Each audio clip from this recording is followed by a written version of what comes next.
Hello, sir. Good evening, I would say. Yeah, Um, good evening. Good evening. Good evening. You're welcome. You're welcome to our room.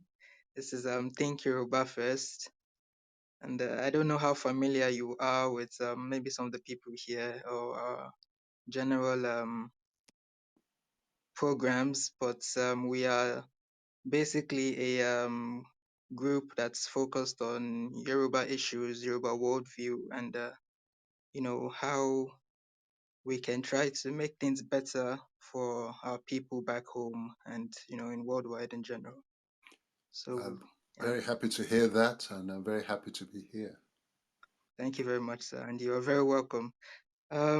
Yeah, I would also like to just throw it into the room for everybody who might want to say something during the course of the conversations. You can always signify that you want to speak. I would invite you to speak. But yeah, just generally, if you're not talking, please endeavor to mute so whoever has the mic at the moment can, you know, speak freely and all that. And it's not an argumentative platform. It's just for us to discuss and learn from Mr. Dele Ogun.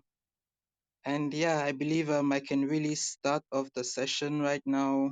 And yeah, so I would like everyone to please welcome our esteemed author, historian, and lawyer, Mr. Dele Ogun.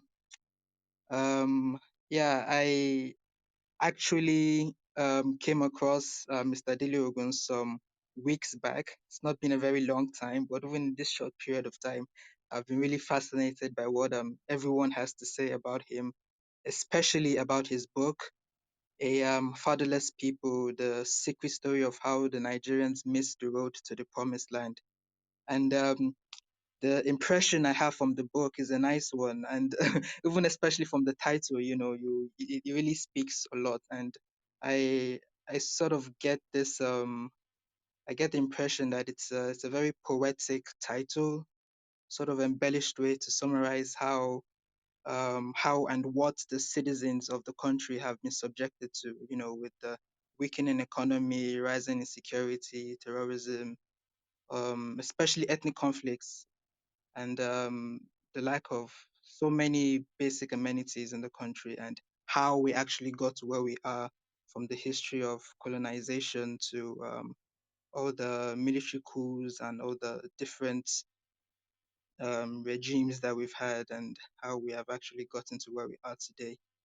So I think on this note, I would just like to yield the mic to our honored guest to just introduce his book to us, and maybe start off with a question for me first, as I would like to put a question to you, sir. What motivated you to write the book, and what lessons do you think we still have from this? Thank you. Yeah, thank you very much, and thank you for the introduction and the welcome. um, this book was inspired by my desire to get to the truth of why Nigeria and Africa in general, why things are the way they are.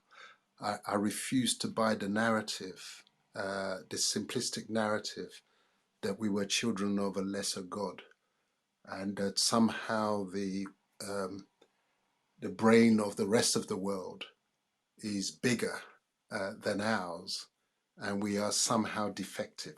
I simply didn't buy that.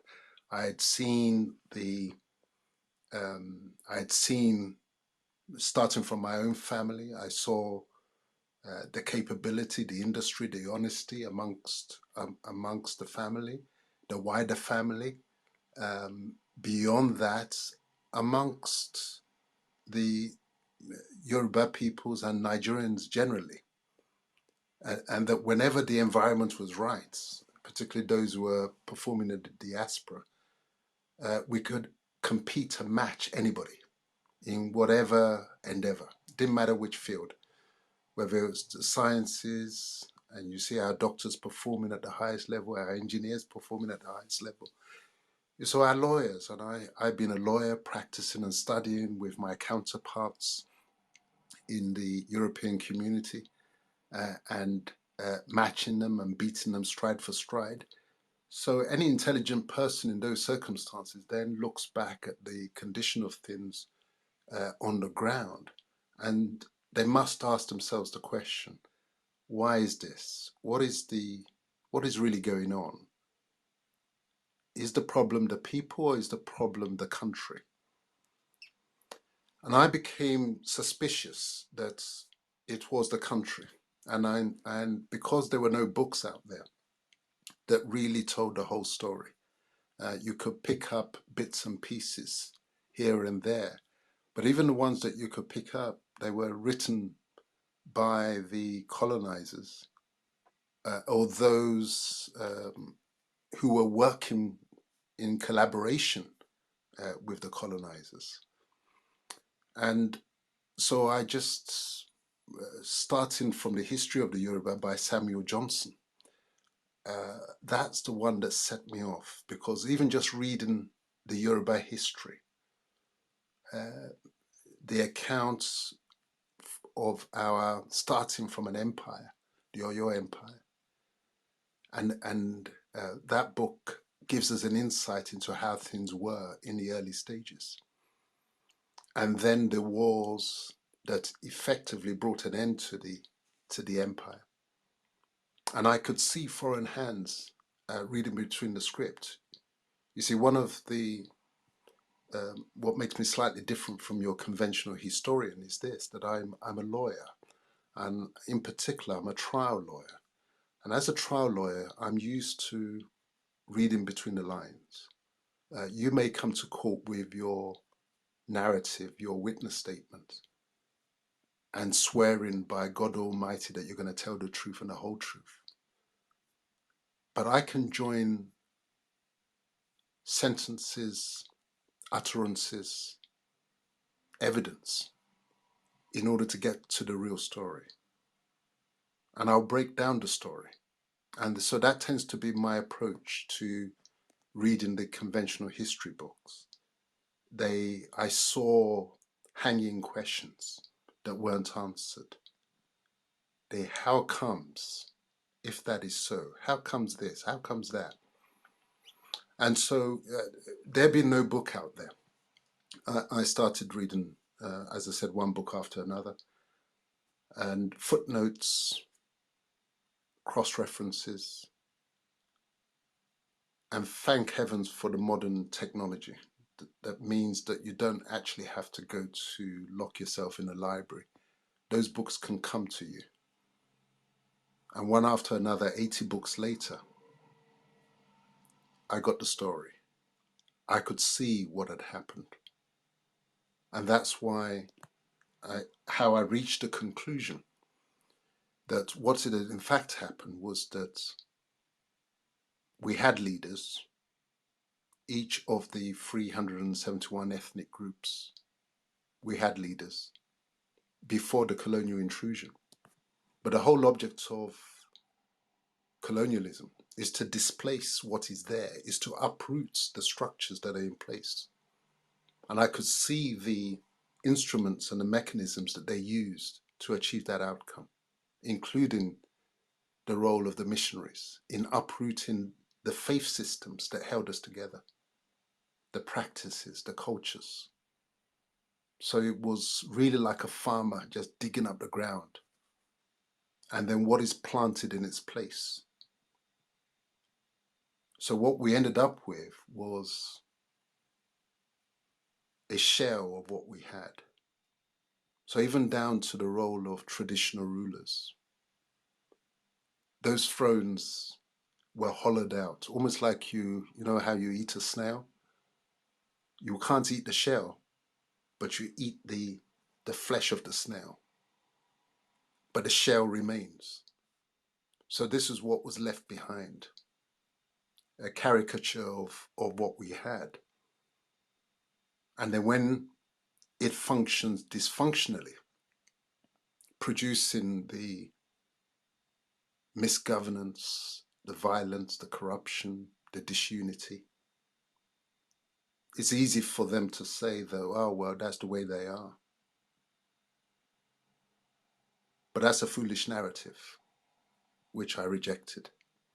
And so in the book, I set out the story, how it starts with the abolition of the slave trade. Because at that point, you see, up until the point of abolition, their focus was simply to take our people out, to take them to the plantations in the Caribbean and in the Americas. At that point, they weren't really coming in. The resources were not on their agenda as such. Yes, in Ghana, in the early stages, when the Portuguese first touched onto that area, that's why it became the Gold Coast. It was gold that they focused on, but that was easily accessible. They didn't have an agenda of taking control. Is when they now shifted to the trade in our peoples. What comes through is that, again, what they did was simply to establish trading relationships with the coastal kings. But the early, and this is an important part of the narrative, because many of our people buy the lie that we were selling our own people as if there was a market stall that we set up. Our people here are for sale. The early ones that were enslaved were actually kidnapped on the coast. And then later on, when the coastal peoples became wary of those European ships when they came in, knowing the story of those who had been taken away and never seen again, they now had to change their strategy. And what they did was to co-opt some of the ones that they had taken away and enslaved, co-opt them using the fact that they knew the language and they knew their peoples, to now go and interface with the coastal leaders to reassure those ones that you're no longer the targets, but here are weapons that you can use to go after those in the hinterland. And that's when the next level of that trade took off. And the trade was just rolling forward at that point. So the story, A Fatherless People, starts with abolition of the trade. And again, they try and sell us the narrative that it was some moral revolution on their parts. They just decided that it was wrong and it was wicked and it was evil. But I knew that all along. So, what was it that really caused the change? This is what I was curious about. You see, I sometimes work backwards. When I hear people say that it was William Wilberforce and there was a moral turnaround, I say to myself, if that was so, how comes colonization followed immediately on the back of it? That is immoral, that is evil, that is wicked. So I don't buy that story. So it set me on inquiry to find a real explanation, and I found it. I found it by joining the dots, because, as I say, their books would never tell you the story. But it was clear to me that the loss of America, and in particular, the role of the enslaved Africans in America in that war of independence, that changed the dynamics of the slave trade. And then from there, you then go to Haiti, the revolution in Haiti, where Toussaint Louverture abolished the slave trade. He was the one, an African, an enslaved African, or at least a formerly enslaved African, who abolished slavery in the island of Haiti, the first place that it was entirely abolished. So that's missed out in the narrative. And the important thing in all this is how ownership of the narrative is critical to understanding and is critical to your esteem. because people will tell the story from their angle. Then I was curious, as I say, as to how comes colonization followed immediately after. It was because the trade in our people was no longer sustainable, for the reasons that I detail at the beginning of Fatherless People, that they now strategize as to what next. You expect intelligent people to think that way. You must give them credit. What next? What do we do now? We can't take them out any longer. We've agreed that that is gone. So they start the reconnaissance into the hinterland. This is where the Society for the Exploration of the Interior Parts of Africa was set up around about 1780. The Royal Geographical Society and all the rest of that. This is where the Mungo Parks, the Henry Stanleys, and all those explorers, at least that's the language that was used. But these were sponsored. These were not just sort of on a holiday trip. They were out there to find out the condition of our governments, and in particular, the military capability of our states and societies in order to determine what it would take to take over. And it was on the back of those reports coming back from the Mungo Parks and the Henry Stanleys and the Livingstons that the colonization, the sort of agenda or roadmap for colonization was configured. And part of the key strategy, as I explained at the beginning of the book, is the role of the so-called missionaries. Yes, there were genuine missionaries amongst them who were committed to the spread of Christianity. But it's in the nature of man, and particularly government, to politicize and weaponize many things that are otherwise good in themselves. And so the missionaries rode on the ships, the same ships that the traders rode on, and the soldiers sailed on. And where the soldiers couldn't go into, the missionaries could. And again, the reports would come back. So this is how the transition happened from the gathering of our peoples to the colonization of the lands. And then came the so-called treaties of protection, drafted. I was amused when I read some of these treaties. I, as a corporate lawyer, could see the legalese that was used in the drafting and say, how on earth are our people supposed to understand what is written in this document? Even a modern day lawyer may struggle to understand it. And bear in mind, these were written in the English language. And our people were induced, some of them under terror. Those who did not sign were deposed or simply killed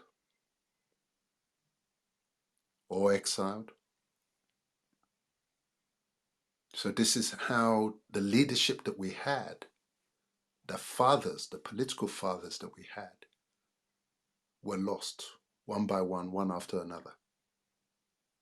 And in their place, we were given those who were ready to work with the colonization and the imperial agenda, and who were effectively like tenants of their thrones, subject to good behavior. Lawyers have a concept of a tenancy at will. That means a tenancy at the will of the landlord. You're dispensable and disposable. So this is how the the countries that we had, the nations that we had, were hollowed out. And the agenda was ease of administration and ease of extraction of resources. And the plan was to create one huge colony. It's always easier to administer. This is the language of business. Rather than have 1,000 companies to manage, why not have a conglomerate? Amalgamate all of them, and then you just have one control center at the top. So this was the agenda, as I explained in the book. The agenda was to create one giant colony in West Africa. It was actually supposed to embrace, the original design wasn't that there will be a Nigeria and that there'll be a Ghana and there'll be um, and there'll be a Togo in between. It was, the original plan was to be one giant colony, like the situation in South Africa. That's why it's called South Africa. It was a whole area. There was just a colony. The net just caught whatever nations and nationalities and ethnic groups were in that space. Similarly, the plan was to have the equivalent in West Africa. The colony might just as well be called, might well have been called West Africa Colony.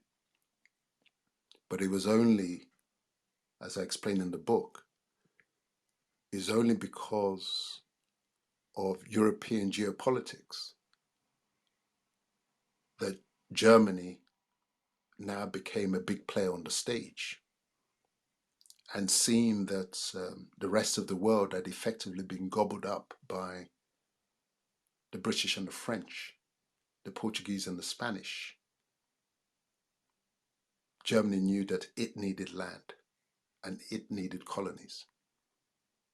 And this is how it happened that the notorious Berlin Conference was hosted by Bismarck in Berlin, where they sat around a table and agreed a sharing formula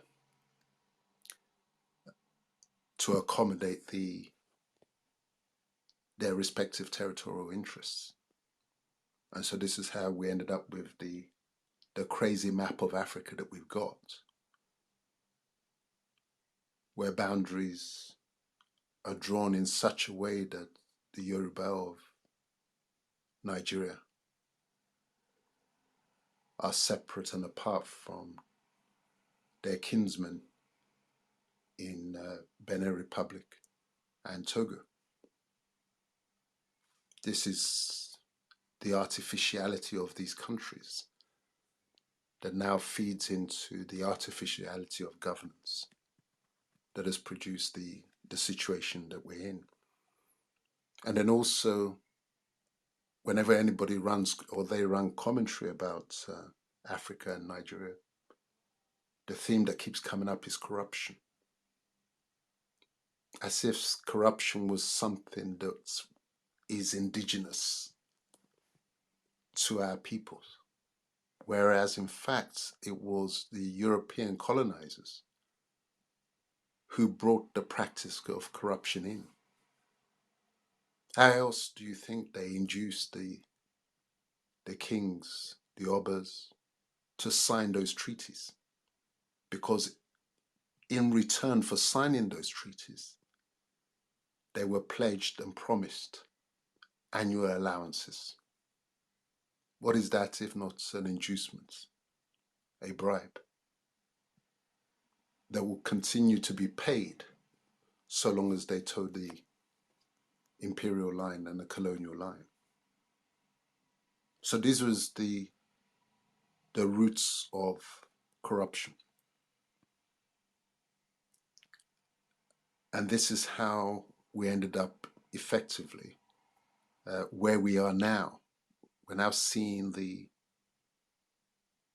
manifestations of the poisonous seeds that were sown um, during the colonization period. And it is this background against which we have to understand the violent politics that has taken hold with all the coups, the military rule, because the only way you can sustain these artificial structures, which have been created not by the consent of the people, is by two alternatives. One is force, and the other one is corruption. Corruption, the opportunity to make easy money, is the glue that holds the structure together. And when they talk about they want to abolish corruption, you know that they're joking. Because if they abolish corruption, they've effectively abolished the artificial structure. And when money doesn't work, then the guns take over. So that's just a broad skip through of, or at least an introduction of the book, A Fatherless People. But it covers so many other themes, the rigging of the independence elections, what was really going on in the Biafra War, how Obasanjo came back to power, because very often we get caught up with the surface narrative. We can only see what we can see or what we're allowed to see. I don't blame our people. When we don't have access to the books, when we're not able to see, not just, as I said recently in another discussion, in order to understand the Nigeria story, you can't really get it if all you read is about Nigeria. You've got to read more widely. You've got to read about other countries, like the history of China, the history of India. Then you start to see the patterns emerging. You see the template being replicated in your own space. And then events that look like it's just we doing these things to ourselves. When you're able to sort of get the broader picture, you could then see the invisible hands that are actually manipulating the whole thing. So yes, I'll stop there, and happy to take further questions.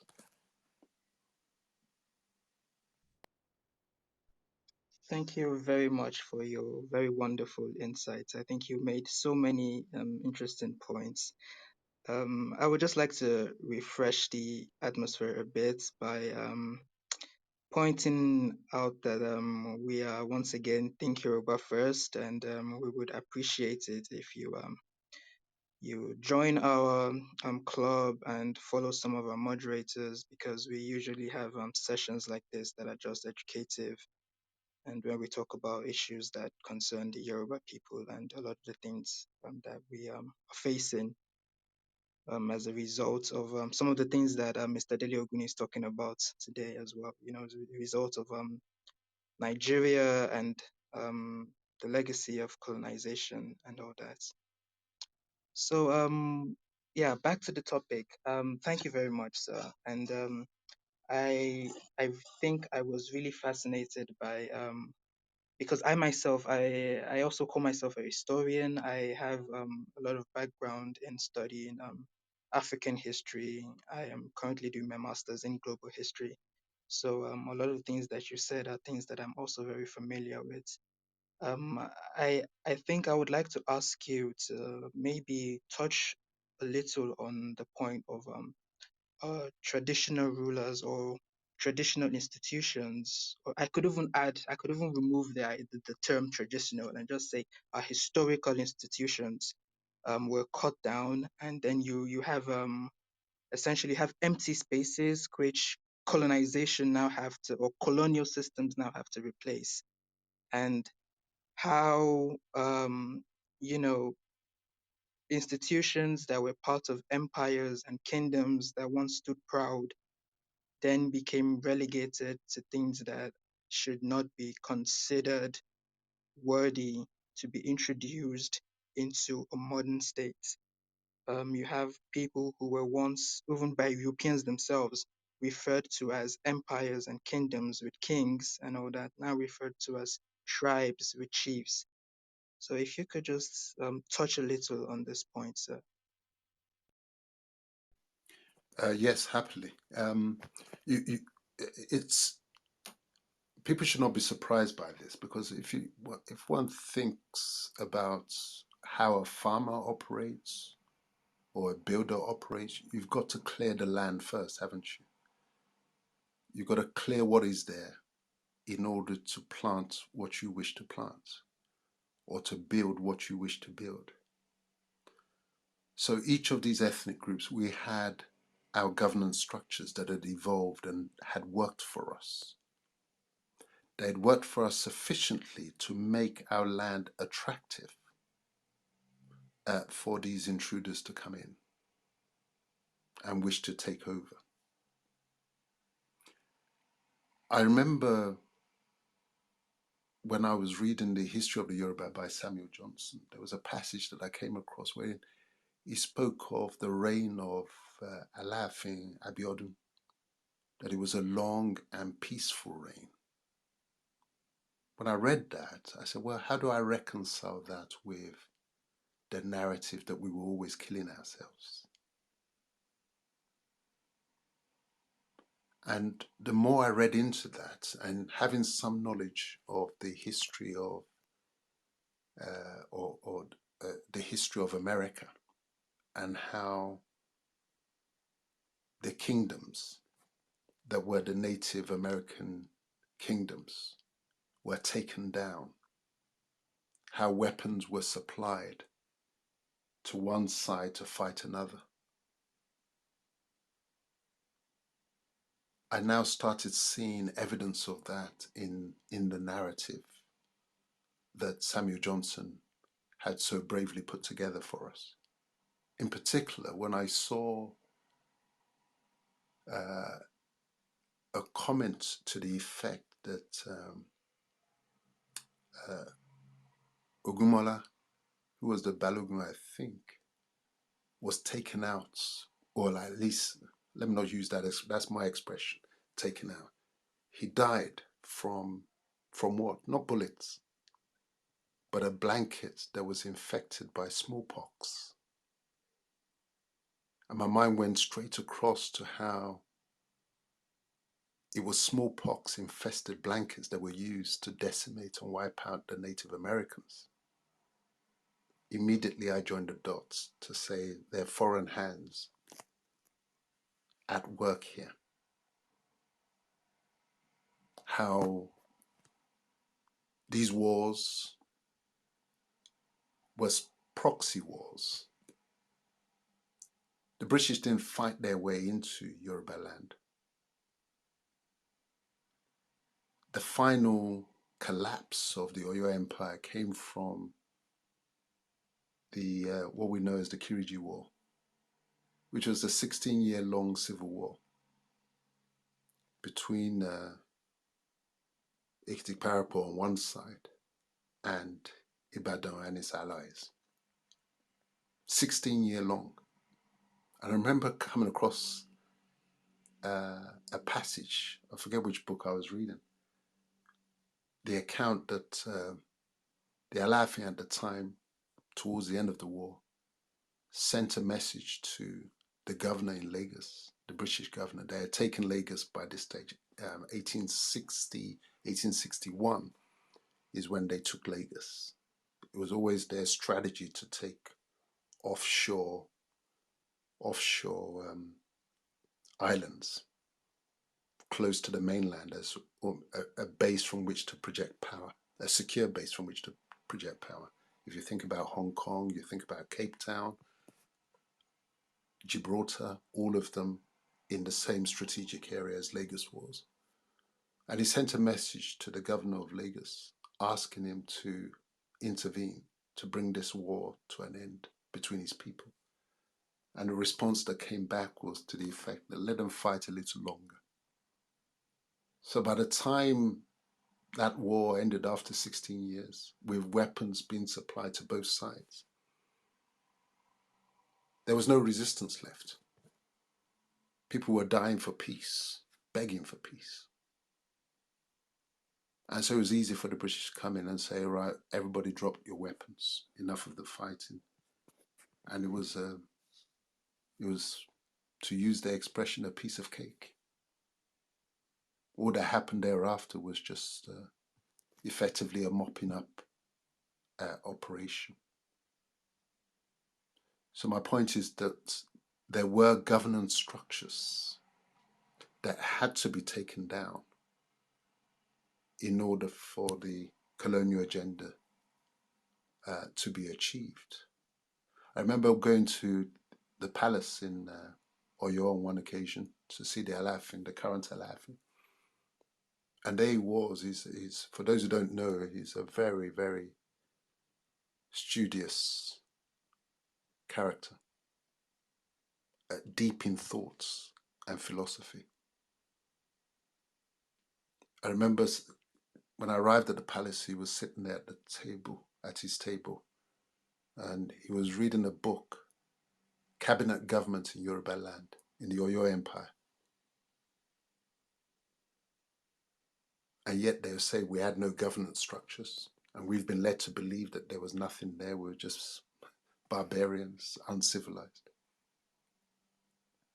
That narrative was necessary. You have to dehumanize those you're going to control, not just for as far as the local control is concerned, because bear in mind they had to rationalize what they were doing to their people back home. So they had to be portrayed, we had to be portrayed as savages with stories of um, cannibalism. I always used to laugh when I see those accounts of cannibalism. No history book of theirs was ever complete without portraying people as cannibals, which I found again amusing, that in a land that was teeming with animals, Africa that's teeming with animals, wild animals, West Africa that's so bountiful by virtue of the blessings of nature, that is in a land like that that you expect to see you be coming across cannibals.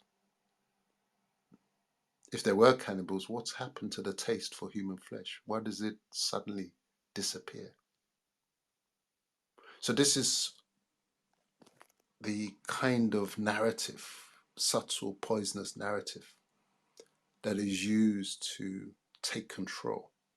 And a big part of that narrative, again, is you diminish them. So if you look at the old history books before they came in, or covering the period before they came in, you see references to the Oyo Empire. You see references to the Fulani Empire. Then you fast forward, and suddenly, even though the populations have increased, you see references to the Yoruba tribe. How does that happen, I ask? How does an empire suddenly become a tribe?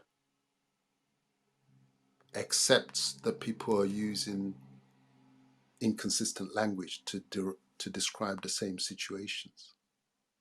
So, for example, the Welsh, who were conquered by the English in the 14th century and was effectively swallowed up by the English, and their language is struggling for survival, and their population is no more than 1.2 million. They're still a nation. But the Yoruba, with our massive diaspora and our home population, We don't know the exact figures, but even if you say conservatively 30 million, 40, 50, choose your figure, but it's a long way off from the Welsh at 1.2 million. And our language and our culture is still strong, vibrant. And we're talking the Welsh who were swallowed up in the 14th century, and we who were thrown into the political union that is Nigeria only as recently as 1900. In fact, the Egba ethnic group only joined or were thrown in 1914. We are referred to as a tribe. And tiny Kosovo, that was part of Yugoslavia, whose population is even smaller than the Welsh, they are now a nation. So this is what I mean about the role of narrative, how critical it is to identity and the power politics, especially on the international stage. The narrative has to be challenged, it has to be tested and interrogated, because otherwise you're not comparing like with like. And the consequences that you are diminished to pygmies when in fact you're giants. I hope that addresses your point. Yes, sir, it does. It does. Thank you very much. I just had to laugh at at the point where you actually mentioned Kosovo. And these are small people, like small groups of people who are referred to as nations, but can imagine a massive group of people like the Yoruba being referred to as tribes. It's very sad indeed. But I would like to throw it to the room. Anyone who has questions, you can ask questions concerning the topic. It would be really lovely to have that kind of engagement. All right. I think I'll go first. Am I audible? Yes, yes, you are. All right. Mr. Dele, thank you very much for having me. Sorry, for having us in this room. I've been a keen follower of yours.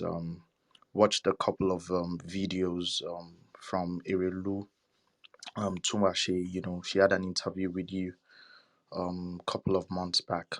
Would you want me to ask my questions one after the other, or I can just bombard you with the three? Because I have three questions. Let's take them one by one. All right. You mentioned at the time, if I'm very, very correct, the fact that some of our obas back then were being paid by the external forces. Um, do you think they are still being paid at this moment? That's my first question. The short answer is yes. You see, the structure that we have of obas and traditional rulers, they effectively salaried civil servants. They're still collecting their stipend from Abuja in place of the British colonial authorities. So before nominal independence, it was the British that were effectively paying these stipends to them. Since then, it's Abuja that's paying the stipends to them, um, uh, because the whole structure was swallowed up by the Nigeria enterprise. How else do they live? First class obas, they all get their allowances, etc. So they effectively salaried civil servants. Thank you very much. I like the fact you went straight to the point. The second one is I have actually noticed a pattern that after a Nigerian president comes into power, almost within the next 1 month, there's always a trip, to the UK, and and a lot of times I'm always asking myself, like, why is that trip? Why do they do it? Are they re-signing a document in there? Is it like there's a, what is it called? Like, we are still signing this to let you know that you are still the boss. Is there something like that you think is going on based on history? Well, my answer would be this: that while I'm not privy to the detail of the dialogue that takes place in those visits, but you're right that it happens. You saw how quickly Buhari ran across there after he came to office. Jonathan as well. Um, what's clear to me is this: that the empire never ended. The British never left. They left physically, but we're in a world where things don't have to be done and controlled physically. Let me tell you what I mean by that. Think about uh, my generation. I'll be 60 next year. That there was that generation when we needed to change the TV channel. Somebody needed to physically get up and walk across to the TV and push the button. Then technology is such that now it's all done. You can even be in your office and you can change the station. As it is for things like televisions, so it is when it comes to matters of politics. You don't have to be physically there. The influence of money in politics is such that you can control things remotely. The money works for you. The money builds your network, sustains your network. This is what I mean about the corruption being the glue. And so you can get things done remotely. And so when people say, oh, we've been independent since 1960, I said, really? There's always a difference between the independence that you win because you set the dates, the events, the fight for freedom. When Haiti, under Toussaint Louverture, won its independence from France, in fact, it was Toussaint's successors, Dessalines, who achieved the final independence in 1804. That date wasn't fixed by the French because they fought and won their independence. When the Americans won their independence, that 4th of July date was not fixed by the British. It was fixed by the Americans. Our 1st of October date was fixed by the British, the departing British. So we were granted independence. When independence is granted to you, it's granted upon terms. The arrangement has been set up by those who are purporting to free you.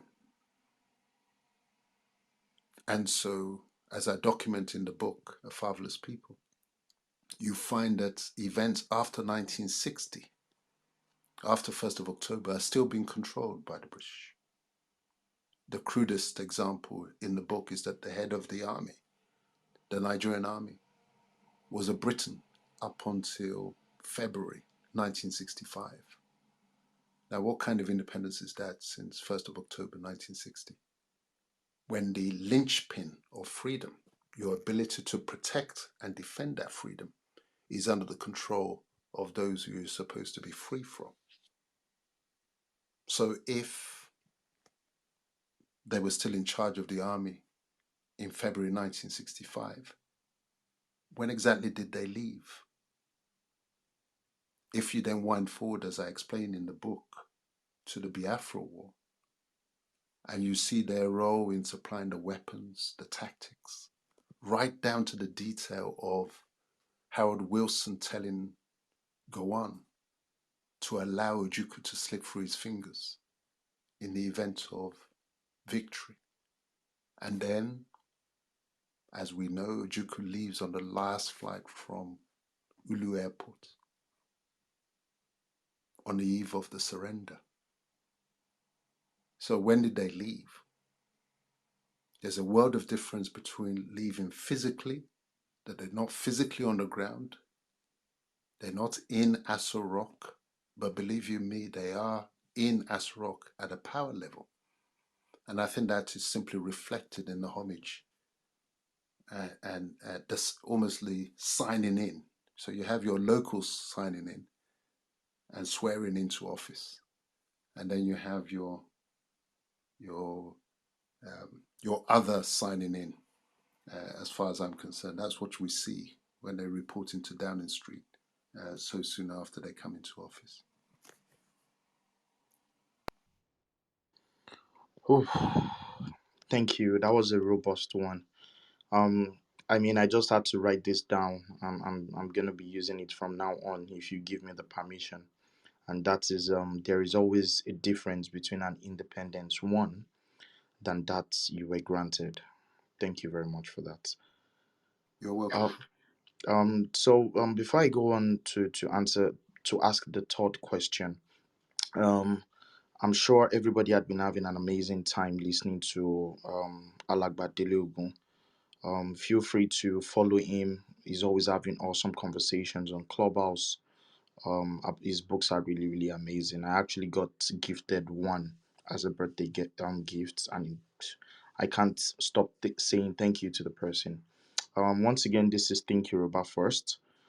Feel free to look up there and follow by pressing the green icon, so you get to know the amazing conversations we bring every now and then. Tomorrow we're going to be talking about the Ruga agenda, the master key in creating a Nigerian empire. We're going to be having amazing speakers. So before we allow, before we continue to other questions, my final question is, based on history and based on the events that has happened in the country called Nigeria, do you think we should be faulted for thinking Yoruba first from an historian perspective? That's going to be my last question for now. Thank you, sir. Thank you for the question. No, we must be ourselves. We must be who we are, and we must be true to who we are and what we are. I am Dele before I am Ogun. I am Yoruba before I am Nigerian. Now, what they've led us to believe um, or to buy into is this narrative of one Nigeria. And the way it's been pushed down our people's throat is that you can't be a Nigerian and Yoruba, or you must be Nigerian first before anything else, if not to the exclusion of anything else. But that is not natural. Human social order starts from the lowest units. It starts from the family, the immediate biological, and then it radiates outwards. You can't start from the furthest extreme and ignore the immediate. They don't do that. When you look at Britain, they are English and they are British. They are Welsh and British, Scottish and British, Irish, Northern Irish and British. It is not either or. It is not one or the other. They, when they're relating to the outside world, when they're relating to the French, it is their Britishness that's to the fore. But internally, they know themselves and they put their nations first. So why should we do anything different? because that is the natural order. Look at what happened in the context of Brexit. Yes, they want to be good Europeans, but they knew that they were British first before they're Europeans. It's the same principle. You build from your baseline, and the baseline of our identities is the Yoruba identity. And for the Igbos, it is the Igbo identity. For the Hausa, it is the Hausa identity. Nothing to apologize for in that. It's not based on resenting any other ethnic identity. It's recognizing that we are what we are. And then 1 + 1 can equal 2. So there's room for coming together where we need to come together in order to produce and aggregate our performance. But anything based on denial is always going to produce falsehood. So those ones who swear blind that they're Nigerians to the exclusion of any other, like our good man Olusegun Obasanjo, they're in denial. But I understand why he takes the view that he does, because Nigeria has made him what he is. But for Nigeria, he would not be at the level that he has been operating at. In the Yoruba nation, he knows. So every social order produces winners and losers. And you can't blame human beings for favoring the social order that allows them a bigger stage than they would otherwise be entitled to.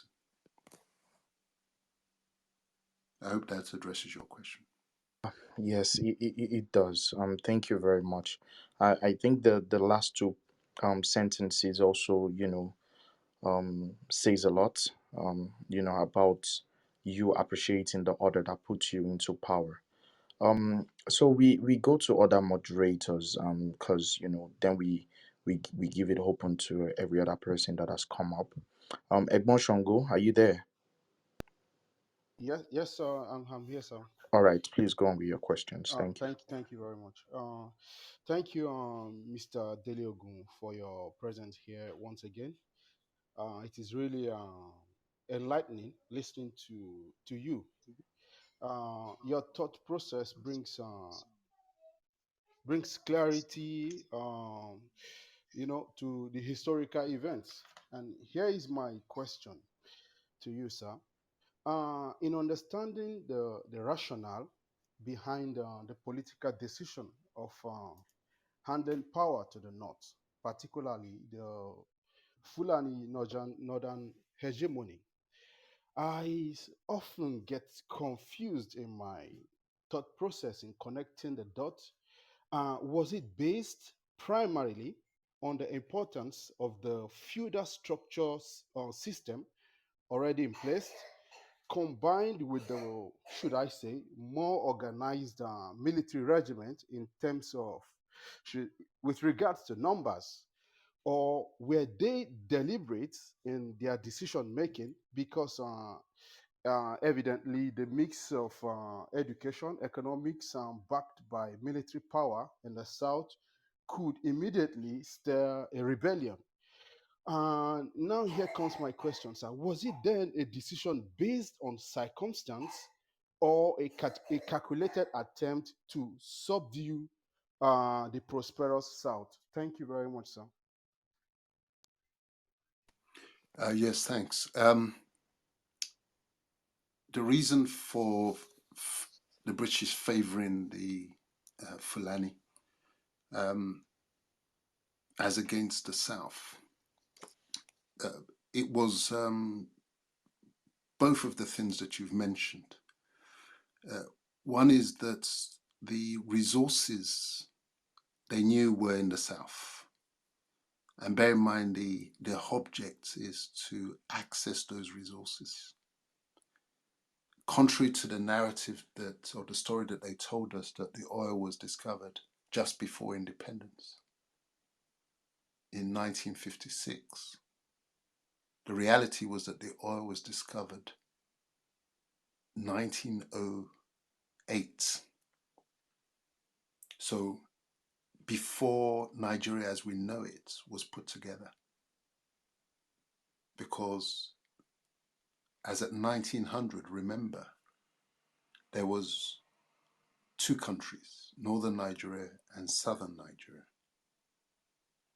So the oil exploration was conducted in southern Nigeria, in a country that was called southern Nigeria, that had borders that were patrolled as against northern Nigeria. It's a bit like South Sudan and North Sudan. So the oil was there. The palm oil was already known to be there, and all the other resources of the South. And they knew that there weren't resources as such. In fact, there weren't resources at all in the what I call the Sharia strip. Not even the middle belt. The middle belt, they knew there were resources there. But the last bit that was brought into Nigeria, into the Nigeria calculation, was what I call the Sharia strip. That was a result of a very late deal between the British and the French, whereby the British effectively swapped their territorial claims in Madagascar. They released that to the French, in return to the French allowing them to have territory in what is now Nigeria, which strictly, according to the Berlin Conference principles, should have gone to France. Which is why when you look at the map of West Africa, you see that Nigeria stands taller than the line, which is like the rooftop of countries like Ghana, Ivory Coast, Togo. It goes up to pick up and bring in what I call that Sharia strip. And a key part of the determination of the British to hold on to that area was with an eye on access and control of the resources in the South. This is why they were ready and on the verge of going to war with the French over that area of land until the deal was sealed. The original deal was 1890, but the final deal was sealed in 1898. Now, so that was the resource calculation. The other dimension was this. This is where when you're looking to control a place, you're looking to say, what can we use to control it? And this is where having defeated and conquered the Fulani, the Sokoto Caliphates, they were at liberty to do what they liked with it at that point. They could have buried it completely, but they chose to revive it. But now revive it under new ownership. Yes, nominally it was still the Sokoto Caliphate. Nominally it was still the Fulani Empire, but it was under new ownership, under new British ownership. If you contrast that with what happened in India, the equivalent of the the Fulani in relation to the Hausa. When we talk about Hausa Fulani, bear in mind, you recall that the Fulani conquered what was the Hausa Empire. In the same way, their counterparts, their equivalents in India were the Mughals, Islamic Mughals, who had conquered the Hindus. But when the British came in, they stirred up the Hindus to overthrow the Mughals, their Mughal rulers. But they did not put the Mughals back in power. Those ones were consigned to history. It was the Hindus that now rose, and we now know India is controlled by the Hindus. That's how it happened. But in the Nigeria space, although the houses were used to overthrow the Fulani Empire, they were not re-empowered. Instead, it was the conquered Fulani who were revived effectively, but now under British ownership. And what I see happening there was this, that the British knew that the Fulani had an identity of interest with themselves, in the sense that they were not indigenous to that geographical area. Both had an agenda of empire building. The Fulani empire building project was underway until it was interrupted by the British. So what the British had done initially was to sign a treaty with the Sokoto Caliphate, almost the equivalent of a non-aggression treaty. That left the British free to deal with the Middle Belt area first. Having dealt with the Middle Belt area, they were now able to turn their attention to Sokoto and its empire afterwards. So it was now, having conquered them, and with an identity of interest in terms of extraction and conquest, the Fulani rulership structure, top down like the colonial, feudal like the colonial, became a convenient horse to ride on effectively. And this is how notwithstanding the Fulani had been conquered by 1906, the British actually extended the Fulani footprint to areas that the Fulani had not reached and arguably could not have reached of their own volition, including right across right into the south and across the Niger.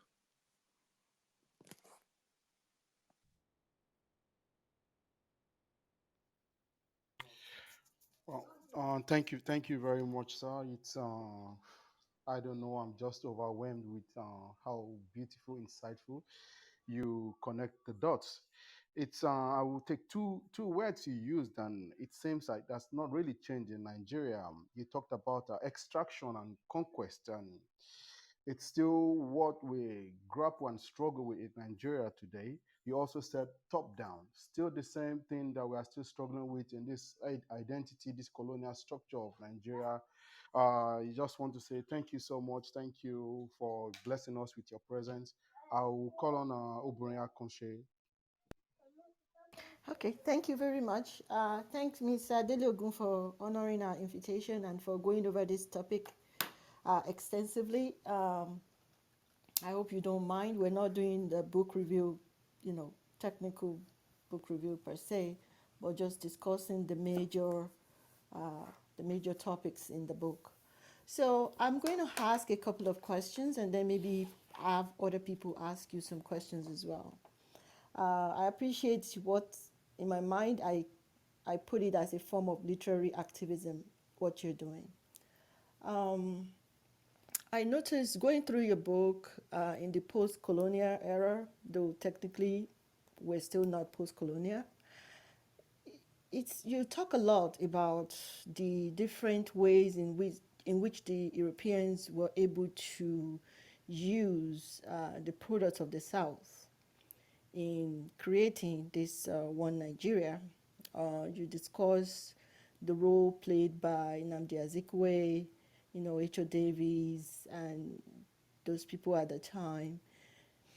And I keep asking myself that, can we really put all the blames on the British? Because it seems like the players at the time, they were just, there isn't any sort of resistance from them. There seems to be just very, at least the way you narrated your interpretations of their actions.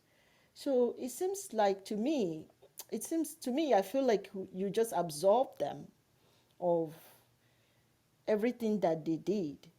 Uh, so we could say, okay, it's not really their fault. They were just being manipulated by people who were much more strategic than they were.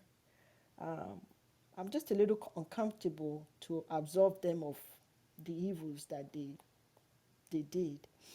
So that's one thing, or maybe it's even a feedback. I don't know. The second thing I wanted to ask is that, you talk about how the South was eventually kind of splitted into two, and in a way, the South was encouraged to be competing with each other, whereas they promoted the One North agenda in the North, and it's part of the process in which that's what the British wanted in a way, so that way they could gain control of everything they need to do. So the disunited South was something that was orchestrated by the British. Do you ever foresee any genuine future collaborations in the South? And would that even be appropriate? Because it seems to me like the country Nigeria, with everything that people were yearning for, whether it's self-determination or even the, you know, termination of the 1999 Constitution, without one voice of the South, this these goals seems very, very difficult to achieve. So I don't know. Do you foresee a future of the Southern unity? How would that even come up? Will, what would lead to that? And people also say that, people like to say corruption and bad leadership was the problem of the country. In my own opinion, it's a facade. What will you say to those people that are quick to say that, oh, you guys just don't want to play the politics? You should just understand how to play politics and just participate in this, one giant of Africa, magnanimous country, so to say, people that throw out things like diversity and Pan-Africanism and strengthen our unity. What would you like to say to those people? And lastly, what do you think the future of the Yoruba is? And I wrote these questions down, so if you need me to go over it again, I can do that. Thank you very much for those questions, and excellent questions they are. I have a note of them. Uh, your first question was, is it fair to put all the blame on the British? And my narrative tended to absolve the players on the ground. Yeah, I see where that question is coming from, and at one level, it's fair enough. Because it's in our nature as human beings that we like to see ourselves as the equal of any other, and truly we are. But the important point is this: that There's something called experience. The reason why the Europeans were able to come into our space rather than we visit them first, the reason why Mungo Parks could be claiming to discover the River Niger before Dele Ogun discovered the River Thames is all down to do with what has happened before, the experience. The Europeans were not physically stronger than our people. So if you left weaponry aside, they could never have done what they did in our land. If the weapons were the traditional weapons that all societies start with, the reality is that warfare and the art of killing had progressed um, exponentially in Europe. They were the ones who were always killing themselves, contrary to the narrative that was run. When you read the history of early Europe before they came into the African space, it was a history of wars. The 100-Year War between France and Britain, 30 years war here and there. And the reason is that the the relative scarcity of resources that they had. So you got to fight for survival. And the more fighting experience you have, the likelihood that you'll be able to project your power. And bear in mind also that a lot of the technology that had been developed, the Chinese were the ones who invented gunpowder, but they were using it more for sort of celebration and fireworks rather than killing. And so when that technology was traveling across the Asia, across to Europe, it's they're all on the same. If you look at the map of the world, you see where the trade routes were. We were effectively almost shut out from that by virtue of the Sahara barrier. And so when the two sides met, the first visits were simply reconnaissance visits to assess before you start. Any bully first checks the capability of the person he intends to bully. And when he sees that they're not on the same level, that's when they're able to assert themselves. So when it comes to what happened in our own space and the role of the local players, again, remember the history. Our early encounters with them was the violent slave trade. And then they come in on the back of that, and they're preaching the message of peace and Christianity and trade. But these are very experienced people. By the time they're coming into our space, bear in mind they've already colonized America. They'd already taken India by 1830 something. Lagos was taken in 1860. Peking was conquered by them in 1861. So they had precedents, reference materials, what worked, what didn't work. And so it might look as if we are excusing those on the ground at the time. But the reality is that it was almost a match between a flyweight and a heavyweight. And we've got to put our pride aside and recognize that. And then we've also got to recognize that in this hard game of life, it's in the nature of the stronger ones to take advantage of the weaknesses of the weaker ones. including trust, or if you like, gullibility. You play on what they don't know. You sell them the dream. And it's still, of course, it's still happening today. When you look at the political environment, when Buhari came in and was promising that Naira will be one to the dollar, he was playing on the weaknesses of the political system, of the people.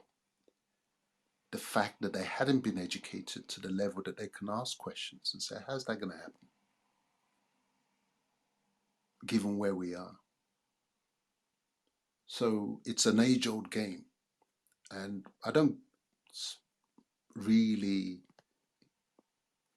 use the word blame. But what I don't like is when our people try to absolve the British of what they did. They know what they did. And they know how they did it. And they knew why they did it. The gates were open. It's a hard game. They had the weaponry. They called the shots. They knew what they needed. They needed the resources.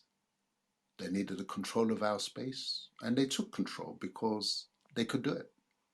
So I think I try and encourage our people, see it as it is, accept it as it is. Don't absolve them because they don't need absolution. They knew their agenda and they played their agenda. It was well thought out. It wasn't accidental. They referenced precedent. They studied the history of the Roman Empire. In fact, by the time began their colonization drive, one of their key reference books had just been published. It was published at the time of I think it was the American Declaration of Independence, a book titled The Decline and Fall of the Roman Empire. So they studied how Rome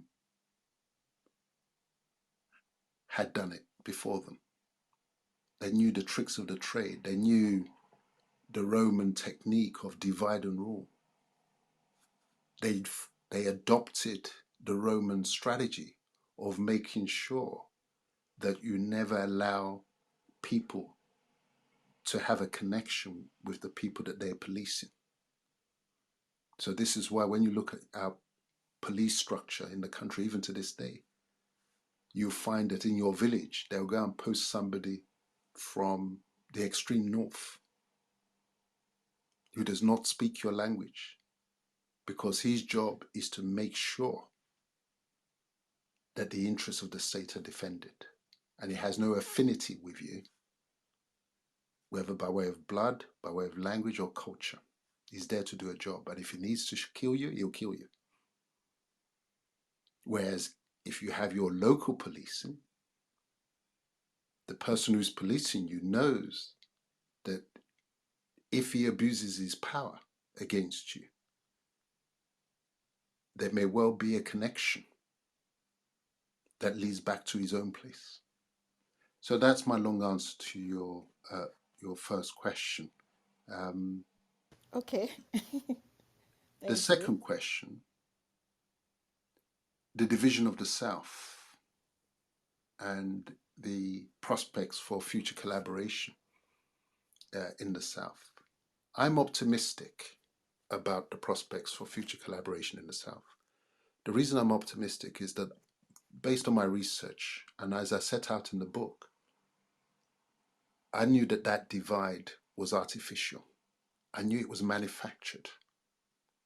I knew that what had been a good relationship between the Igbos and the Yorubas in particular, but across the South, was deliberately fractured in order to facilitate the British agenda of northern and in particular Fulani rule by proxy.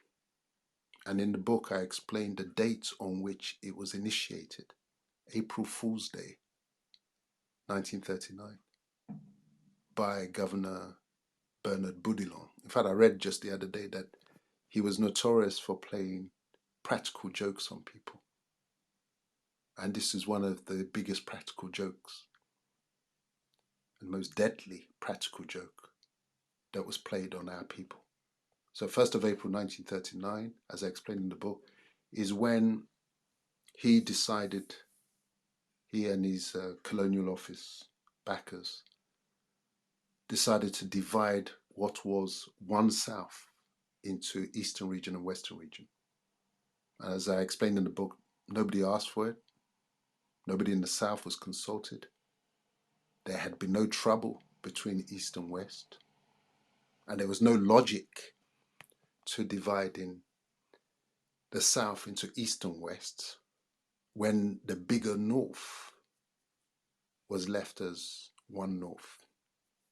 It was simply to create a stage where you have one team playing against two halves in the South and leaving the scope for the one North to partner with one part of the South this time around. And then when that partnership breaks down, turn around and partner with that part of the South next time round. But the reason why I'm optimistic is that we now understand what happened. This is the beauty of history. History is never static. New understanding evolves as new evidence emerges. Facts and relevant facts that are buried, they bubble up to the surface. So before A Fatherless People, my book, you would not have found any book that talked about the fracture of southern Nigeria on 1st of April 1939 in order to facilitate this dance with the East and dance with the West policy. And in order to, of course, to sustain that policy of dancing with the East and then dancing with the West, you needed rivalry between the East and the West. You needed to knock their heads together.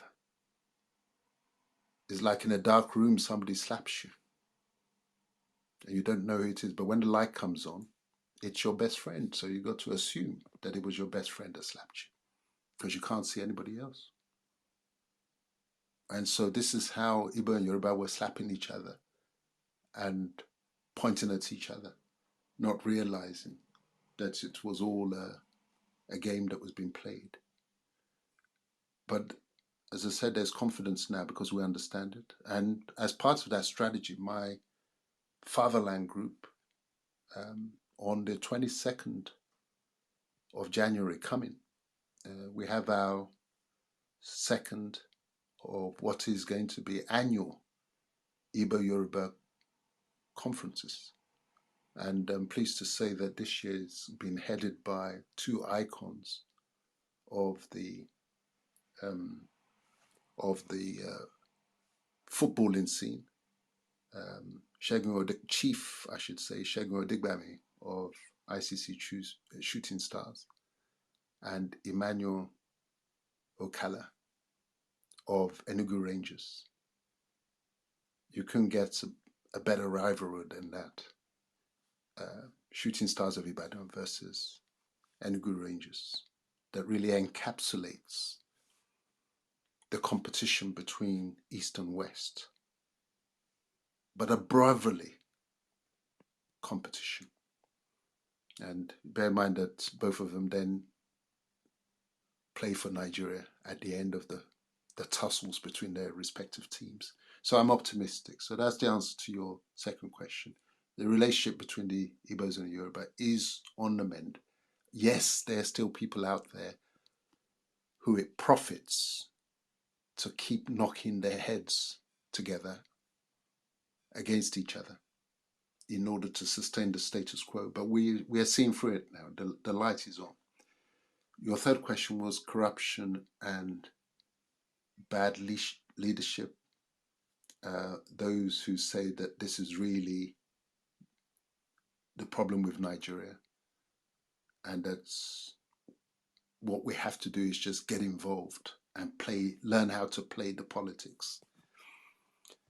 Well, you see, the answer to that is this, that they want you to keep playing because they know how the system is set up, that you can't win. There's a reason why the Nigerian political order always produces the same type of person as leader. Those ones who just enjoy the ride. They have no thoughts and no concern about the generation and the legacy project. They're completely oblivious and indifferent to what they see going on in other parts of the world. They're not embarrassed by the fact that in 2021, almost 2022, even though the technology is there and the resources has been there, that our people still cannot take light for granted, still living almost like animals depending on the moonlight and the sunlight, even though the money and the technology is there. They're not embarrassed by the pace of progress in other parts of the world. They're not ashamed of the fact that so much of our human potential is being sterilized by this political order, such that when you look at the endeavors and achievements of people across the world, manufacturing this, producing this, even countries like Malaysia that were late in the game, joining the car manufacturing industry, India with Tata Motors, China that was colonized like us, brutalized and embarrassed like us, now striking fear into the hearts of mighty America and Britain, all at the same time, because their leaders had a sense of pride and competition and a desire to get up off their knees and compete and let their people stand proud. There's a reason why our political structure keeps frying up the same kind of fruit, because it's designed to only produce that kind of fruit.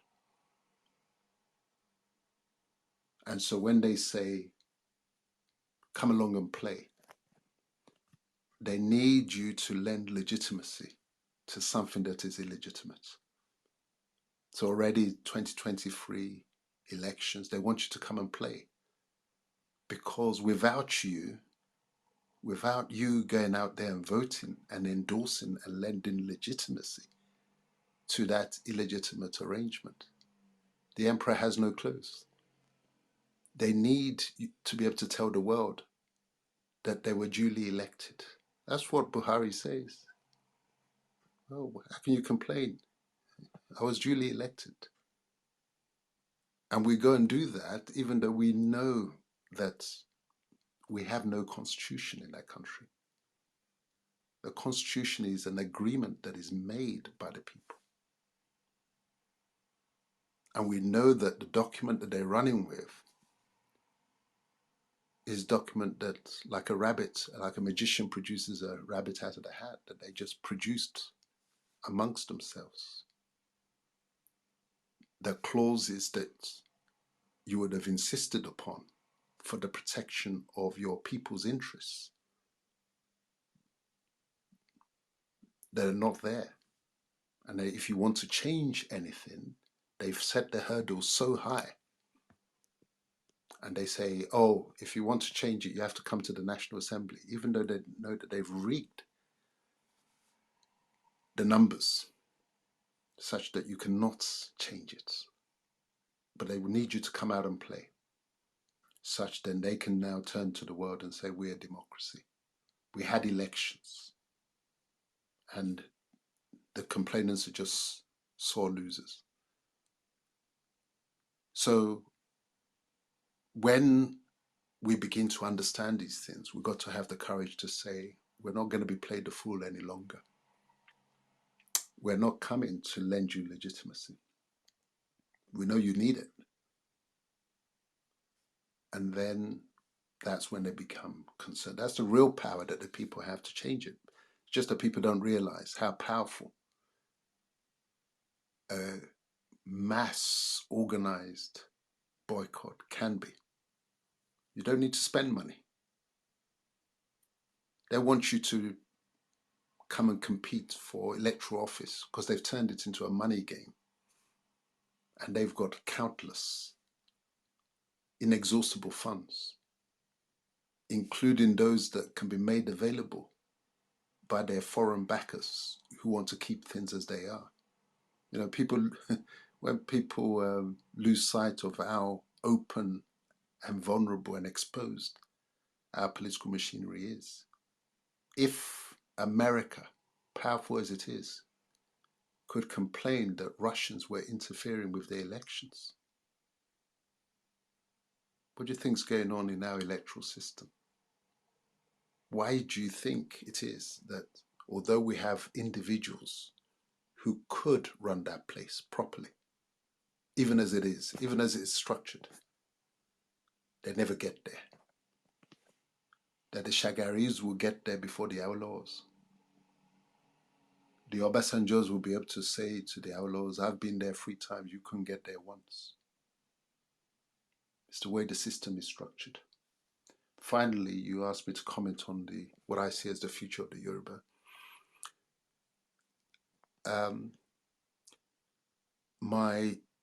The way I see it is this.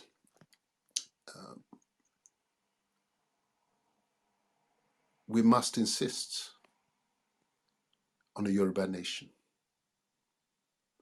Now, I believe in the Yoruba nation in Nigeria.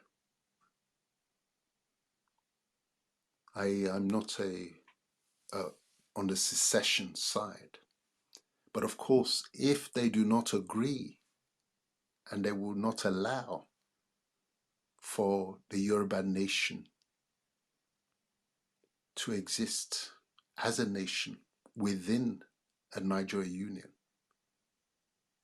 then I support those who say we must stand alone. But I prescribe the same for all the ethnic groups in Nigeria. So that's why in our fatherland group, we have a concept called the Orange Union. Because when you look at the orange, in its roundness, it represents unity. And in its bright, vibrant color, it represents promise and progress and all things good.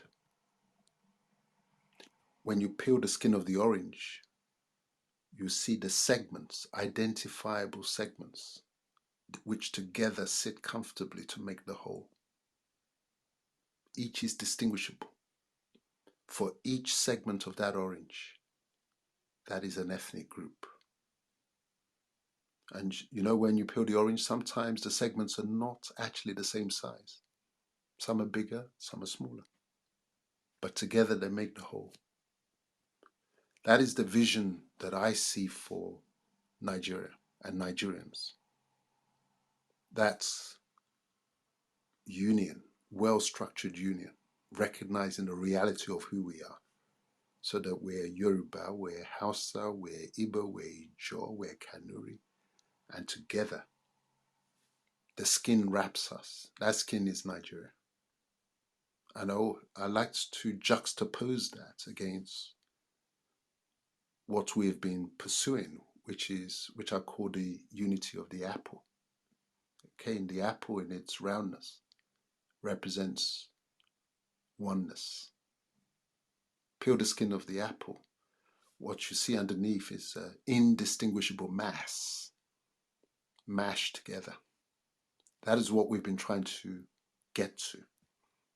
And in the process, we've been mashing ourselves, killing ourselves, stomping on each other's heads and limbs. But we don't have to do that because the Orange Union is so within our reach, because those nations are still there. We just need to recognize, dust them off, and say, this is our realities. And we can respect each other, and we can trade together, we can marry together, we can play together. But we can't leave the security of each other in the other person's hands. And let me stop there. Wow. Wow. Thank you very much, Mr. Dele. Mr. Ojo, just before you go, Mr. Akikonju, because I'm going along with PTR here. Akikonju would go, Timmy would go, then it will be your turn, Mr. Ojo. Akikonju, are you there with us? Yes, I am. Can you hear me? Yes, but you would have to speak louder. Okay, all right. Hold on.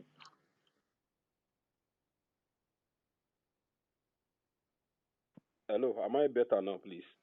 Yes, at least audible. All right, Are you thank you. speaking louder? Okay, all right, thank you. I want to thank you again, Mr. Dele Ogun, for being here with us, and I really appreciate your calm nature of dealing with questions and interrogation in most cases that I've seen you around on Clubhouse. Um, Here's my question, but it's away from many of what has been asked because it's just some curiosity in my head about conspiracy. There's something you wrote about what's his name again? Chukwuemeka Kaduna, the one who killed the Saldana, or so as they say. There was an excerpt. There's something you wrote on your Instagram account, one of the posts there, that it's surprising that the same man was buried in the north, not even in the Igbo land, as it seems that he's the hero.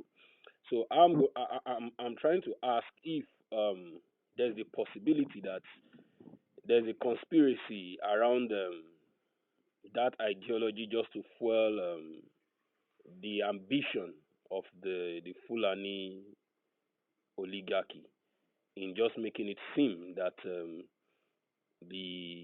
Igbo man for them to fuel their agenda against the Igbos or any other ethnicity by creating such conspiracy, which I mean maybe he didn't do the killing. They just wanted him to be the scapegoat for the name, the idea of him killing the Saudana, because I'm not a witness to that, but I don't know if there's anything to be clarified about that or if the conspiracy is valid from what I am thinking. That's my question. Thank you. Yes, thank you. For those who don't know, in the book, I do go into the the first coup, and which then led ultimately to the Biafra War, and there were a number of curiosities. It's the nature, is the way that I study things. As I said, as a trial lawyer, if evidence does not hang together, I will highlight it. And so I was immediately, from the outset, I was intrigued by the fact that the leader of our first military ruler, um, who we know to be, or we know by the name of Aguiyi Ironsi, I was curious that his nickname was Johnny Ironside, and that I read that he had been given this nickname by the British long before he became military ruler, while he was serving in the Congo, and that the reason they gave him that nickname was that he reminded them of uh, their one of their great leaders, Oliver Cromwell, whose nickname was Johnny Ironside. For those who've read British history, we recall that um, Oliver Cromwell was one who executed the King, Charles I. That was effectively the equivalent of our coup. Now, I found it strange that the first military ruler of both Nigeria and Britain that made Nigeria was had this nickname Ironside, and it caused me to be curious. And I didn't buy the explanation that the name, the nickname was a corruption of his surname, which they said was Ironsi. It struck me that it was actually the other way around, that Ironsi came from the name Ironside, because if you drop the D and the E at the end, you get Ironsi. And when I checked his father's name, it wasn't. It was just Agui. And my wife, who happens to be Igbo, I asked her, what does Agui mean in the Igbo language? Instantly, she said crocodile. I said, what does Ironsi mean? She said, it's not a word, an Igbo word as such. You could make sense of it by breaking it down, Iro and then Nsi. But it's not a word, an Igbo word as such. So anyway, that's made me curious. So when I now came to the story of Kaduna and Zogu, and he was the one who, all the history books, and this is, I guess, my response to Akin Konju, all the history books narrates the fact that it was Nzogu who killed Sadana. And I found it strange that the one who killed the revered Sadana, and he really was revered, the respect and the popularity of Buhari in the north does not compare to the reverence that they had for Sadana, a direct descendant of Danfodio. And the guy who killed him, his body was, he himself, Nzogu, was killed about a month after the fighting started in the Biafra War, and he was killed in the east. And according to the accounts, which don't entirely hang together, he was fighting on the Biafra side. Now, this is a guy who did not believe in Biafra. He was a one Nigerianist.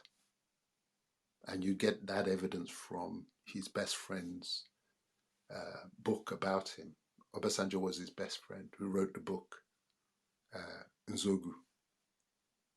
Very clear that the guy was a one Nigerianist. No sympathies for Biafra whatsoever. Yet we said he was fighting on the Biafra side. He was killed in mysterious circumstances.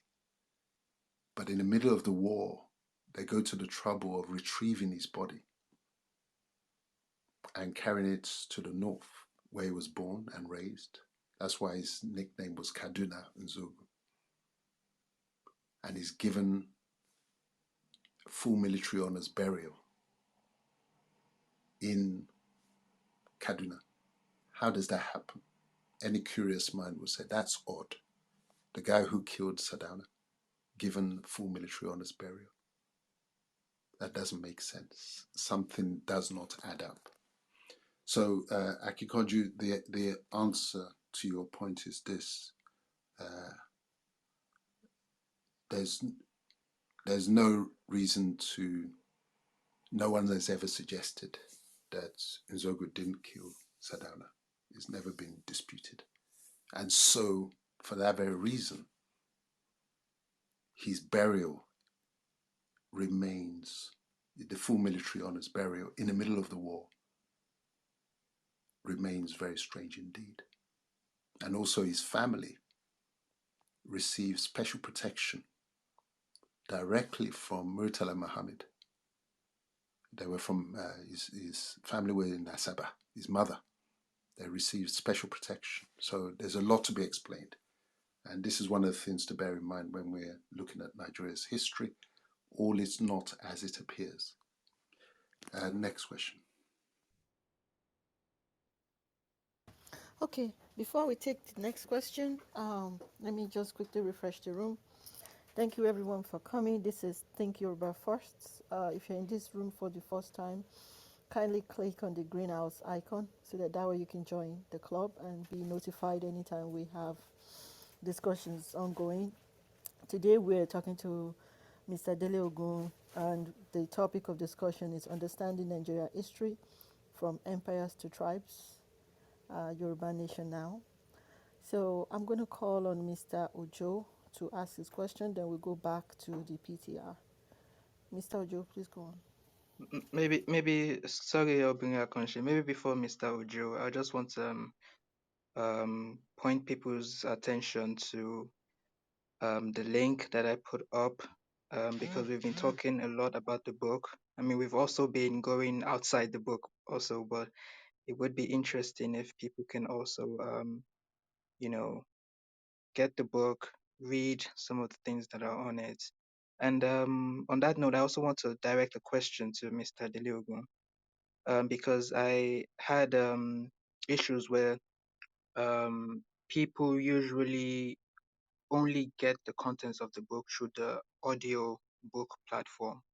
But what about people who want the book in paper copy? Because it's not very I think it's not the delivery is not very widespread. Like it's not going to many places. So I don't know what other options are there to get the book if we don't just want the audio versions. Yes, the hard copy is available via my personal website, deleogun.com. It's you can order it from there. You can order it from Amazon.com or .co.uk. In Nigeria, you can get it from various outlets, including or what's that online book. Well, the physical stores that have it are. Oh, as my brain has gone funny. I'll come back to the booklets, the bookshops that have Quintessence has it, and then there's the very popular Something online heights. Roving Heights. That's the Yeah. one. That was Roving Heights has it in their various stores. The bookseller in Ibadan has it, so it is available on the ground in Nigeria. But if anybody has special problems, um, they can always email me directly. My email address is easy, dele@ogun.com, and I can let them know how to get the book. Thank you very much, sir. So Egbon Ujo, you can go ahead with your question, sir. Thank you. Oh, okay. Thank you for coming, Mr. Dele. Thank you for honoring an invitation on this platform. I really appreciate it. We seem to be in agreement in the sense that you don't seem to believe that Nigeria's fundamental problem has to do with leadership or corruption. That the Nigerian fundamental problem, has to be a problem of incomplete decolonization that's further exacerbated by the parasitic unity system and the 1999 military decree that sustains it. Now, if that's the fundamental problem, we need to provide solutions. The two solutions that people have always raised, one is to go back to the original system, and two, balkanization, like complete balkanization. Personally, I tend to embrace the latter, which is the total balkanization. And the reason why I do is because first, we've practiced the regional system. Two, it's not optimized in the sense that each unit, regional federating unit, did not have its own military regime. So at that time, it was very easy for ambitious military men to come and collapse the system into one unitary system. So going back to that kind of arrangement, to me, it's just, preposterous. And then, um, so those are, and then three, I also believe that Nigeria as it is today has already been restructured in the sense that in the north, in the core north, you have 12 states that practice Sharia. I call them the Sharia belt. I know there's a provision for customary law in the Nigerian constitution. The Sharia in the north being the customary law of the Sharia north, right? And so the moment they've adopted Sharia as their legal system, to me, at least when it comes to the legal framework, they've restructured themselves pretty much out of the union.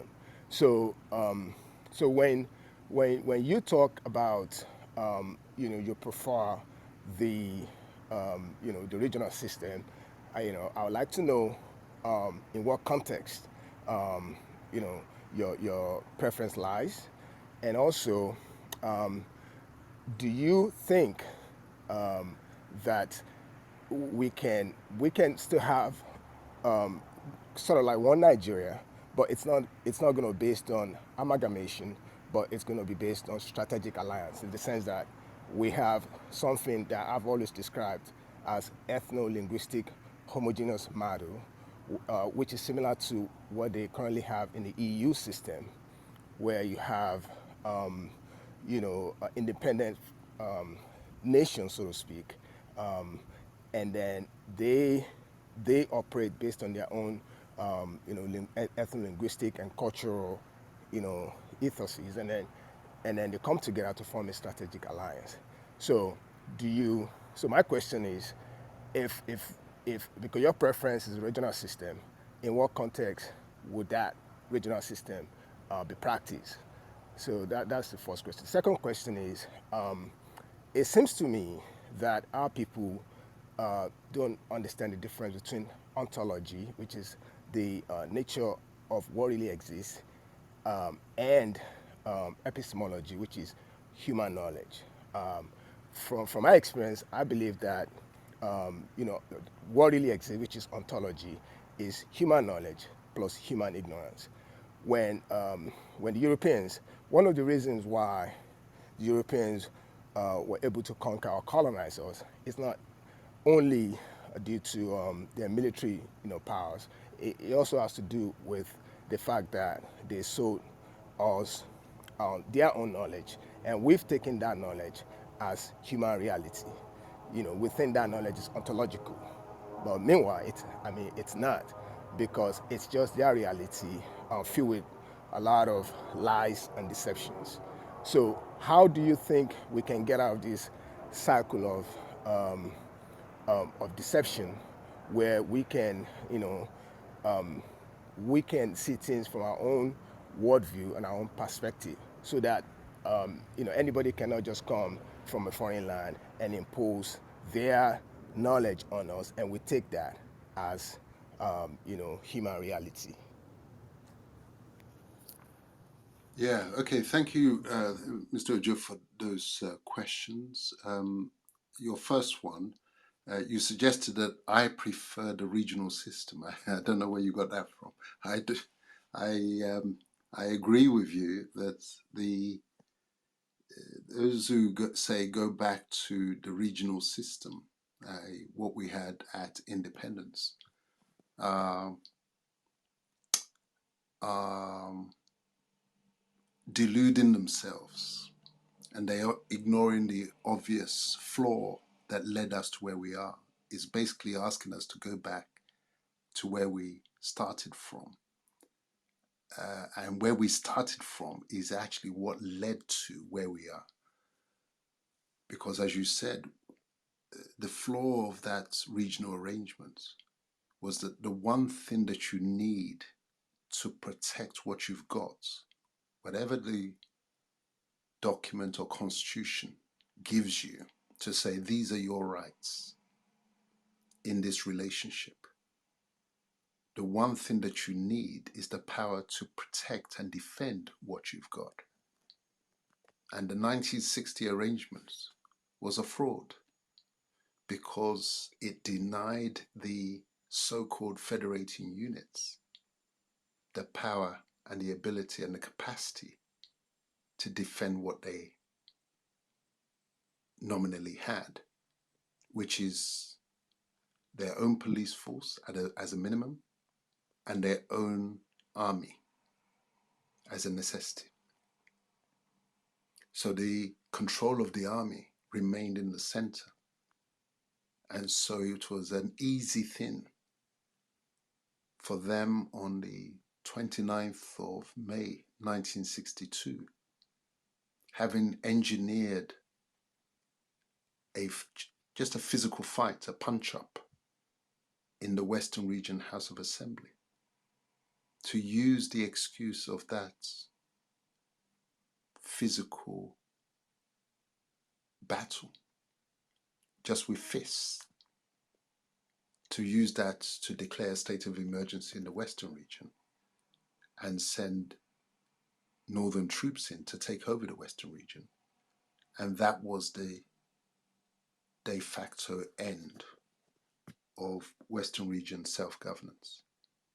So anybody who's saying we just go back to that and you leave the vital thing of the control of the police and control of the army in the center, you're just asking for history to repeat itself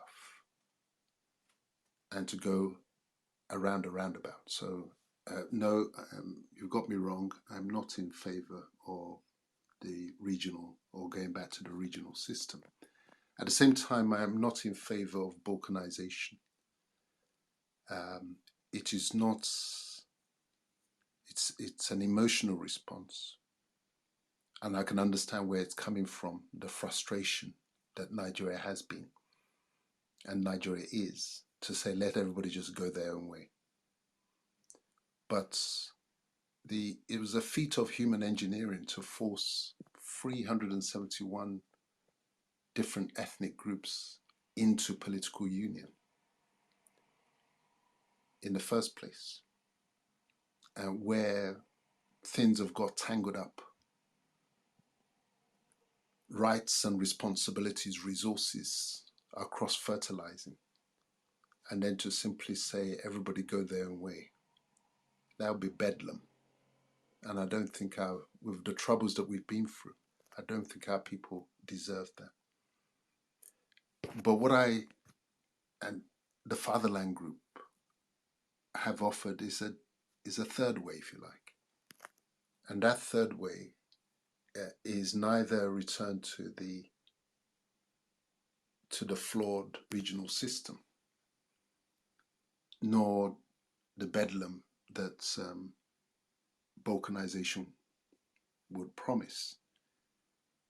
It is the union of the orange, which I explained earlier, where each, and you're right, it is very much along the lines of the European Union model, where in Europe you see them, France rules France, or a Frenchman runs France, speaking his language to his people.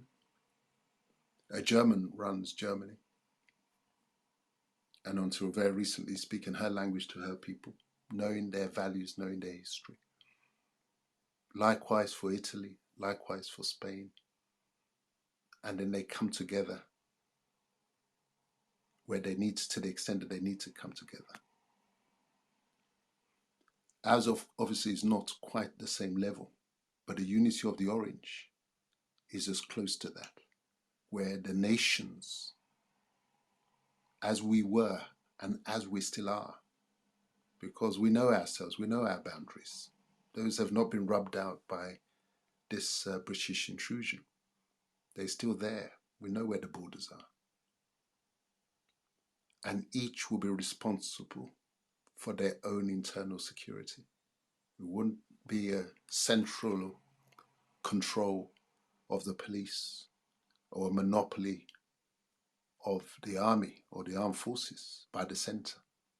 Each must have the capacity to defend its constitutional rights, because that's where respect comes from. So that's my answer to your first point. Your second point about how the tension and the eternal tension for all human beings between reality and knowledge, what really exists and what we know and understand, and the cycle of deception that we've been subjected to in swallowing other people's worldview and taking it taking it on board as ours. I'm agreeing with you. It starts from the process of understanding your history. This is why I'm excited by this generation. They took history off your syllabus, but you don't have to wait for them to put it back on.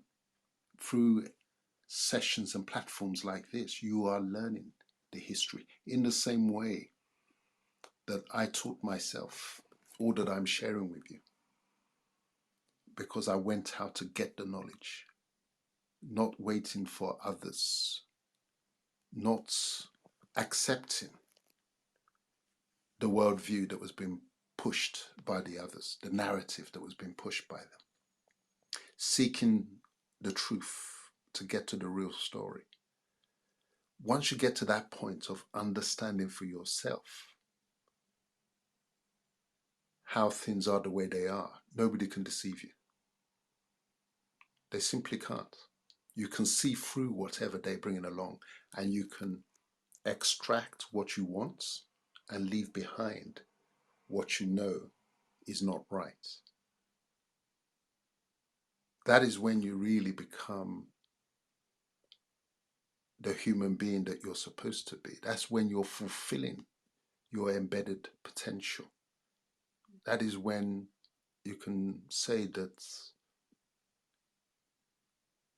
you're knowledgeable, because that mind of yours, you've exercised it to the fullest. You've just like when you're in the gym at the physical level, it is by lifting those extra weights and pushing the extra round that makes you stronger and fitter. It's the same for the mind. The danger is that our minds have been flabby because we just roll along with whatever anybody comes along and tells us, rather than being inquisitive and questioning, challenging. It doesn't matter who it is. It could be your lecturers, it could be your elders, your fathers, and indeed foreigners. And it's in their books. Never be afraid to question, because there was a nice quote that went round during this festive season, that the truth never minds being questioned. It is the lie that becomes indignant when questions arise. I hope that addresses your 2 points. Yes, thank you very much. And I apologize for mischaracterizing your view as to the regional No system. worries, we're on the same page.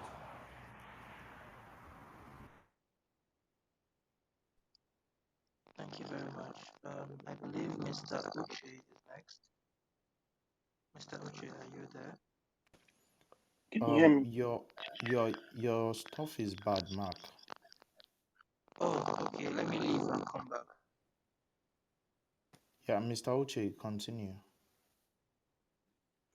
Thank you very much. And I want to join the other speakers to thank Mr. Ogun for joining us this evening. He kindly explained why he thought the British chose the colony and the feudal structures to have when they colonized Nigeria. What I would like to know is, why is this preference not being reviewed today? So today we have Nigeria made up a north and a south. The South is made up predominantly of open societies, um, substantially Christian, substantially Western in outlook, who you would think are natural allies to Western nations and to Britain. In the North, you have the opposite. So if we can explain why they chose they made those choices at the outset, what is the rationale for persisting with it? Is it pride because of historical reasons? Is it some might argue the resource in the Niger Delta? And we have to also situate that in the context of the energy transition. The hydrocarbon resource in Niger Delta is no longer as valuable as it once was. It's no longer as of strategic interest as it once was. So why is it that there's a natural ally for Western countries in the southern Nigerian societies today, but they still continue to even now the British High Commissioner to Nigeria continues to engage more with the feudal um, anti-Western, you would think natural in terms of the natural instincts institutions in northern Nigeria. Thank you. Thanks, Uche, for the question. Um, why is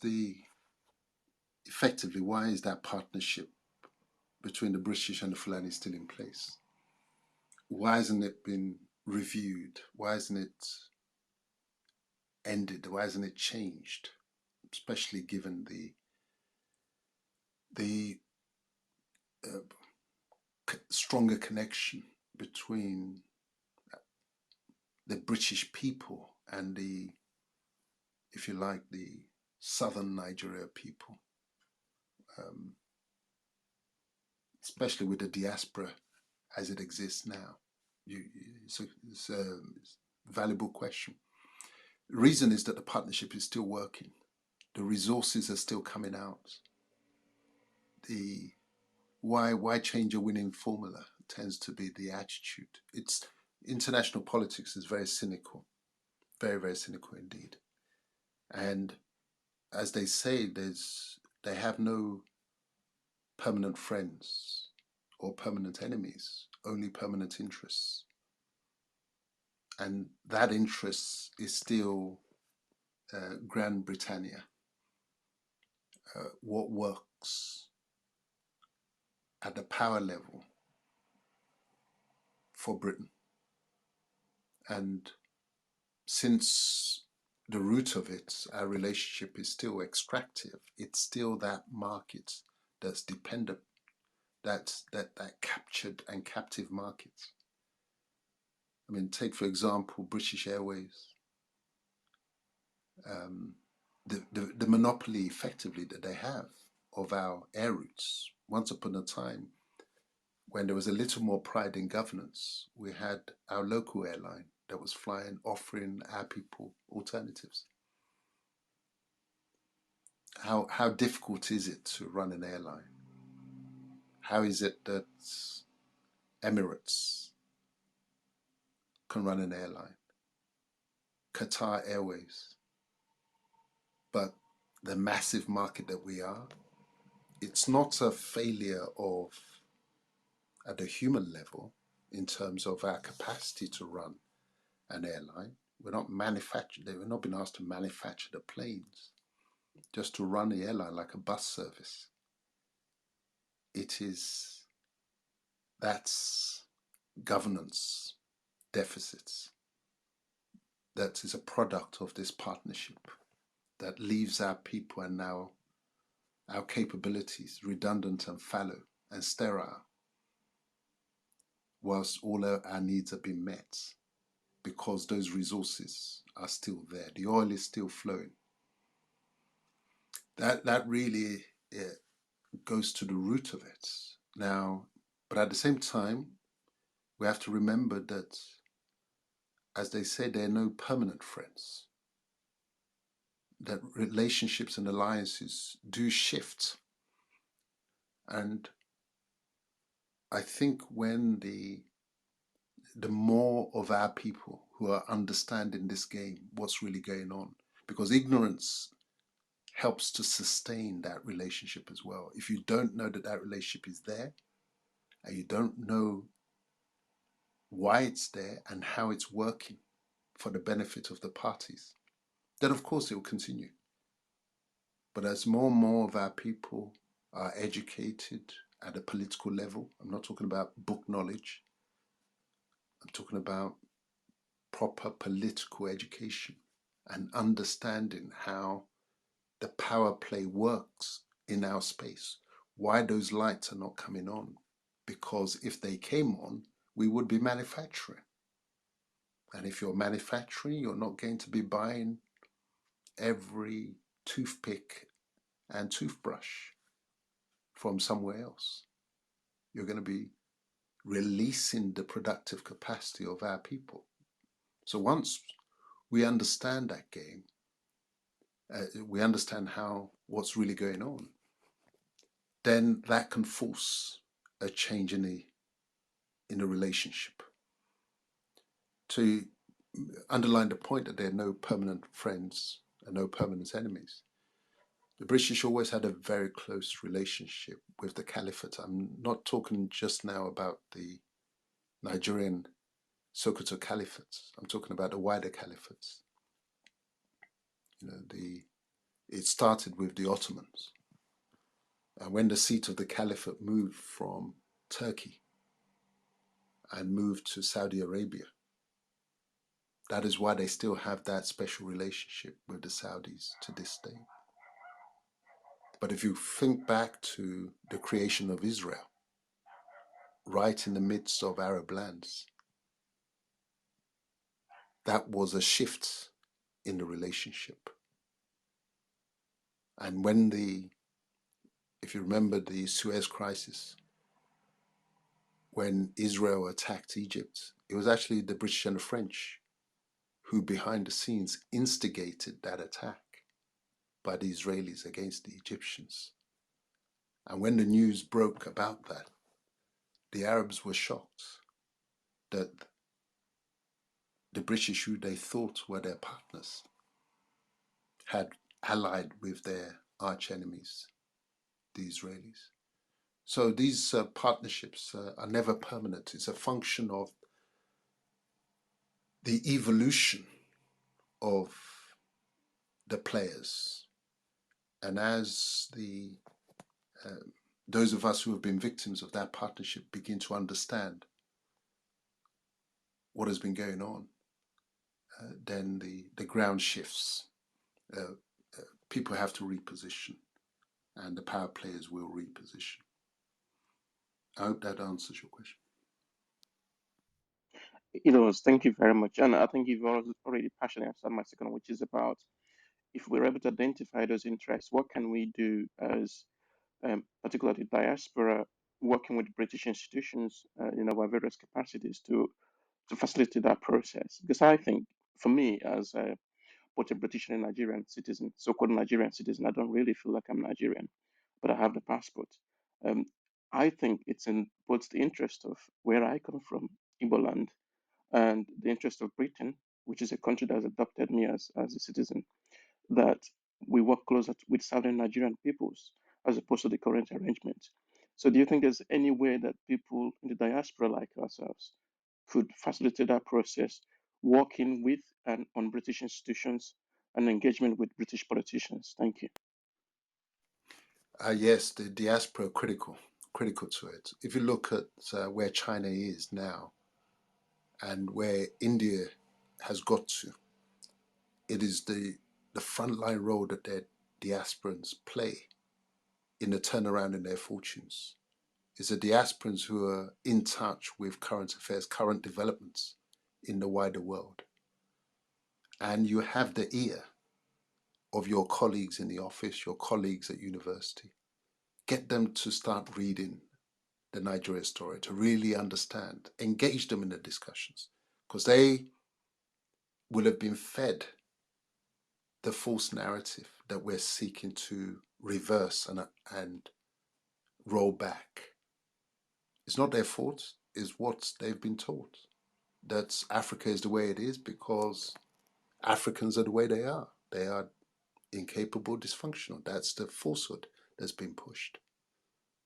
But they know how good you are. You've been with them in the lecture rooms, in the classrooms. Your children are there with them, competing neck and neck on every front. So it's an opportunity to get behind get underneath the guard of their governments. Because I tell you one thing, the only people that these powerful countries are afraid of, these powerful governments are afraid of, are their own people. And this is why they keep them in ignorance about what's really going on. And our diaspora has the opportunity to get behind the guard, get the books into their hand, give it to them as a Christmas present. They'll read it. And then they start getting the real story. And then you get more of them on our side and pulling up their governments, just as we use every opportunity to call their governments to account, write the letters to the newspapers, even though the newspapers are very much under the control of their government. But you must, and we must, keep digging, keep getting under the guard to get the real story out. That's the way.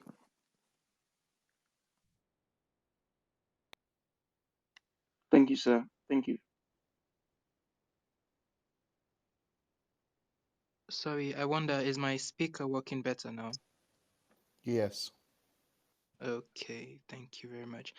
So I'm going by the order of people who came into the group. So I believe Mr. Rewaju is the next person.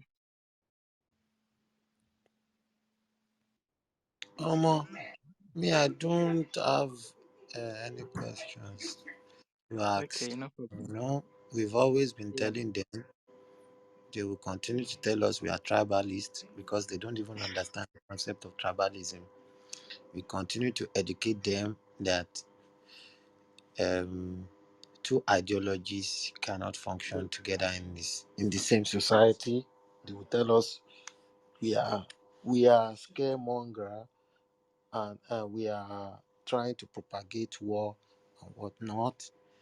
We've warned them that we are only telling you the alternative of how the problem will be solved. In fact, if Mr. Dele Ogun leaves this stage today, I can see some faces here that no matter what you tell them, they will still go and preach that one Nigeria anthem. And it's okay. It's not only that they are deaf, but they've been psychologically defeated. They are naive, they are oblivious of the reality, and they know, and they live in functioning society. I can see some of them here. They live in functioning society. They will now start telling you some rhetorics that Nigerians are the problem. So today, I'm sorry, I'm tr-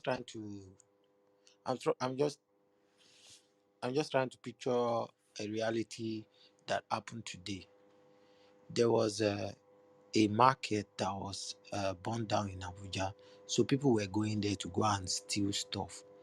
So I posted it that why are Nigerians like this?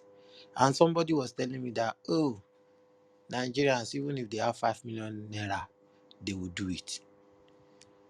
I now asked the person, because I was staying in Germany, that Germans don't have $10,000, but I can guarantee you that as they don't have that 10,000 euros in their account, if this kind of thing is happening, I can bet like 98% of Germans will not go there to go and steal things, because the society and the system they have been living in have been extremely empathetic to them. Hence, they will have the empathetic mindset, you know. And I told the person, in America, this thing will happen because some people have been subjugated due to some systematic issues, just like the Black Lives Matters.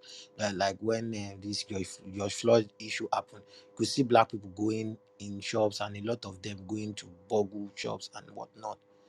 So when a system has maligned a certain people or group of people, look like Nigerians now, the system have maligned them. So they are they are not sympathetic to whatever happens comes as an opportunity, you know. So it is the system. Just like you get to the airport, you see that it looks like a poultry. You understand? We keep telling them, And there is nothing big and nothing bad in just saying that, oh, we don't want this to happen to our unborn generation. So, they are just scared of war. But me, I told them Nigeria will collapse itself. And when it collapses itself, a lot of you will be a victim of war. So now that history has been taken away from you, it is better we start teaching our kids our history, just like the Irish people did for more than 500 years. And today, the Irish people are there. They have their country. But if we don't do it as our own job to teach our kids, the mindset we have today, just like Wole Soyinka said, he said their generation is a wasted generation because they lived the Nigerian mindset. They propagated the British agenda, the British propaganda. That was what their generation did. That's why when you tell them, oh, you should, Nigeria should dissolve itself, they will start calling you a tribalist. I've been seeing a lot of rhetoric that does not even make any sense. But they go to countries like Germany, Poland, Spain, Italy to go and receive treatment, autonomous countries. So until we address this issue, if anybody likes, they can call anybody tribalist, but we have the right to say we want our our homogeneity and our identity not to erase. Thank you. Thank you I very mean, much, what for? Mr. Rewaju. You've spoken some very nice points. Because Mr. Delogun is still with us, we want to take full advantage of his presence here. I know there are so many people who are really excited to have him here with us, so we want to really give people the opportunity to ask questions. So I would move on to Mr. Fola. If you have any questions, sir. Yes, thank you. Thank you very much. Thanks to the organizers, and thank you, Mr. Dele Ogun. I really appreciate your efforts, time, and all that you're doing in this effort. I mean, across platforms and all of that. Thank you so much for your services to Nigeria. I have three questions, and I'll just read through them. I think you said you will take notes, and then I'll yield the mic. Um, with the benefit of, I mean, historical hindsight, just looking at from all your research and all the books and things that I know you've read and thought through, where and when, in your own view, do you think our ancestors, I mean, from slavery times and colonial times and just all of that, where and when do you think our ancestors could have or should have played their hand differently? Perhaps to be able to have maybe changed the way things played out. Do you see any areas where you think, oh, this is something they could have done differently? My second question, um, in your book, in the subsection titled "The Special Case for Abeokuta and Egbaland," you posit that based on the competing interests from the French, that the Egba leaders were able to reject the standard form treaties of protection that the British had imposed on others. And as you know, by reason of that, they were able to insist on properly negotiated terms. So essentially, I think what my take and understanding of that was that the Egba leaders played the French against the British for better outcomes. So my question is, do you see this sort of strategic thinking and action being deployed in the Nigerian space either today or in the future, especially as we strive for a more advantageous future for ourselves? I mean, for instance, some of what this comes to me, this bubbles up to me every time I see talk about China and the US and how these world powers are competing for the upper hand in Africa and in Nigeria in particular. Do you see this type of strategic thinking and action playing itself out either now or in the future? And my third question and final question is Ojuku in his book I'm Involved, he described Awolowo in these terms. He said Awolowo was firm, articulate, painstaking, and uncompromising. Those were the adjectives that he used. He continued and said Awolowo was not only identified himself wholly with the aspirations of the Yoruba people of Nigeria, but also he was able to convince the Yoruba people of Nigeria that only he, that is only he, Awolowo, epitomized the highest point of their political aspirations and consciousness. My question is, do you see any such person, either presently or right now in ascendancy on the Yoruba landscape today? I yield my mic. Thank you. Fola, thanks for those questions. Your first one, looking back with the benefit of and the advantage of hindsight, where and when did our ancestors, where could they have played their hands differently? It is easy with hindsight to say they should have done this, and I would have done this, I would have done that. But since that's the where you've placed me, you see, I like what the Japanese did when when the Europeans came to their shores and they were trying to come in. The Japanese refused. That whatever it is that you have, leave it on the coasts. You're not coming in. We had a much more open door policy where, a bit like the native Indians, I remember reading an account from a native, in fact, it was actually a dialogue that I had with a native Indian chief when I visited America. I think it was my second visit. And I had a meeting with him and I said, well, it must tear you to pieces that this was your land. Because bear in mind, he was in a reservation, a native Indian reservation, and he was a tribal chief. I said to him, it must tear you apart, knowing that this was your land. How did it happen? And he said, well, when they came, we were comfortable. And they were wretched when they arrived on the shore. They had been sailing across the oceans. And they were hungry. And we gave them food because we had plenty.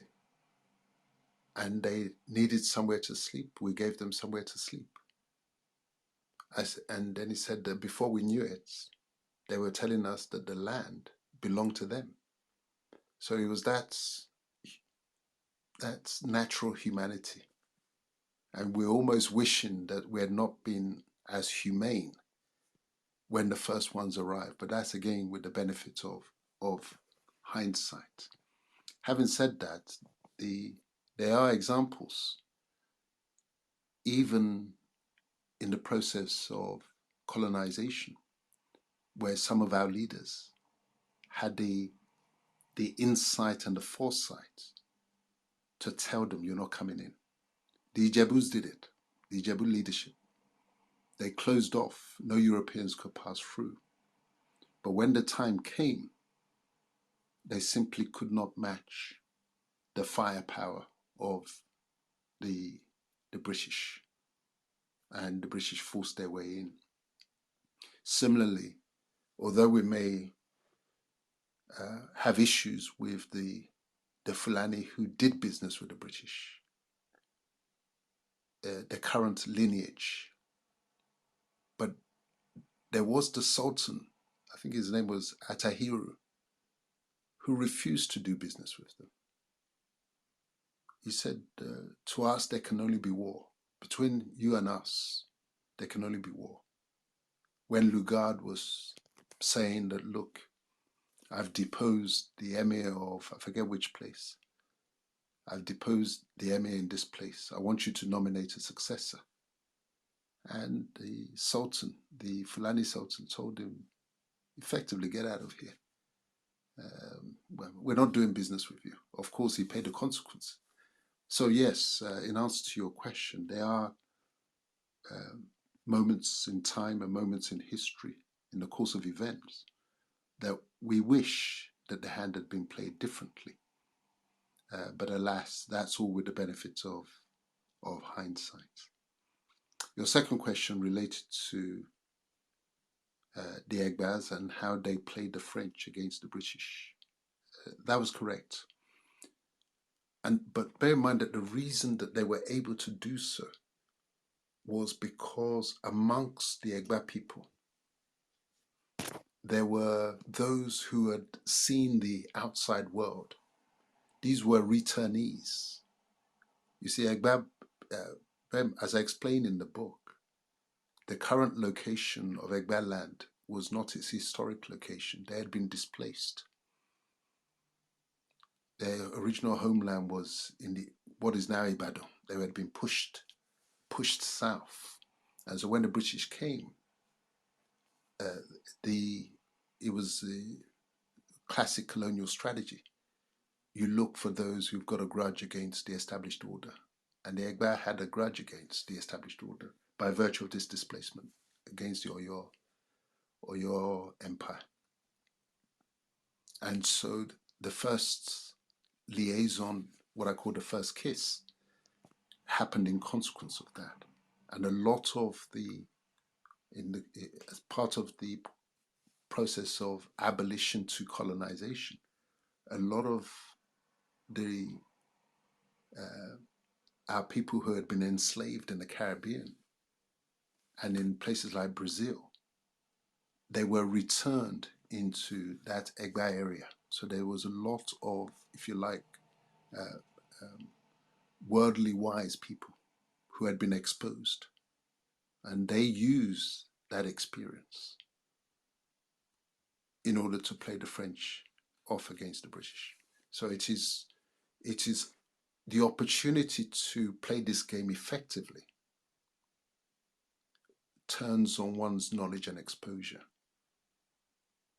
And the more we understand about how the world really works, not how we're led to believe that it works, that it's just, oh, democracy, everybody roll up and you vote and you get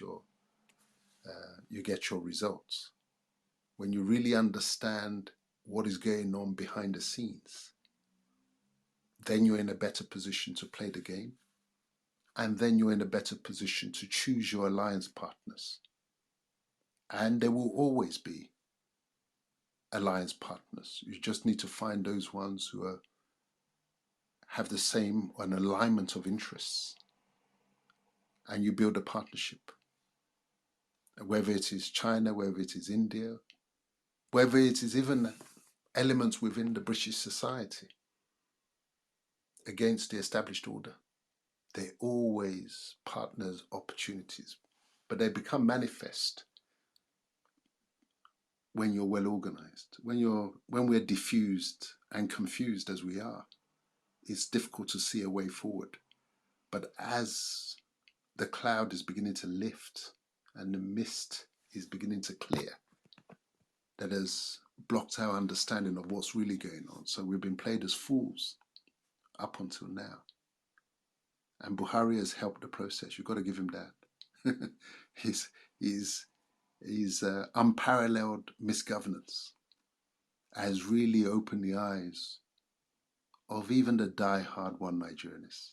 They're in denial because, of course, nobody wants to have been seen to be a fool or to admit to have been a fool and to have been fooled. But he has exposed them in a big way. And some of them have the courage to say, I got it wrong. I got it wrong. And now see. And we're just waiting for more of them to find the courage to say, yeah, we got it wrong. We need to change. Your last question was in relation to Ojuku's comments and assessments of our law, which goes to show the point that I made, I made this earlier, that there's so much affinity between the Igbos and the Yoruba that the divide was artificial. There are common values there, and we can see quality in each other. But it has served the interests of some to knock heads against one another. So in the same way as Ojukwu wrote that assessment, an opinion of our law, so too Our Lord held Azikiwe in esteem to the point that he was ready to play number two to Azikwe's number one.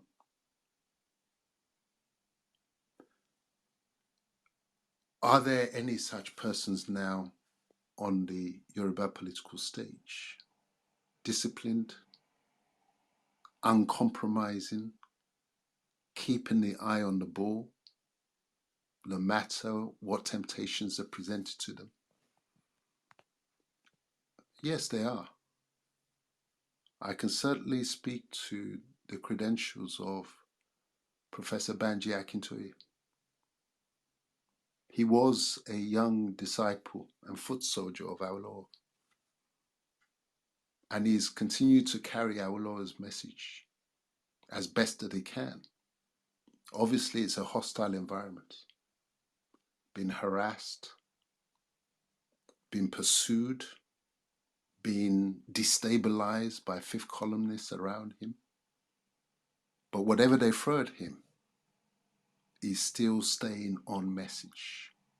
Unlike our Lord, he has been active in building the bridge between the Igbos and the Yoruba. Last year, when Fatherland organized the first Igbo Yoruba conference, he was the lead speaker, or one of the two lead speakers. The other one was Emeritus Professor Emmanuel Nwanze, former Vice Chancellor of Uniben. And the two professors spoke to their people. So yes, we shouldn't lose hope. There are people out there. It's just that the system demonizes them. And we've just got to be careful not to buy into the establishment narrative about these people. There are those who are ready to pay the price, who are principled and uncompromising. And yes, Professor Banji Akintoye is one of them.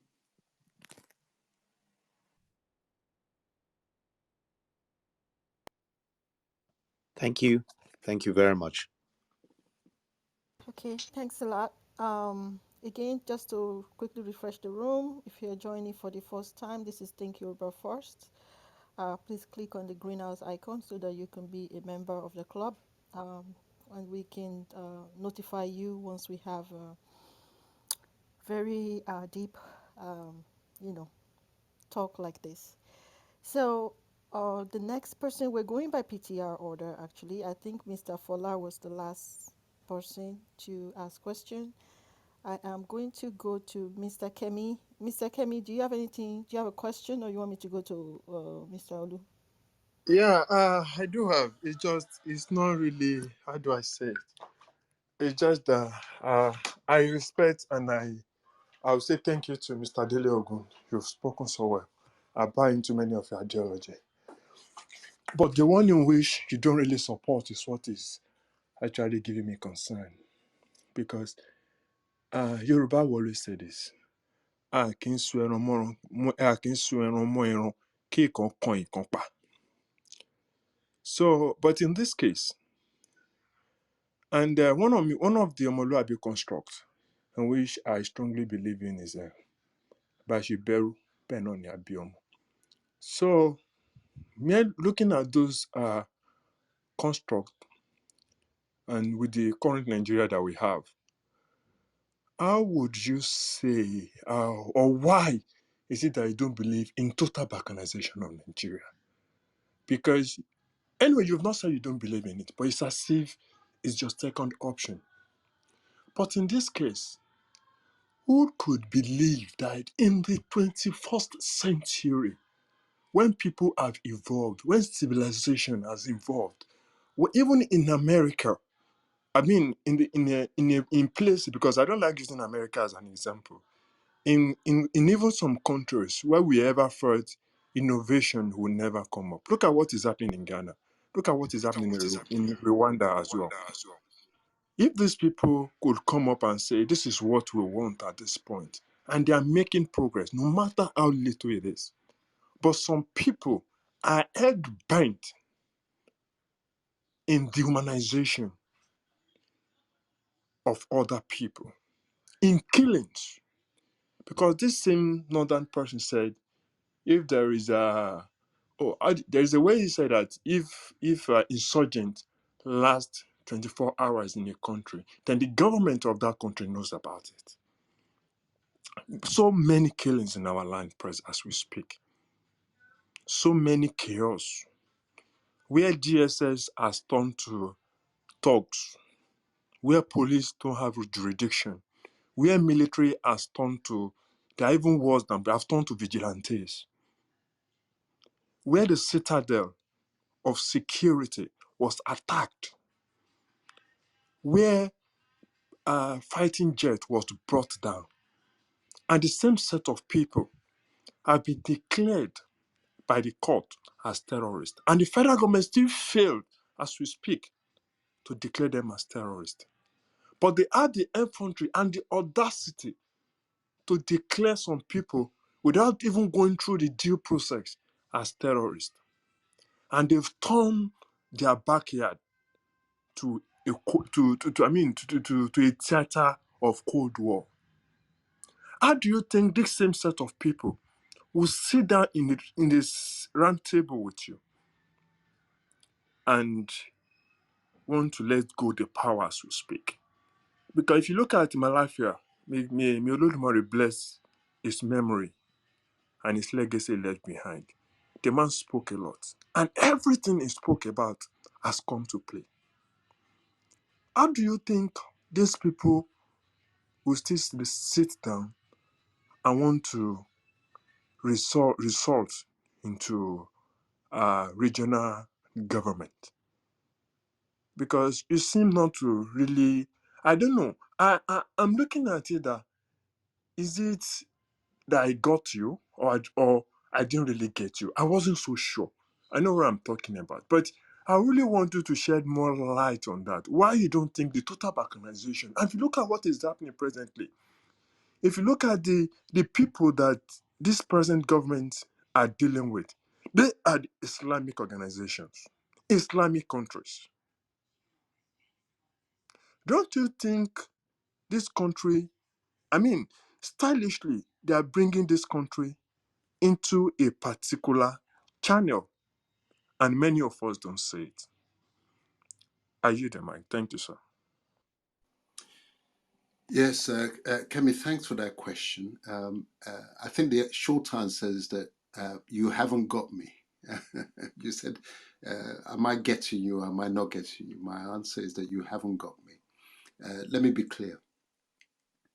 I have been in no doubt whatsoever, way before the Buhari badness, that Nigeria as configured cannot work, has not worked, has failed, and is an unnatural union. It can only produce misery, conflict, and death. That is what it's always produced, and that's what it will keep producing, as is. So I'm clear on that. And as I said in answer to another question earlier on, you then have, what is the way forward? Is it balkanization, or is it a return to what they call regional government? And I made it clear that I do not believe and support the case for return to regional governments. And I explained that the reason I don't buy into that simplistic solution is that the failing of the regional government was that it deprived, the regional arrangement that we had at independence, was that it denied the regions of the critical thing that they needed to preserve their self-governance, which is the power to defend themselves. their own police force and their own army.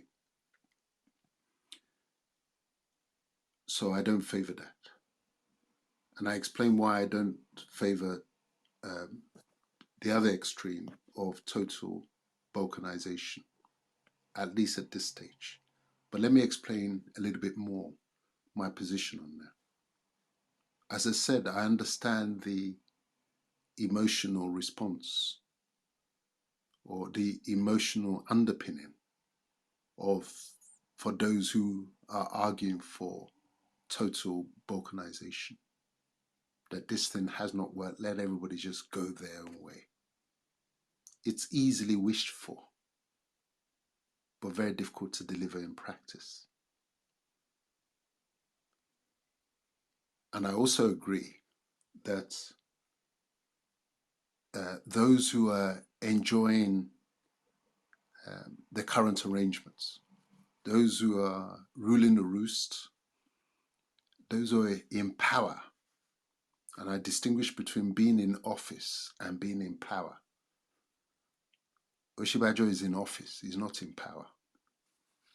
Those ones who are in power, they are in power, and they're behaving without apology and with impunity that they are in power. But you know, I'm a sportsman, and you've got to be strategic. I play to win, and you know that you know, football is my passion. You can't do anything without the ball. You've got to strategize as to how you're going to get the ball off the opposition. So you're right. In their current state of hubris, because they think they have won, they're not going to simply sit around the table, but because you guys are saying it's not fair, that the ball should be passed to them or passed to you, that they will simply pass the ball. Well, it's not going to happen. You've got to win the ball. You've got to win possession. When you win possession, you keep possession. That's the name of the game. They understand that, and we need to understand that. But you've got to be clear as to how you're going to win the ball. Balkanization, you're not going to win that game. But you do have other ethnic groups and nations who are feeling your pain. This is certainly what Buhari has delivered. Those who you can walk with, they're those who you are inflicting the pain and those who are suffering the pain in the same way as you. And I much prefer to build a workable relationship and alliance with those other ethnic groups who share your aspirations, who share your frustration, who share your pain at the waste of the current system. And so that's why we've been able to, in my fatherland group, which is a multi-ethnic group, we've been able to dialogue and come up with the prescription that we've called the Orange Union, which I explained earlier, where each segment sits comfortably side by side and respectfully and makes the whole. Now, the ones who have the ball at present, of course, they're not going to tomorrow say, oh, yeah, that's a great idea. Let's have the Orange Union. But we've got to position ourselves in such a way that they have no choice. But that requires teamwork. It requires building understanding, building, renewing relationships, patience, and clarity as to what our um, objective and agenda is. So that's why I think that is a less emotional response than balkanization. Balkanization is a bit of a dream. It's a wish everybody could go their own way. Well, you know, the international community They're not sleeping on the job. They have their interests as well. But there is scope, which is very different from maintaining. So I get you, maintaining the current structure. That's not what I'm proposing, and that I would never agree with that. But I can see a structure in that's virtually all the ethnic groups in the country will buy into, and we just got to clarify our message and propagate that message and get people to understand it. That is a win-win for those who want to play fairly. But the ones who don't want to play fairly, you isolate them. But now you're not batting alone. You're not fighting by yourself. You're a team. I hope my position is clearer now.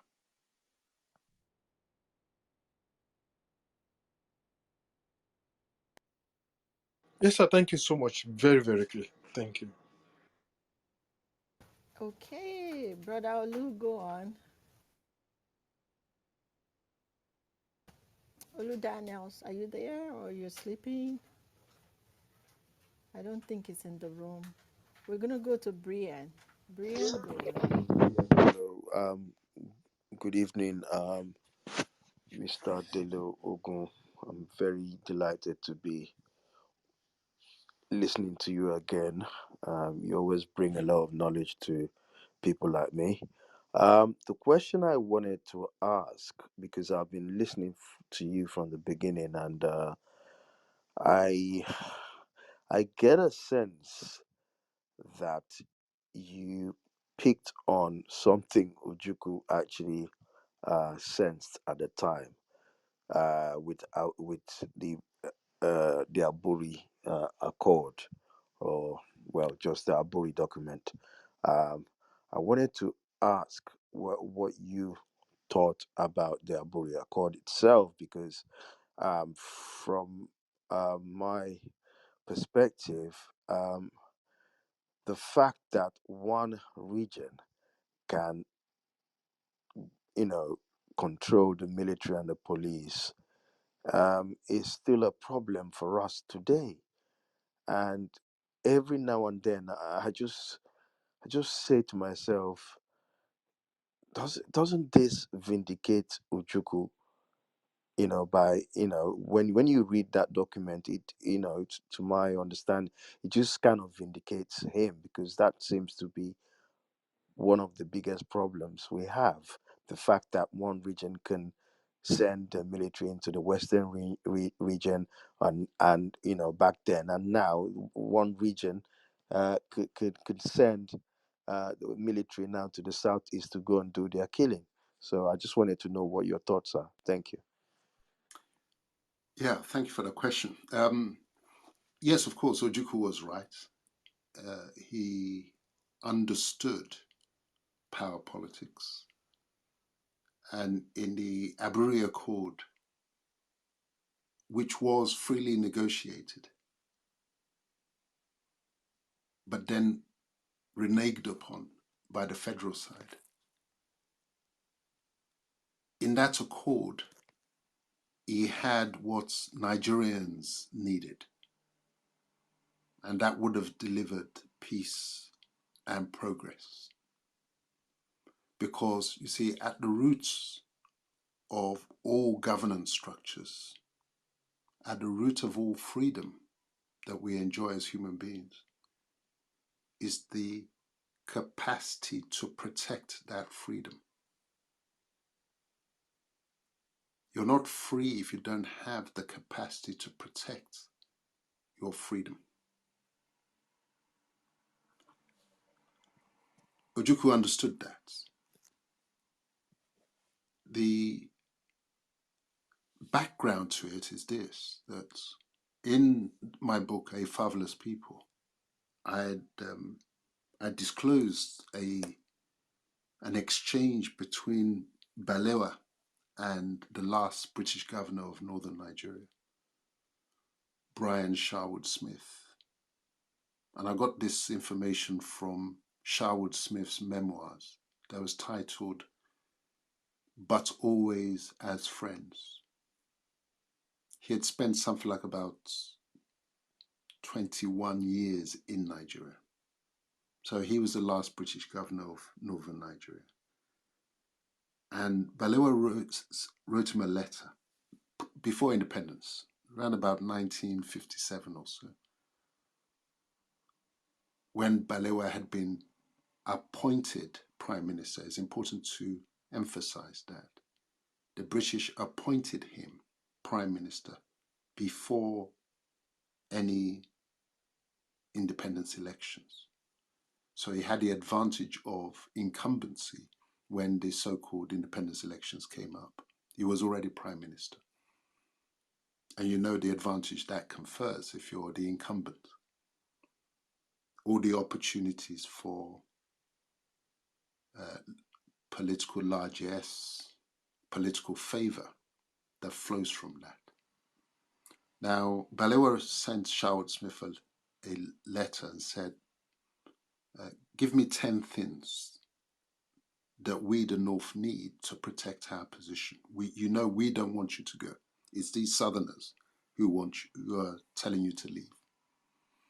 And Sherwood Smith's response was that you don't need 10 things. There's only 3 things that you need.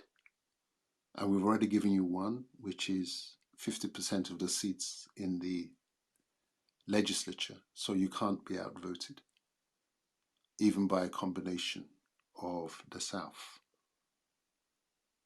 And apart from that, it is control of the police and control of the army. So the point is that at the roots of all governance structures is the control of the physical force, the ability to enforce your will, to enforce your laws. That is the police and that is the army. So Aburi Accord, Ojukwu understood that. And the Aburi Accord provided for each region to effectively have its own army. So the Yorubas were there was a Yoruba army to be created because we didn't have one. And Western region at that point was under the occupation of Northern troops.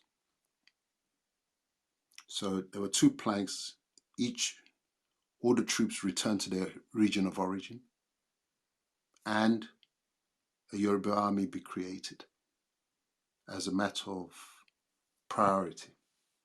That's the roots and the fundament and the underpinning of any governance structure, whether you call it democracy or you call it autocracy. So, Brian, I agree with you that Aburi Accord was actually the nearest thing that we've had to a freely negotiated constitutional arrangement. But then Aburi was scuppered because of the external influences, the British external influences that have always shaped our political structures from the very first constitution and even right up to the document that's masquerading as a constitution at present. So there's the answer to your question. Thank you very much.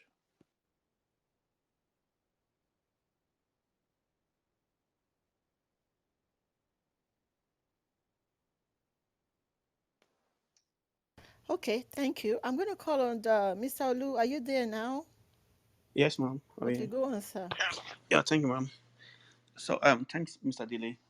So, I just have a very simple question because for me, I think the bottom line of this whole thing is As in, why is it almost impossible? Like giving, because I listened to you earlier, though I've been in and out of the stage. Like for me, I think the lasting solution to this Lugadian contraption called Nigeria is for everybody to like eventually be in their own space and control their destiny as they deem fit.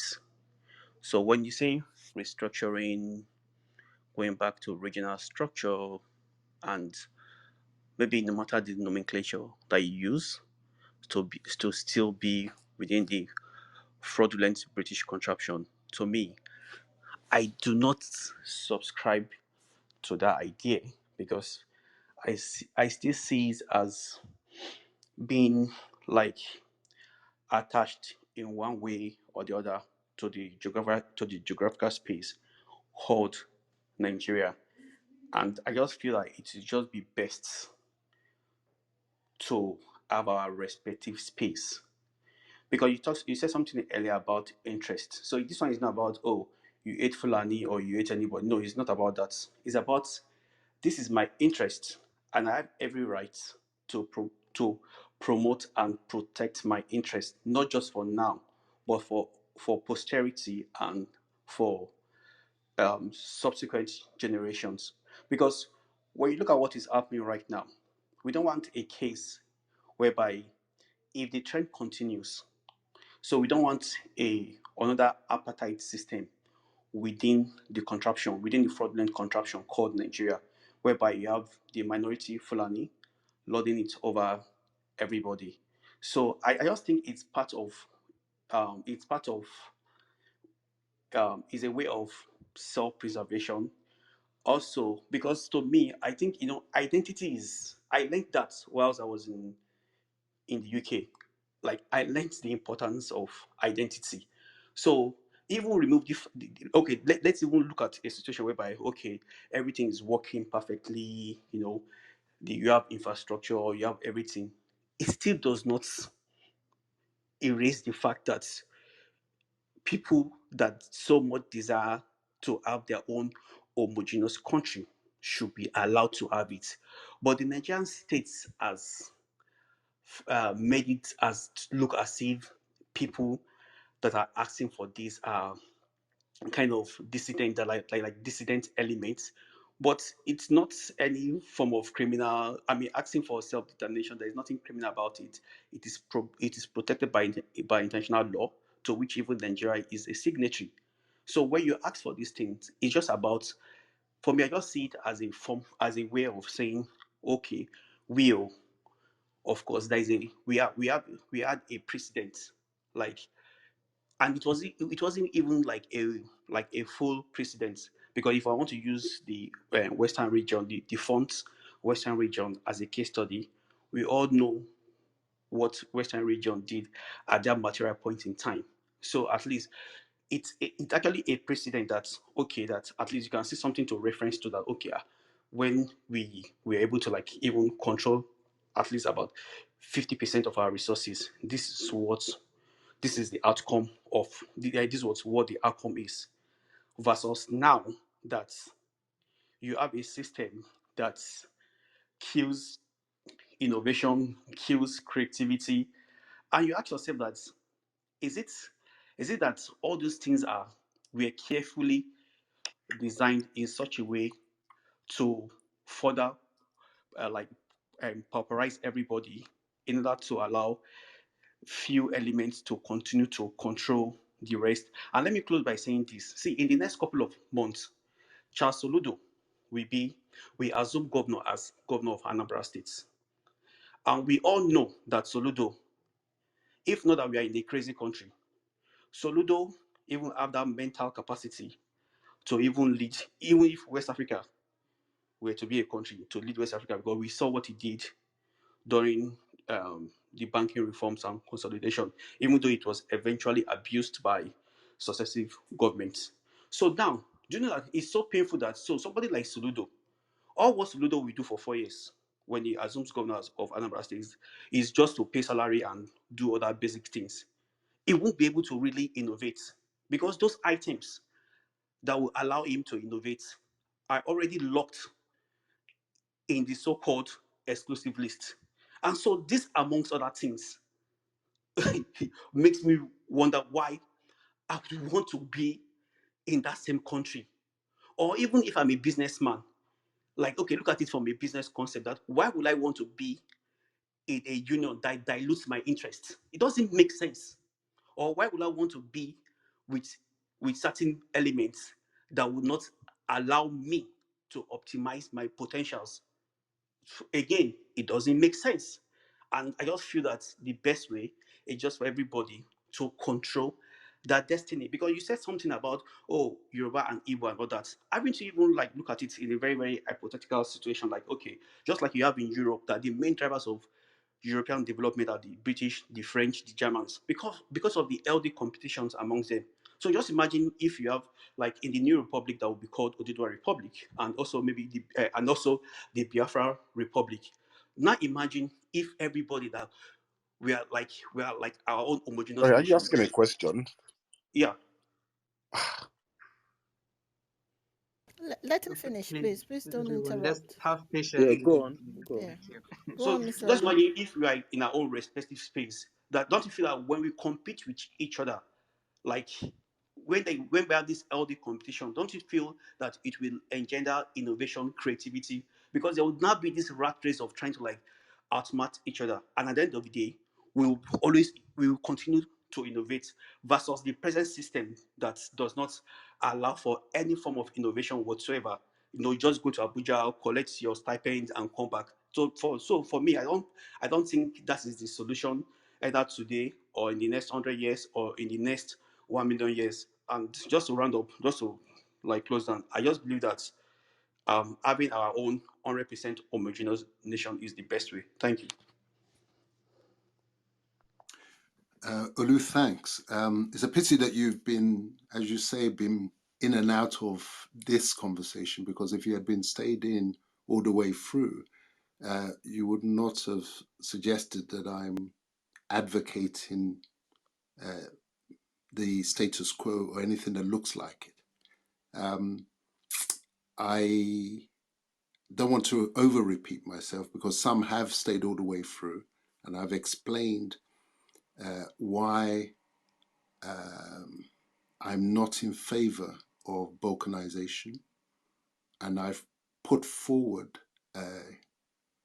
a sort of middle ground, which is the Union of the Orange, which allows for each nation to run its affairs in a meaningful way, controlling their own security, allowing or enabling precisely what you said, enabling the opportunity to have constructive competition, internal competition. Because when you have that union of the orange,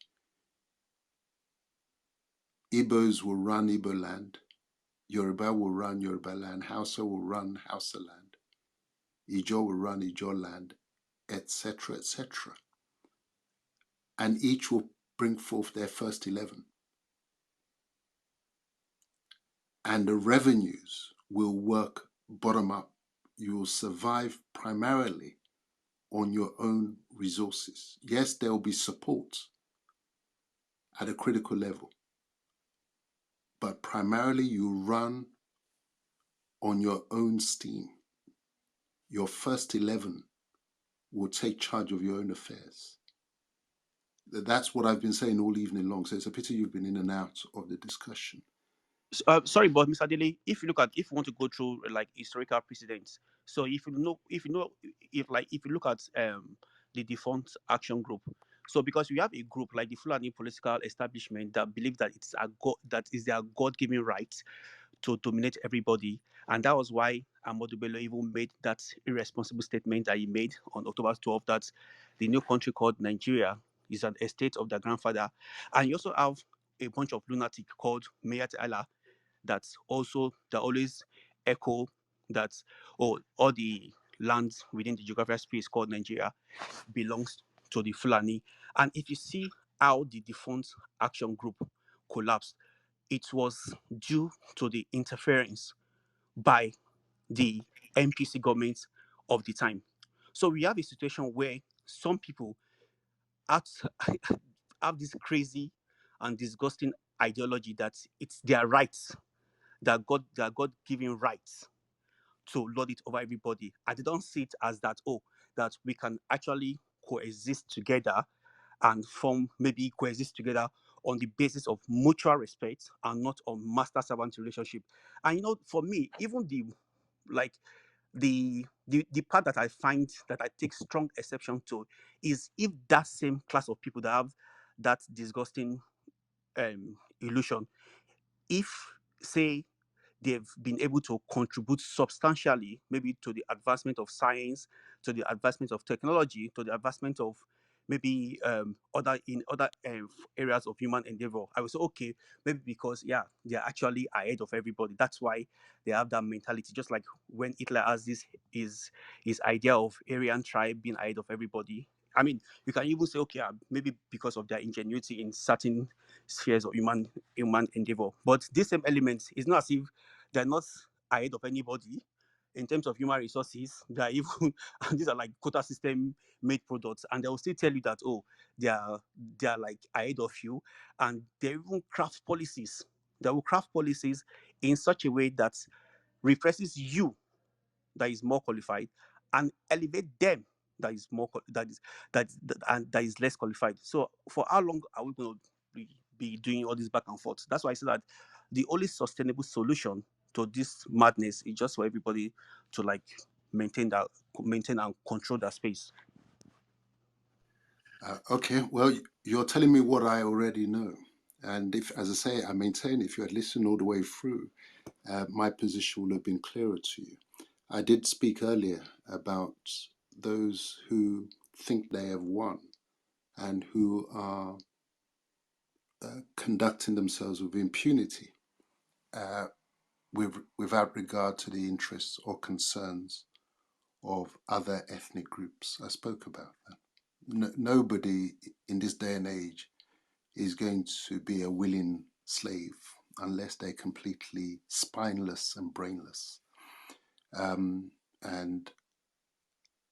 I did say that the advantage of the Union of the Orange, where it's a union of ethnic groups with each running its own affairs, with the revenue flowing largely bottom up,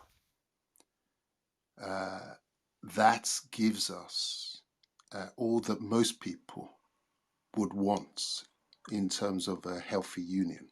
Now, I agree with you, fully understand, it's all discussed in my book, how the action group was collapsed by virtue of the elements that wanted to frustrate Awolowo's agenda, just as they wanted to frustrate Ujuku's agenda. That is all not news to me at all. And yes, in an ideal world, everybody would just be freestanding because that's how we were. People lose sight of that.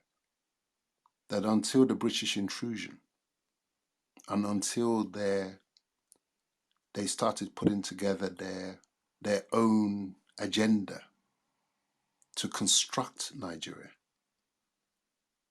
each of our ethnic groups ran their own affairs. And if we had been asked at that point, do we want to jump into a sack, 371 ethnic groups to form a political union with all our diversity, cultural and religious? The answer would most likely have been no. We will have said we don't have enough in common with one another to accept governance from each other's hands, because that's what you need for a real democracy. You must have something enough in common with each other such that you could go to sleep at night and know that you're not going to be murdered in your sleep. But if the value systems and if the agenda of those who you're forming a union with is completely different from yours, no sane person is going to enter that union voluntarily.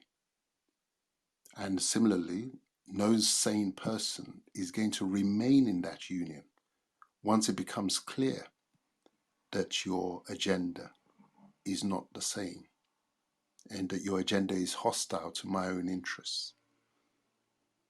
But we are where we are now, and the issue is the way forward. And I still believe that not the maintenance, not the repair of this union, but the construction of a completely different union, which is we in the Fatherland Group refer to as the Union of the Orange, an ethnic union. No more artificial states carved up and drawn up in Abuja somewhere. We know our boundaries. We know our linguistic boundaries, and we know our historical, geographical boundaries. And we know the value systems that each of the nations wants to run with. And we want a union that would allow them to run according to their values in the spirit of healthy, constructive internal competition. Now, as I said earlier, there will be those who are winning from the existing arrangements and chaos, who would not readily surrender what they have.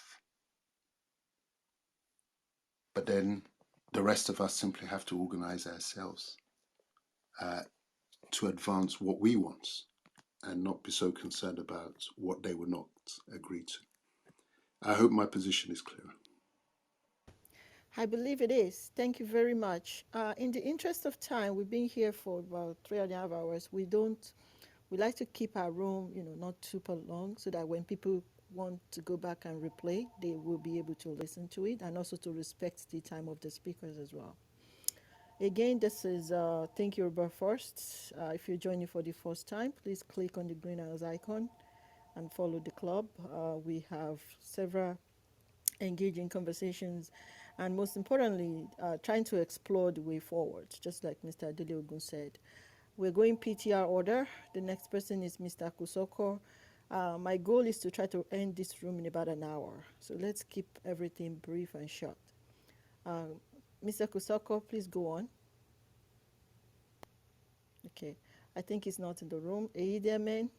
Yeah, I'm in the room. I'm kind of busy. How can you please keep me? Then maybe later I'll come back. Sure. I'll circle back to you. Thank you. Are you there, man? You go next, please. Thank you very much. I really appreciate the room.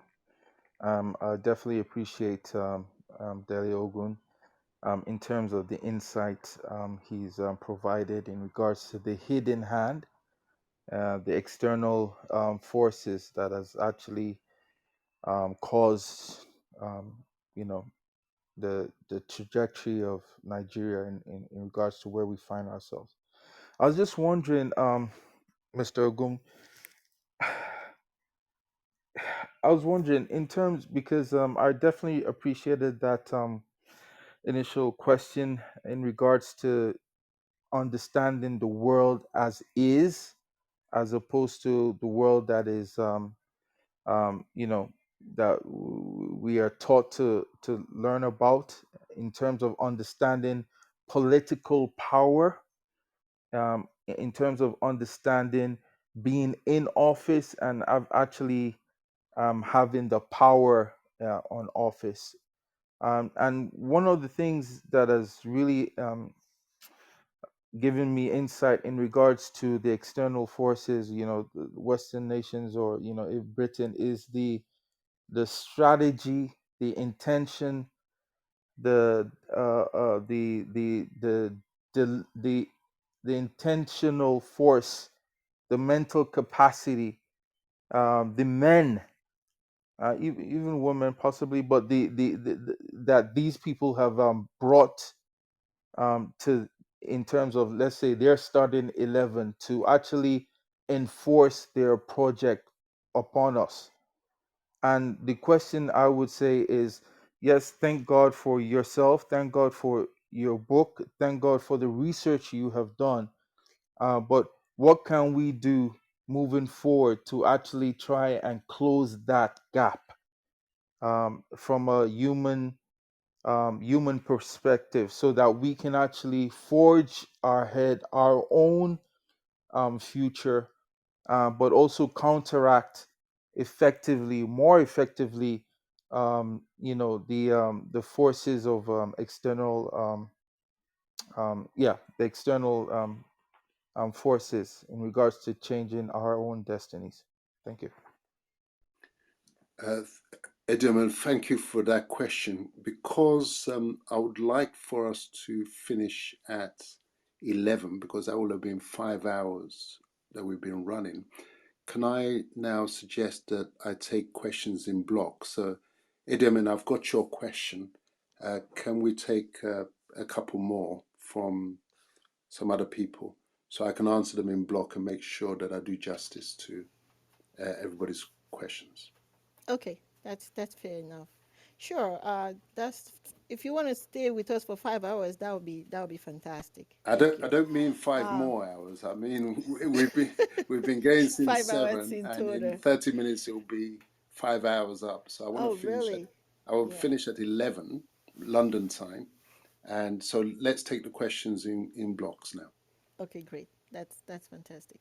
Okay, so we the next person is Ola, Mr. Ola Astrop. Are you in the house? Okay, probably not. Mr. DME, Mr. DME, are you there? Cause Yeah. Thanks. okay, please ask your question now. Thank you very much. Good evening, everybody, and especially Dele. Um, this is Yemi Johnson. We both thank you for the books you've written, which are quite illuminating, and at least gives us a better understanding of where we are and how we've got to where we are.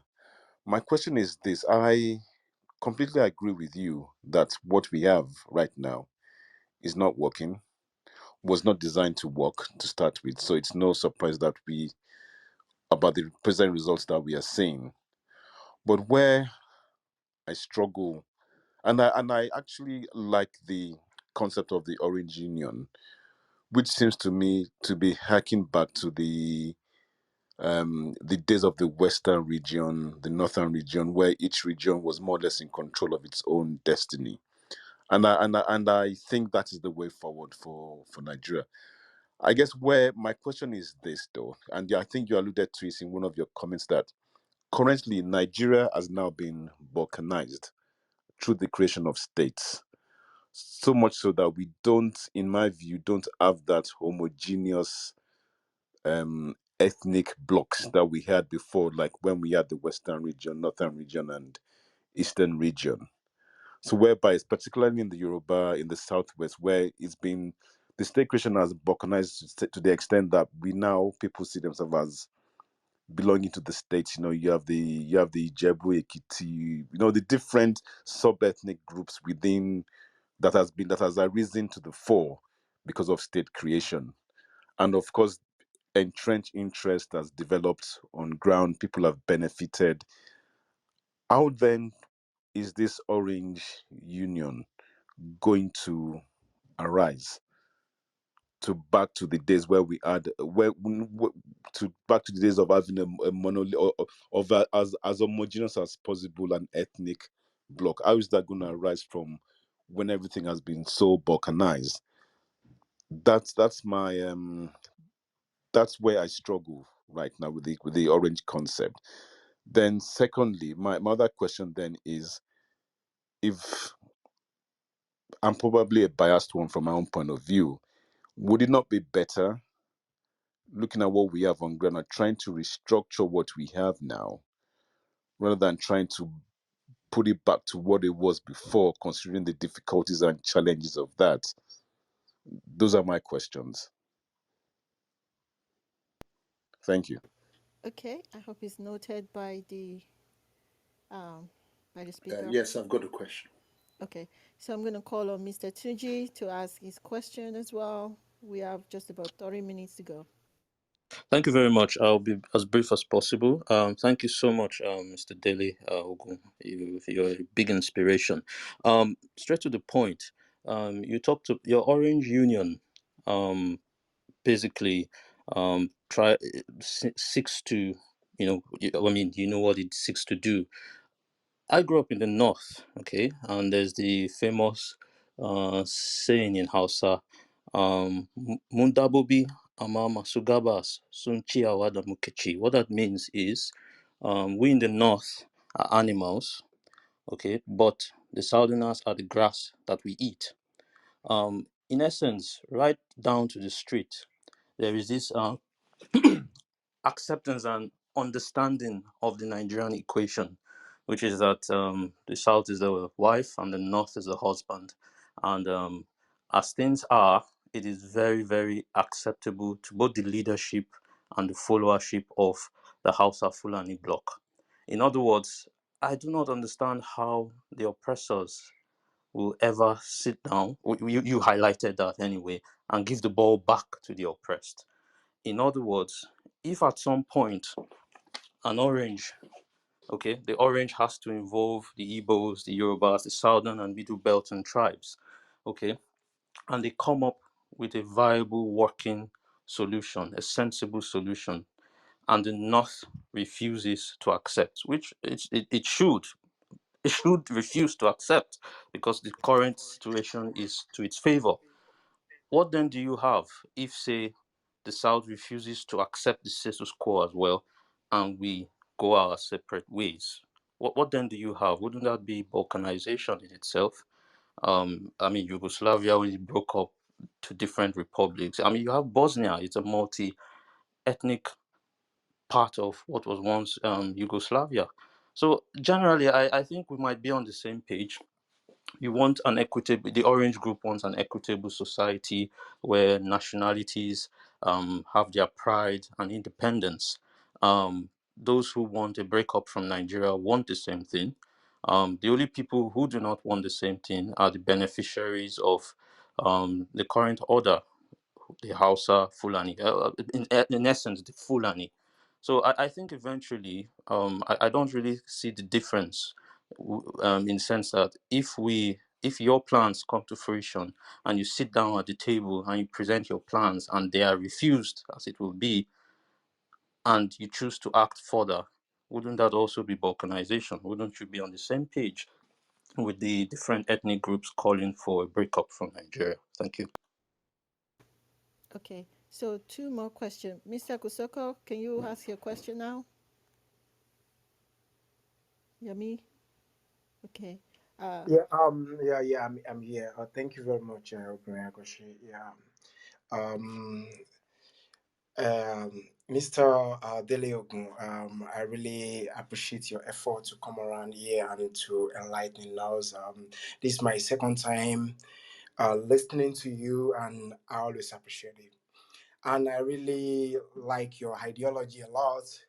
But there's one thing is that um, Yoruba used to say, "Òòṣà tí ò bá gbè mí, ṣe mí bí ó ti bá mi."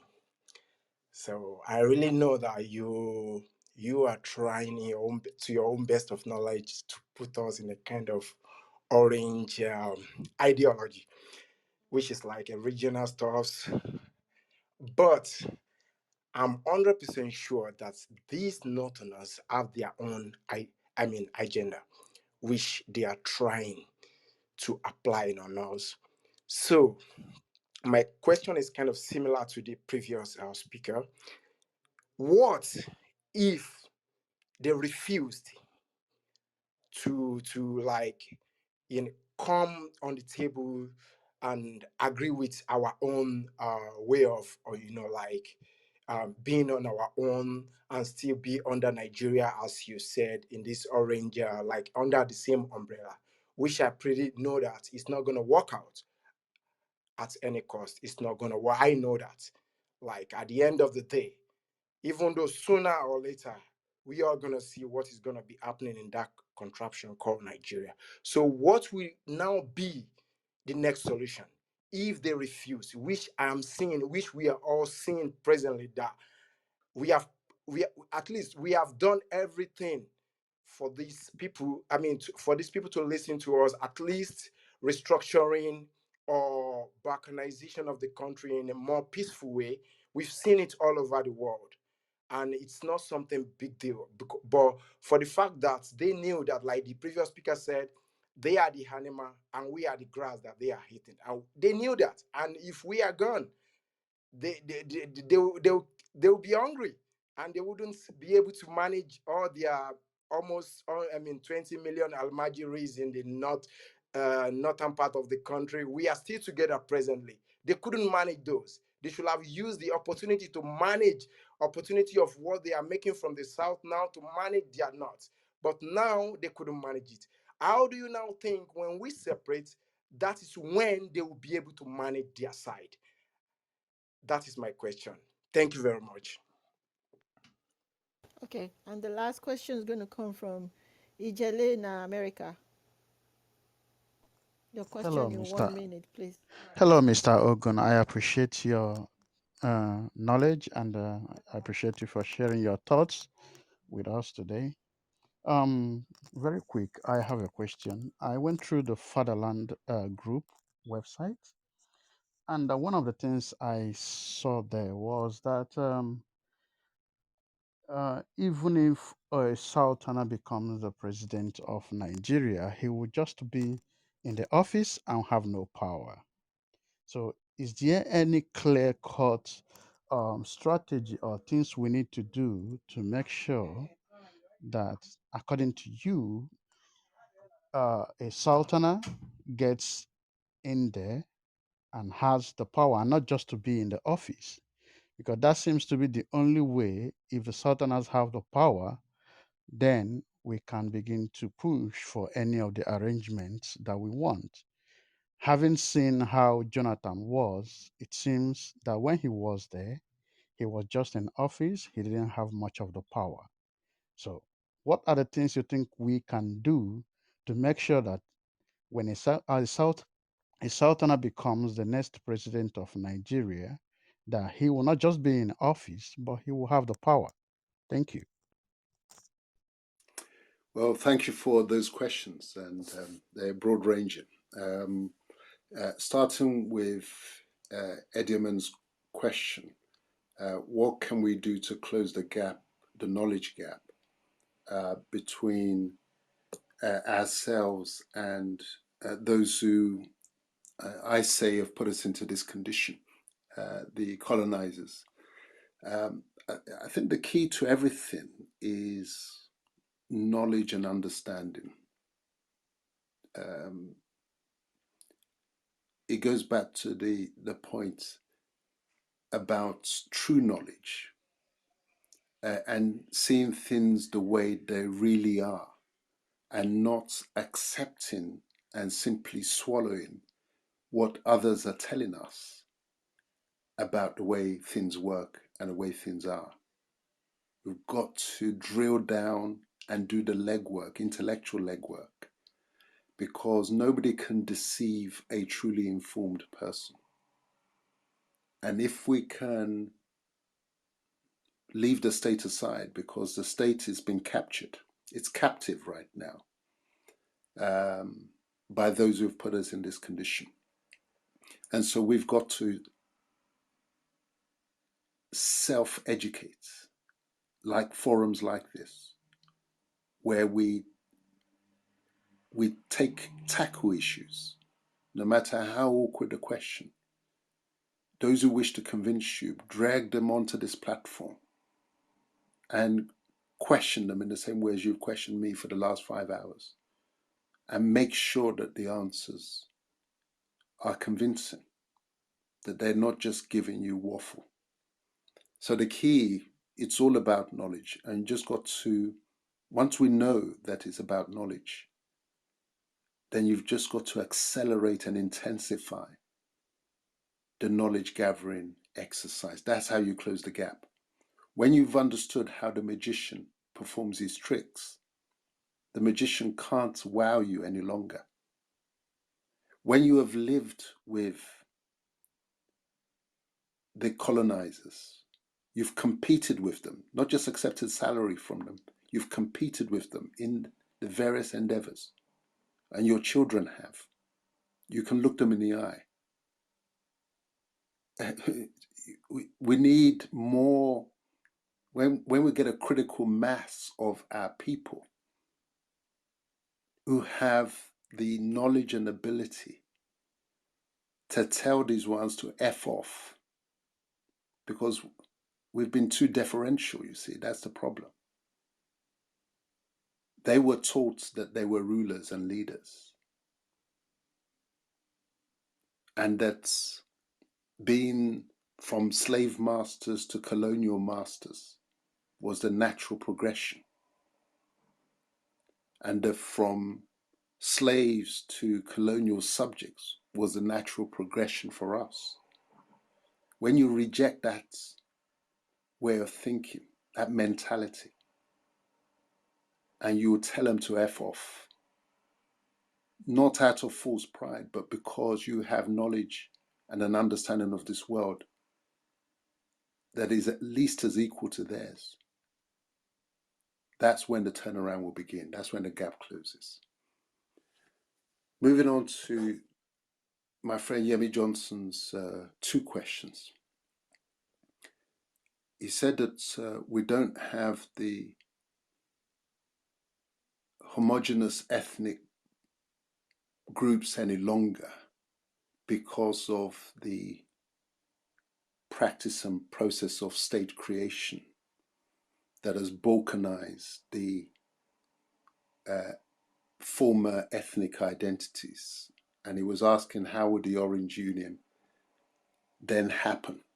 Because the Orange Union depends upon those homogenous units. Um, my answer is this, that because those states were rootless, they haven't actually changed the fundamentals. These were like what I call briefcase companies. There was no substance to them. All these states, they live on handouts. Every month they troop off to Abuja. They haven't developed any proper roots. So amongst our people, when you really scratch beneath the surface, the reality is that the identities, the true identities, the Yoruba, the Igbo, the Ijaw, the Hausa, the Kanuri, and indeed the Fulani, are still there. We've simply been deceiving ourselves, pretending that, oh, I'm from Ogun State as against Ondo, therefore I'm not Yoruba. It's a nonsense.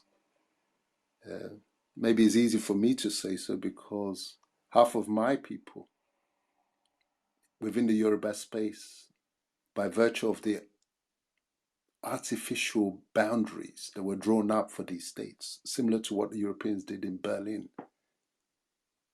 the boundaries cut across.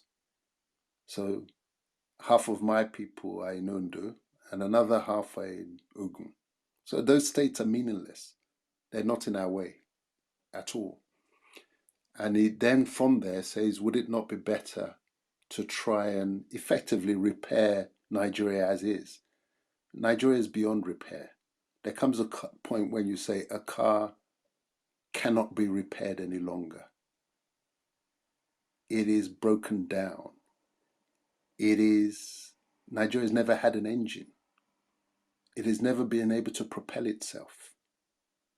Yes, it has the carcass of a vehicle, and it may even have the wheel hubs and look like a car, but it's not because of its internal contradictions, because, as you said, it was never designed to work. And there comes a point when intelligent human beings have to say, it's not working, junk it. The funny thing is that, in my observation, we would never run our personal business affairs the way we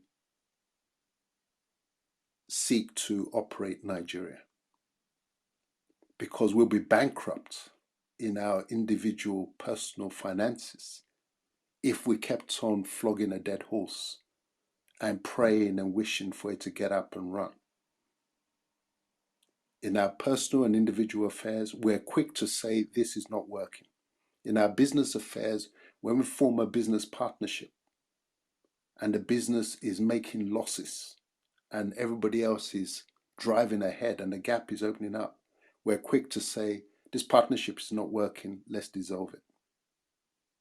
But when it comes to Nigeria, we say, let's give it one more try. Let's give it another lick of paint. Let's keep living in hope.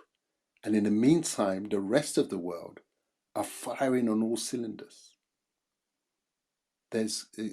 We've got to, and our generation are most guilty, not the generation that came before us, because we've now got much more information than they had. We have much more information than they had. We've had much more time to see how Nigeria has in fact worked. And we've got the opportunities like never before, thanks to the internet and everything, to see how other countries are working. The countries that were formerly part of the Eastern Europe have found their way and are now firing on all cylinders, whether it's Slovakia or the Czech Republic. But we keep hanging on to a dead horse.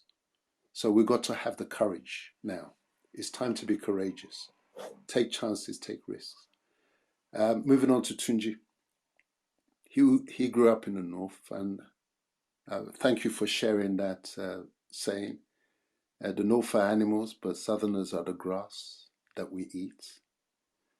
And you said that what happens if the north refuse to accept the union of the orange that's been proposed? And Kosoko had the same question effectively. He said that the North have their own agenda.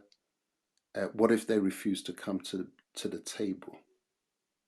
And he highlighted the point that they are still dependent upon the southern resource base. Well, first of all, we've got to firstly recognize that reality, that they have been, by virtue of the way the British set them up and set us up, they have been dependent upon the resources of the South. It is almost like somebody's been on a dole, and all of a sudden you say, get out and support and maintain yourself. There's going to be resistance, of course. They're not going to go lightly. That's just a reality. We are intelligent peoples. We understand that. And so therefore, one of the attractions of what Fatherland is proposing is not a sudden everybody go your own way, but recognizing where we're coming from and that there will be a need, at least for a transitional period, for mutual supports, but without stifling, as the current arrangement does, the spirit, the competitive spirits of each of the ethnic groups. You allow them to breathe and run their own race whilst being mutually supportive, just like the European Union does. You remember when Greece was in crisis during the European currency crisis?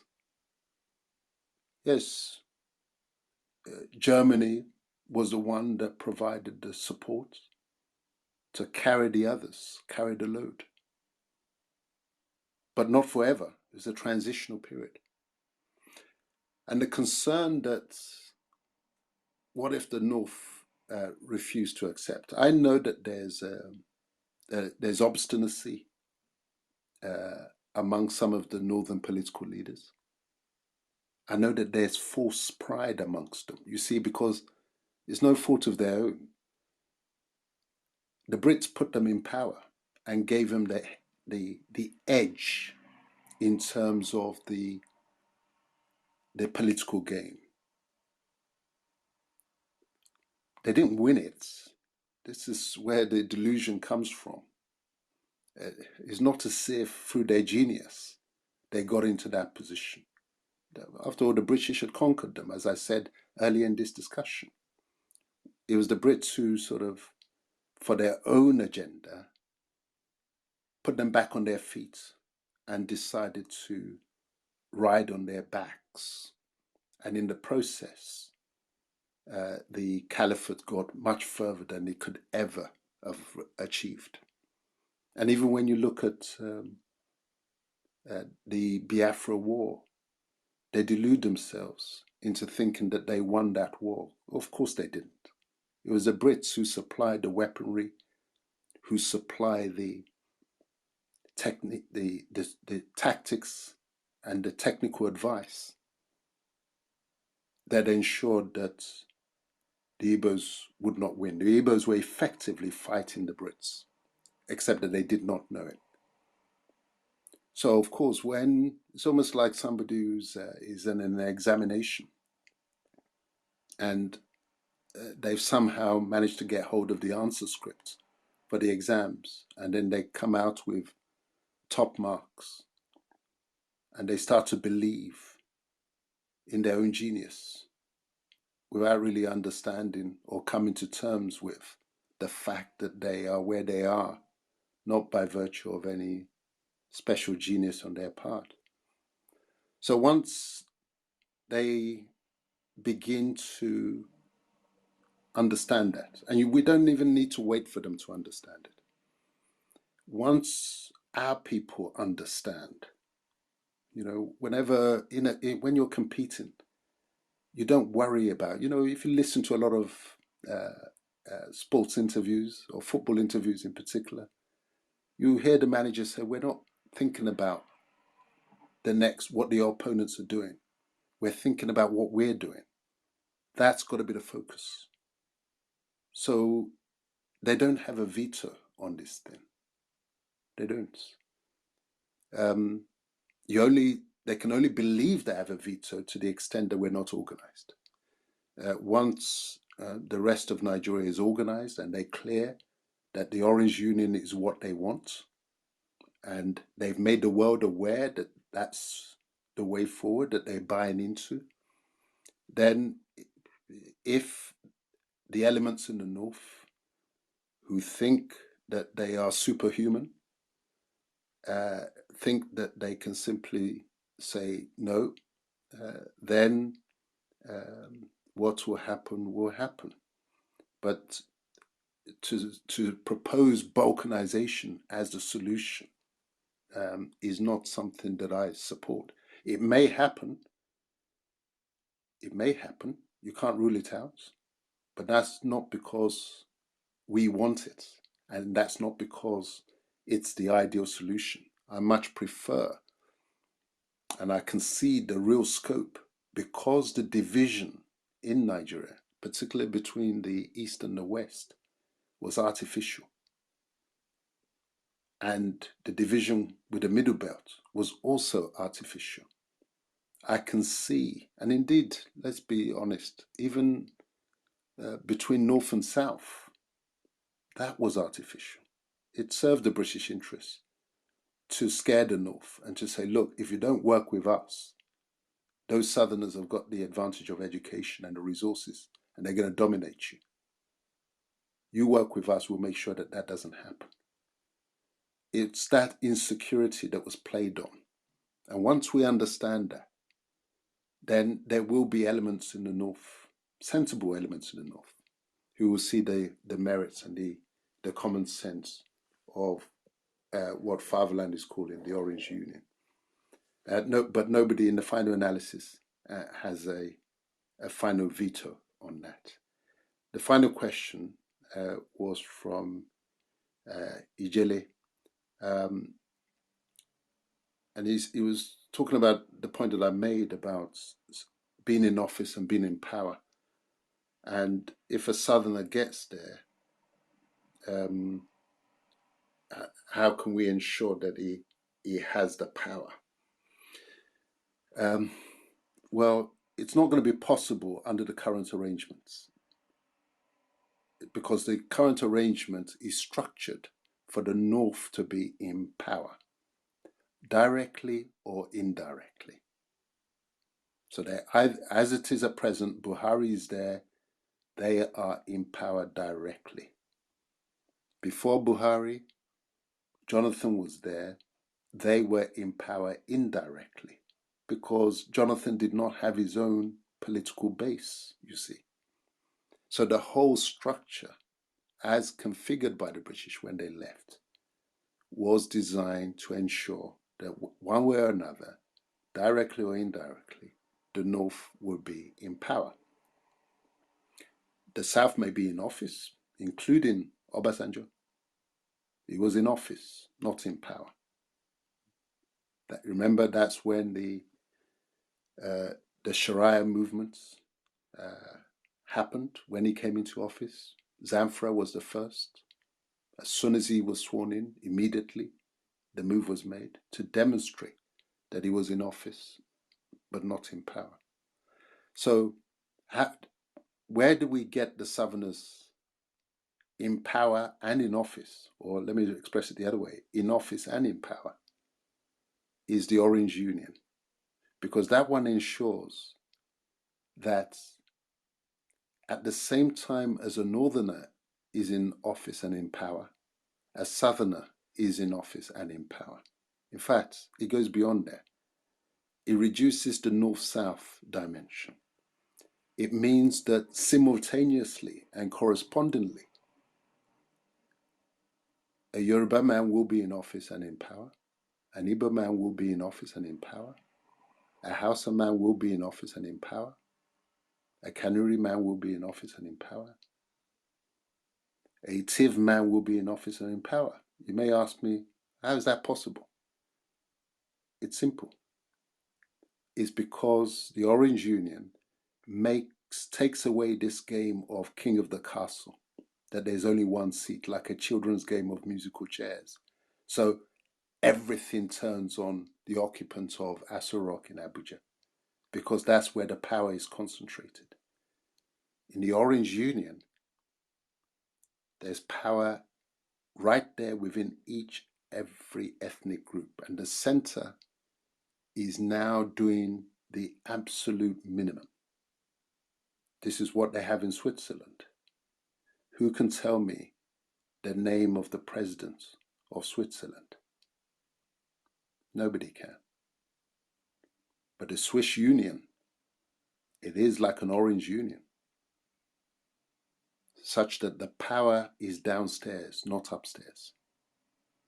So, Ijele, that's the answer to the question. That's how you get a southerner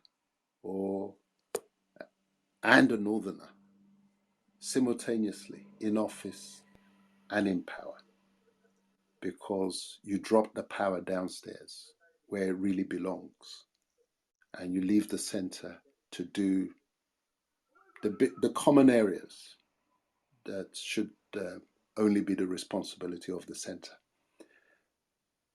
I think I've answered all the questions.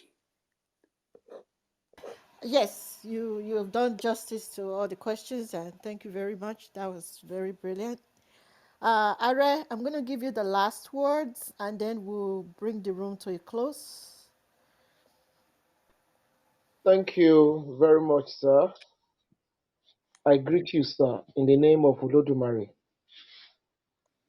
May our ancestors and may Olodumare continue to be with you. Arakunrin Dele Ogun, on behalf of Think Yoruba First, a pan-Yoruba nationalist organization, we really want to appreciate what you've done.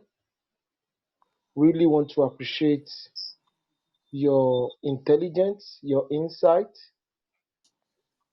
and we hope and pray that the revolution that we all seek will happen in this generation. I'm not flattering you, sir. You are one in a billion, not even a million.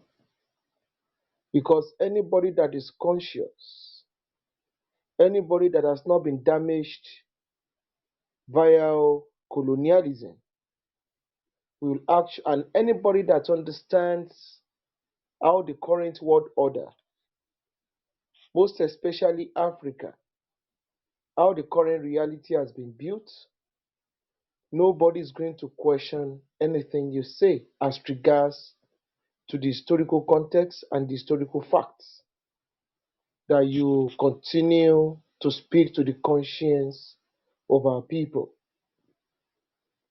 And people like me and other moderators and many listeners, we salute your courage because you've given us a lecture that we're supposed to pay to come and listen to.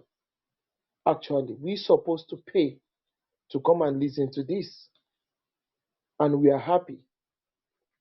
And I'm also going to plead with all the listeners to try and get Mr. Dele Ogun's book.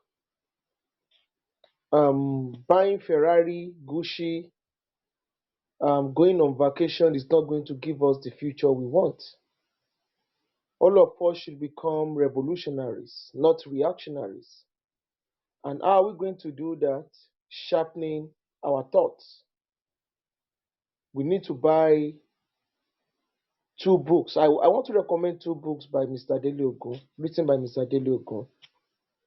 The Slave Ship Called Jesus and The Fatherless People.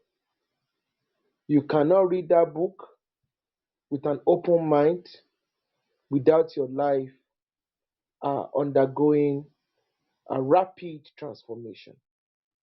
You need to, because you are going to read history that you are not supposed to know.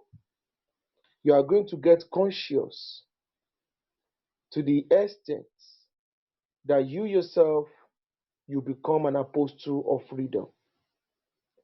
We would like to work with the fatherless group, Mr. Dele Ogun.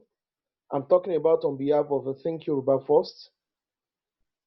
We would like to cooperate at the highest level to ensure that in this 21st century, the freedom we want comes to pass.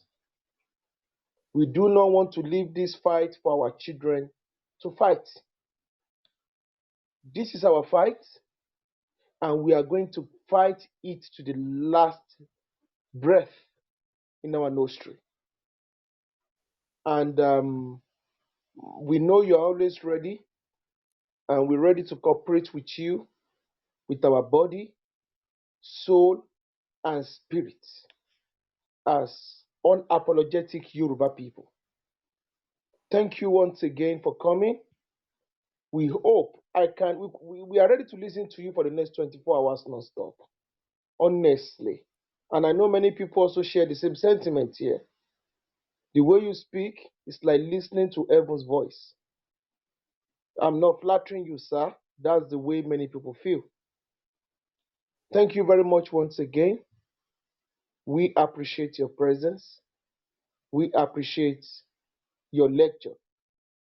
We will want to continue this cooperation till we get our promised land, till we get to El Dorado. Thank you very much once again, sir. Thank you, Are. Your words are much appreciated. And the Fatherland Group, you'll find us at www.fatherlandgroup.org, O-R-G. And you'll find that most of them have read the book Fatherless. That's where the name Fatherland derives from. And their whole mission is to get people facing the same direction.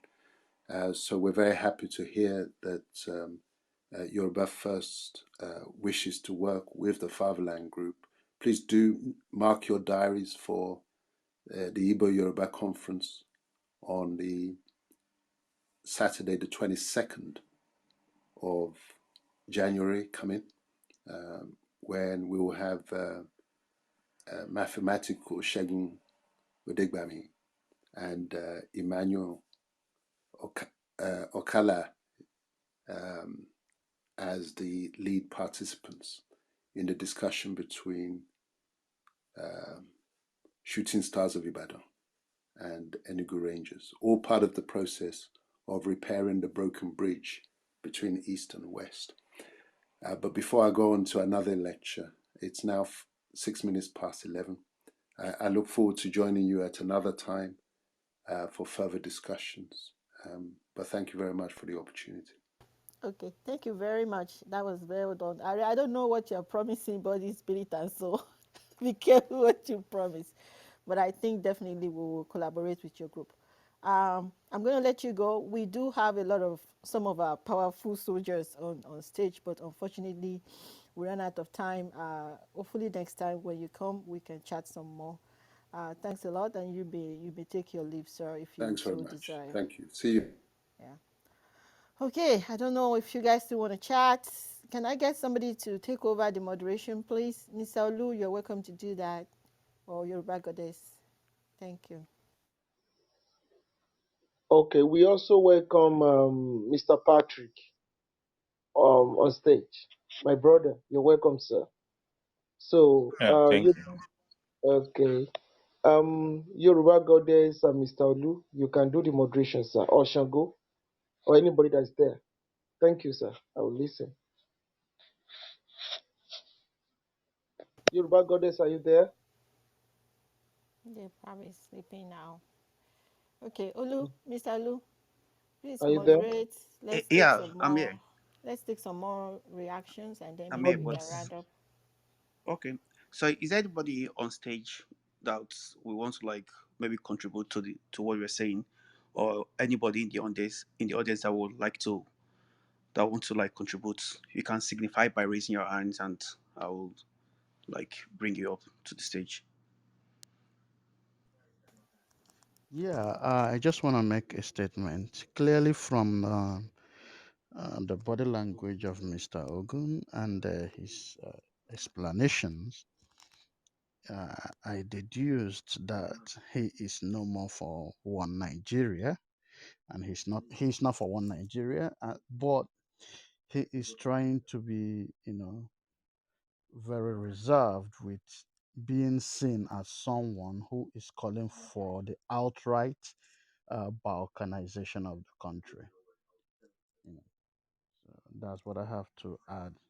That's my perception of him, because some people ask him if he wants Nigeria to be divided and nations emerge.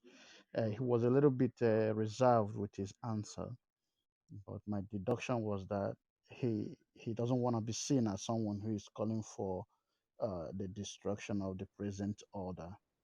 But his submissions suggested that he is not for one Nigeria. Thank you.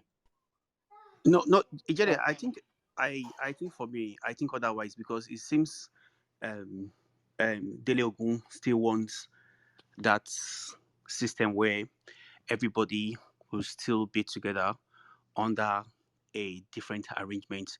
And he keeps talking about balkanization. Honestly, I don't know what it means because when you talk about balkanization, you need to understand the context. So it's not as if nobody's talking, nobody's even asking for that because it wasn't as if from the beginning of time there was something called Nigeria. So that's when you can answer, oh, right now some people are now trying to balkanize the country. No, from the beginning of time there was nothing called Nigeria.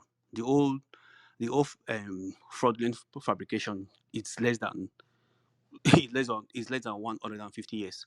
So all what we were saying is that we need to revert to the status quo, revert to who we were before 1914. So to me, that is not balkanization because at the beginning there was a country called Nigeria from the beginning of time, and right now some people now gather themselves together and say, okay, right now we want to go our separate ways. That's when you can use that phrase.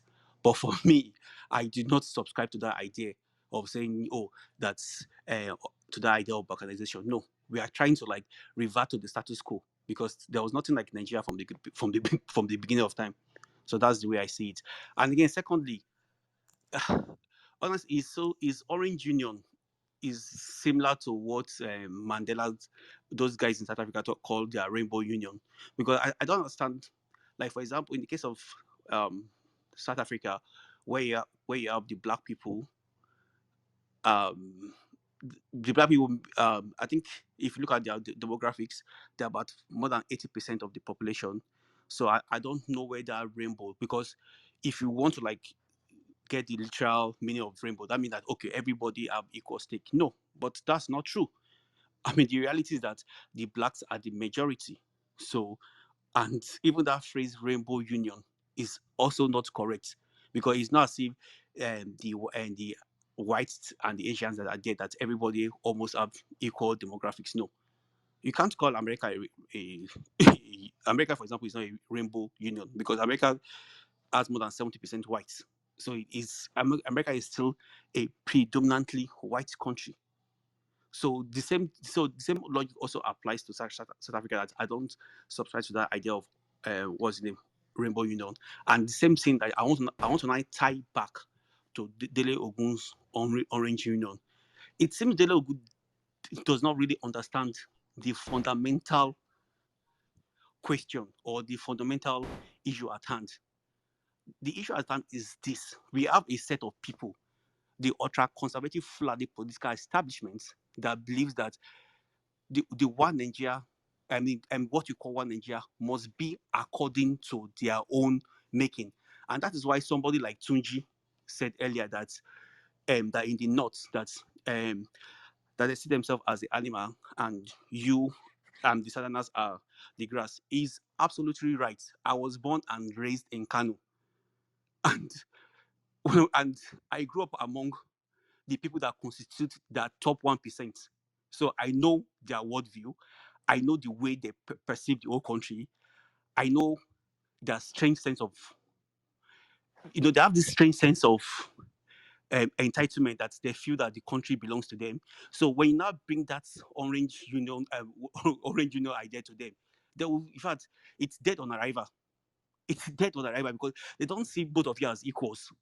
They don't see it as a country that is based um, on on mutual respect for each other. They see it as a master servant relationship. And God forbid bad thing. I cannot, me, when I know where I'm coming from, why cannot be in a union that is akin to master servant with a Fulani? Like, it's an abomination. It's an like 100% abomination. It's not saying okay, I'm even like in a union that is maybe with the maybe with the Caucasians, that I would say okay, maybe because these people, they've contributed a lot, in terms of advancement in different areas of human endeavor, and they have they've really developed in terms of advancement in education and human resources. No, but in this case, no. The people I'm competing with, that even people that are even far, far, far behind me, and they're not telling me that they're ahead of me. That is the fundamental question. So that is why this is Orange Union. If you know the North very well, if you have grown up, if you have lived in North very well, then you understand what I'm saying. And that's why Tunji actually echoed my view. So all this Orange Union, yeah, maybe in the South, fine, but in the North, I can tell you that it is dead on arrival. Thank you. I think it's Mr. I think I saw Are blinking his mic. I don't know if Are wants Yeah, to speak. yeah, yeah, Okay, yeah. sir, you can come in, sir. Thank you, Mr. Shango. You know, I'm so happy to listen to Mr. Dele Ogun today for at least 4 to 5 hours because sometimes it is more. There is more blessing in listening than even in talking. So it's been so refreshing. But I want to say something to Mr. Olu. Yorùbá pa òwe pé inú ẹyẹ lóko ẹyẹ ń gbé. Did I communicate, Mr. Olu? Yeah, sure. And I think Mr. Ijele understands what he's talking about. And I'm even surprised he said it out. We don't need to see everything outside. So you can't blame the man. So let him continue to tread that line softly. Mr. Ijili, do you understand? Yeah, So, I did, of course. yeah. Then secondly, I want to say something about Switzerland. Well, Switzerland, as for I've been there, please twice, as for ethnic groups. And out of the four ethnic groups, the Germans are close to 75% of the population, followed by the French, I think 6 to 8 to 9%, the Italians around 8 to 9%. You now have another, the fourth ethnic group called the Romansh. So if you look at what you have in the arrangement you have in Switzerland, you know, he said it. Switzerland is a country within a country. It's a confederal structure that looks like the United Kingdom and even more devolved than the United Kingdom. So when he said the orange system using the orange peel, is using his own terminology, not trying to use existing terminology to explain his own sociological concept and solution to the Nigerian debacle. So that is what he meant. And in the confederal arrangement, something that looks like it is the Aburi Accord. And in fact, what um, Mr. Dele Ogun is advocating is even more radical than Aburi Accord. More radical. Go and read his book. You are going to know what he's saying.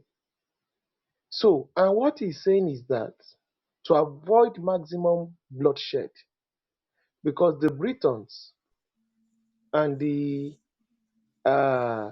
British, the Britons and the Hausa Fulani oligarchy that wants to keep Nigeria as one, don't give a damn if they wipe out the entire Yoruba people to achieve their aim.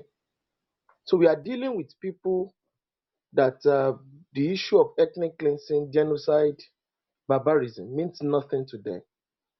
And they are actually going to get diplomatic cover from the international community because we are fighting against the British, not the Britons, not them, just like during the Biafran War. So that is why we need a confederal structure. Look at what is happening in Ethiopia. The Tigray people, the only thing that saved the Tigray people was that while they were in power, they devolved power and practiced what divided Ethiopia along ethnic lines. So there were ethnic regions with their own police and their own army. And they made sure that Tigray was the place where they kept many of the military installations. So when they held their own regional parliamentary election, and Abiy Ahmed, who wanted to impose a unitary system of government on them, wanted to come in there and tell them to stop it. If the Tigray were protesting and expecting United Nations to come and help them, Abiy Ahmed will crush them and wipe them and purge them. But they had a means of fighting back. And at least now there is a kind of a truce between Tigray and the rest of Ethiopia now. At least there's respect, mutual respect, because both of them have mutually assured destruction. So the confederal system is what Dele Ogun is talking about. And in the confederal system, you can wake up tomorrow and walk out of that hopeless union. If you look at what Mr. Dele Ogun has said, virtually from the historical angle, a logical angle, intellectual angle, and from the hypothetical angle, he has demystified the existence of Nigeria. He has exposed the fraud, the wickedness of the British and the French. He has exposed the Hausa Fulani hegemony that some people come around to tell us doesn't exist, as if all of us are all stupid. He has told us that Nigeria has no future under the current establishment. And he said one important terminology today, which summarizes any southern fool, any southern idiot who is shouting 2023. You can be in office and not be in power, and you can be in power, not be in office. That summarizes it all. So, and I think so we should be more mild when we criticize him on his stance by telling us the orange. What he's advocating for is not different from what Ninas is talking about. You have to allow ethnic nationalities to control their destiny. Once ethnic nationalities control their destiny, anybody can balkanize and get out of this hopeless union in a day. You just wake up and get out. That is why they tell you they don't want state police, they don't want all these things, because they want to control they want to have the monopoly of anarchy in order to keep the bloody project in line. And Olodumare has been good. You see that the core knot is self-destructing. They are self-destructing because you cannot sow tomato and reap okra. And may Buhari continue to do what he's doing, and may the northern hegemony continue to do what they are doing. Because if Buhari and the northern hegemons are not doing what they are doing, southerners will not get common sense. And we need that because many of us have been westernized. We've been westernized and we think we are educated. We have PhDs, we have masters, and we've become so stupid.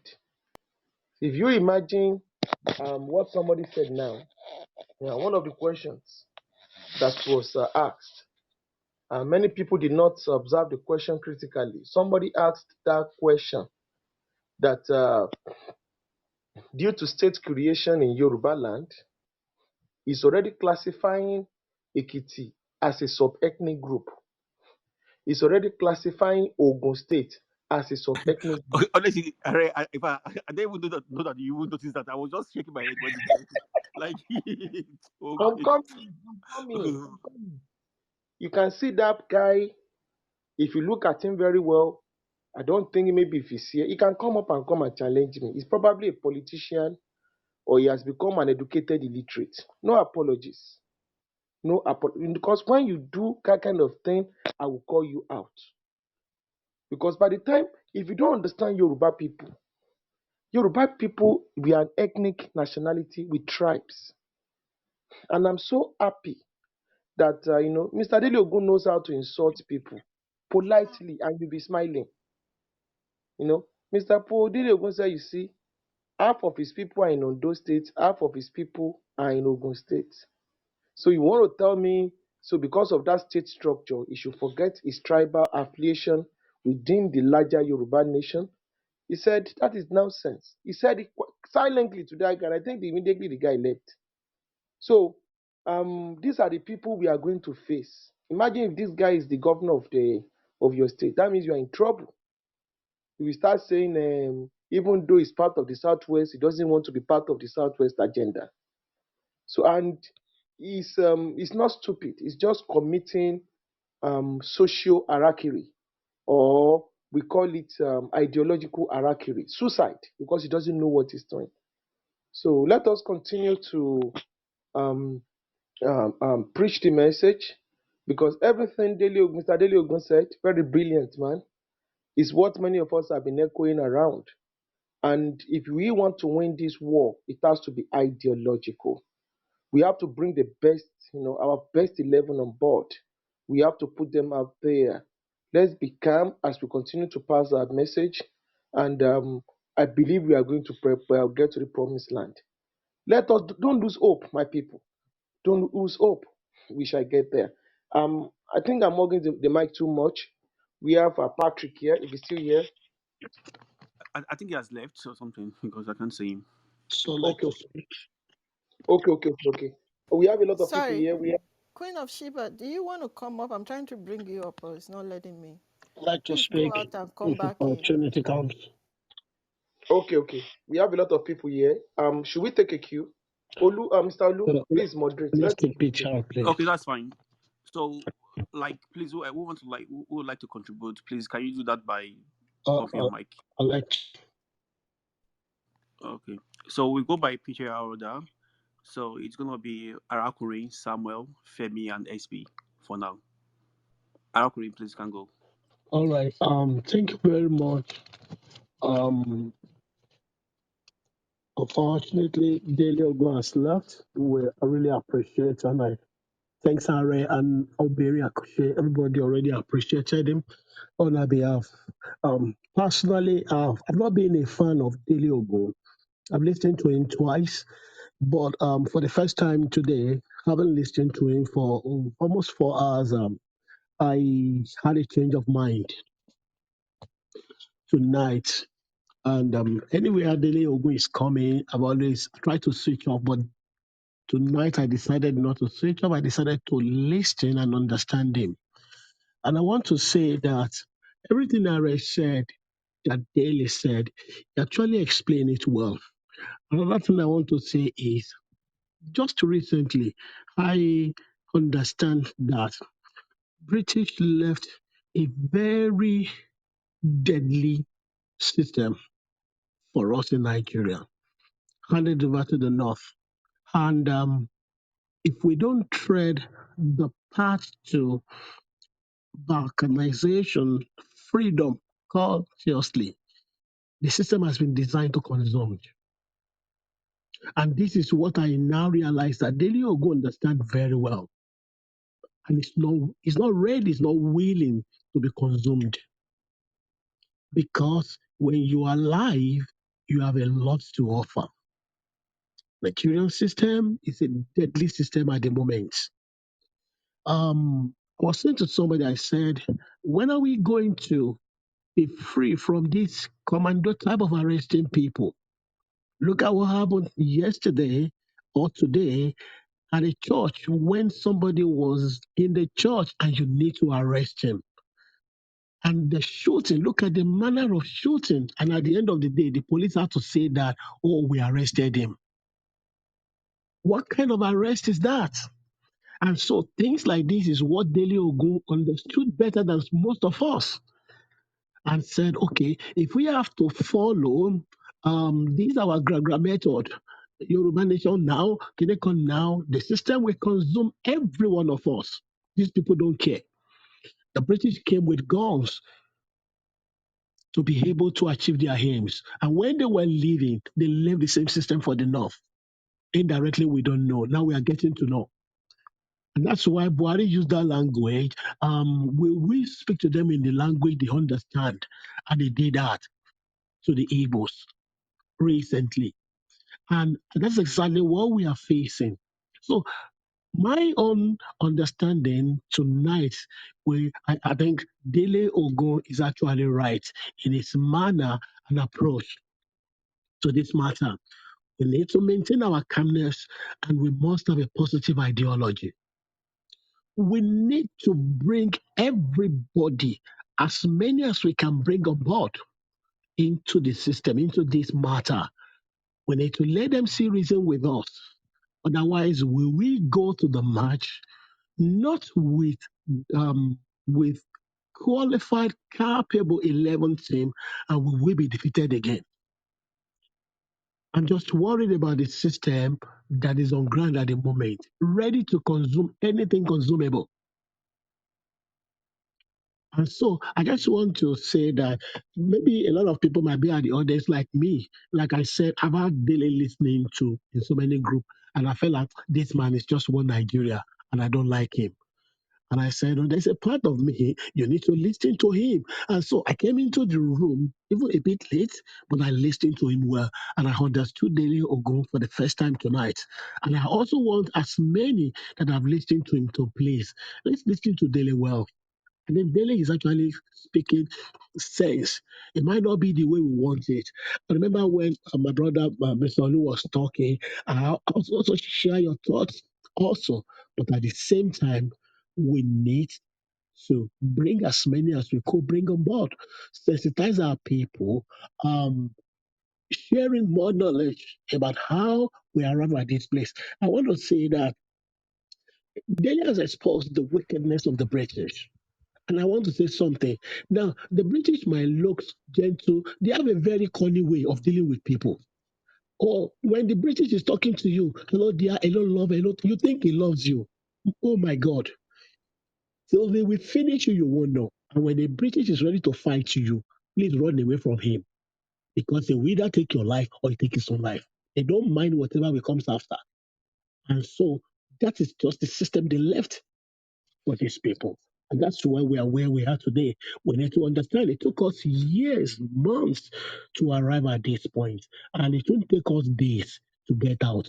It might also take us years, but we must be calm and have our positive ideologies intact. Thank you, guys. That's my submission. Thank you so much for your contribution. So the next person is Samuel. Yeah, thank you. Good evening. Uh, it was nice listening to the speaker, and he further, opened the mind of many to a different perspective to the struggle.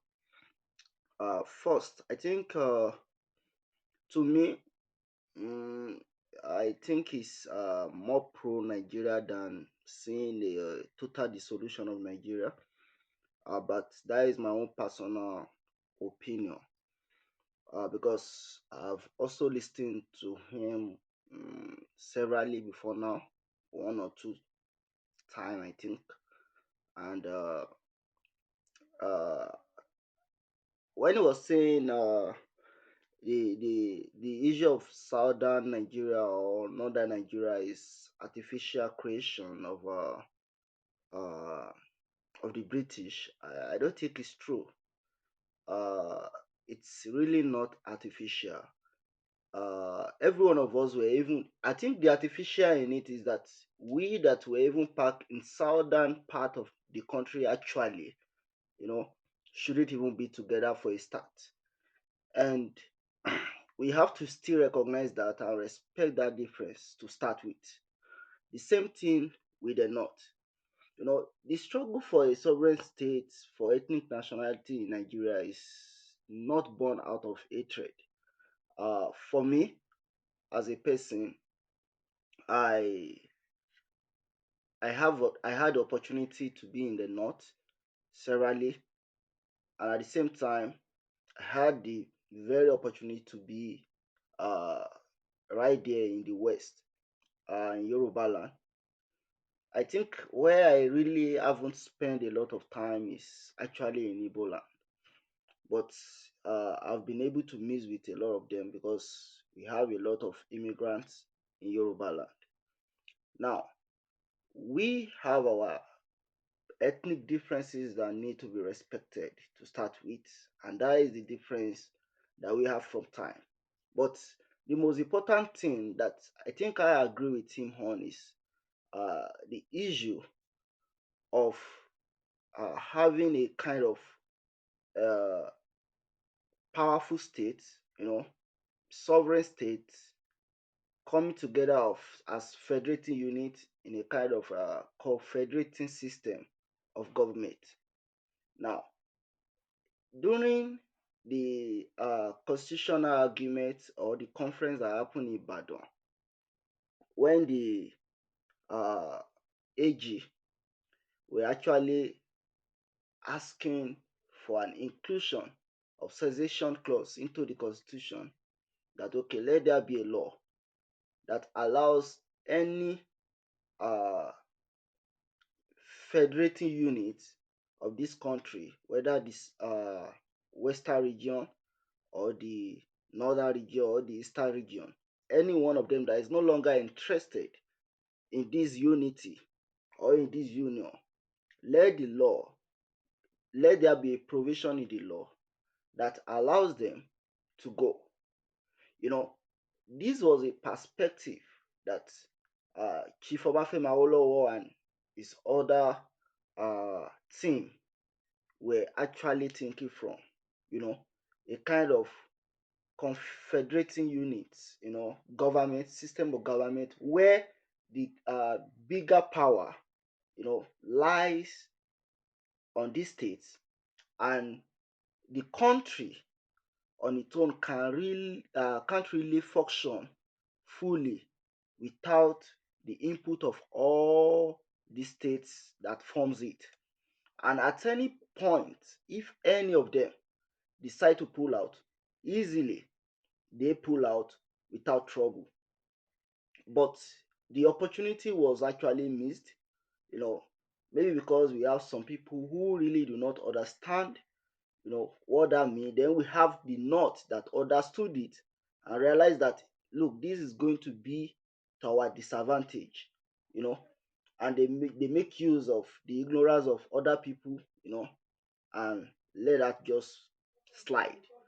I think the same thing with the idea, and that is why sometimes I don't really throw away the idea of those people calling for, okay, devolution of power. Let's return to the regional system of government. Uh, let's give the ethnic nationalities their powers. You know, let them determine their life. You can't really go against them because I think that is one of the first steps uh, to self-determination fully.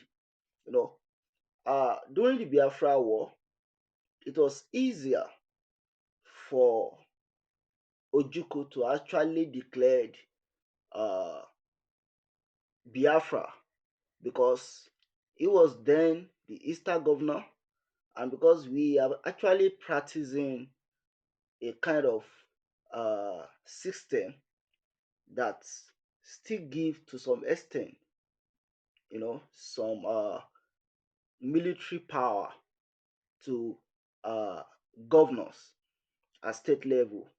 He was the military governor for Eastern region then. So it was easy for him to call up, just come up and say, okay, we are leaving. He wasn't going to start building soldiers from the scratch. No, it was way easier. The same thing will have happened if we were still practicing that kind of system, which is similar to a confederating system of government. It will have been easy for a unit to say, okay, from now, I think, okay, this level, we can no longer continue with this kind of system. We are no longer interested in the unit. Okay, let us share the liabilities and let everybody move on. And we start, we go on our ways.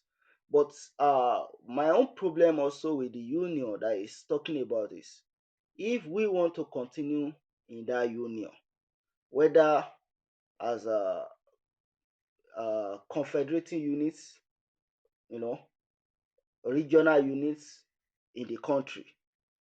Are we also going to share the responsibility equally? The answer is no.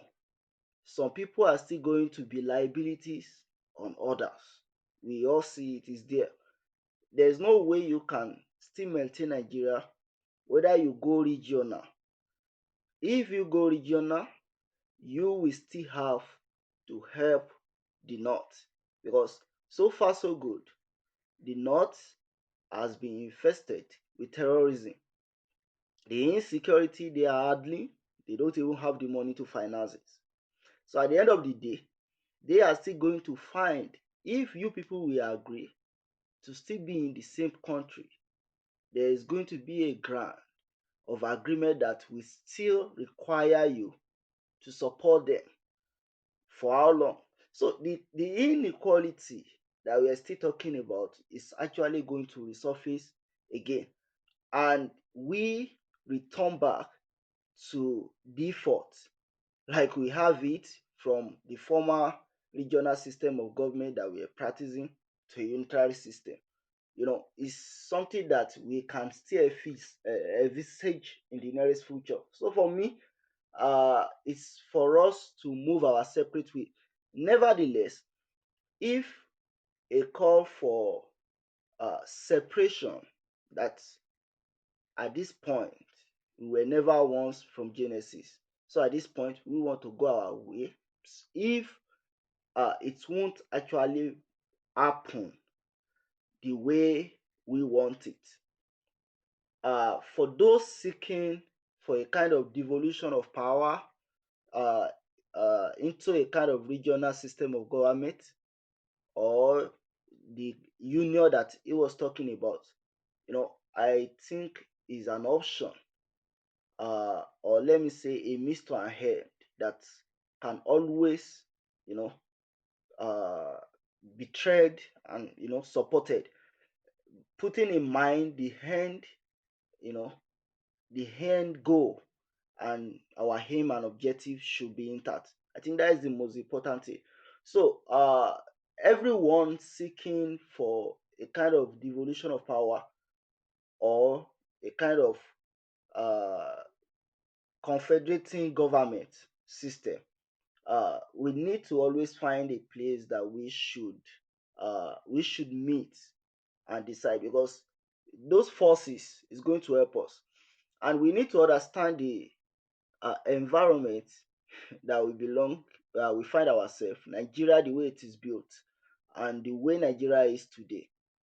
You know, wisdom will actually profit us. And when we are going to make decisions, we should also be able to count uh, our loss in same way. The way Nigeria is designed, whatever anyone is going to do presently, we must actually approach it systemically. It's not something we can always jump in. It must be systemic. And I think it starts with getting a way to fix the constitution, because as it stands, the constitution, 1999 constitution as amended, actually make it what once you said, okay, this country, you you want to go out of it, you want to dissolve the union, the constitution say is treason. Now, if you actually want to save the cost of your trouble, then we might also consider, is there a way to pull down the constitution? If there is, the best way we can pull it down is to dissolve power, let power get out of the central mainly, and return back uh, to the regions, to the ethnic nations, as as federating unit. Then from there, let everybody have their own constitution that guide them. It's going to be way much easier getting out of Nigeria when you have this kind of federating unit.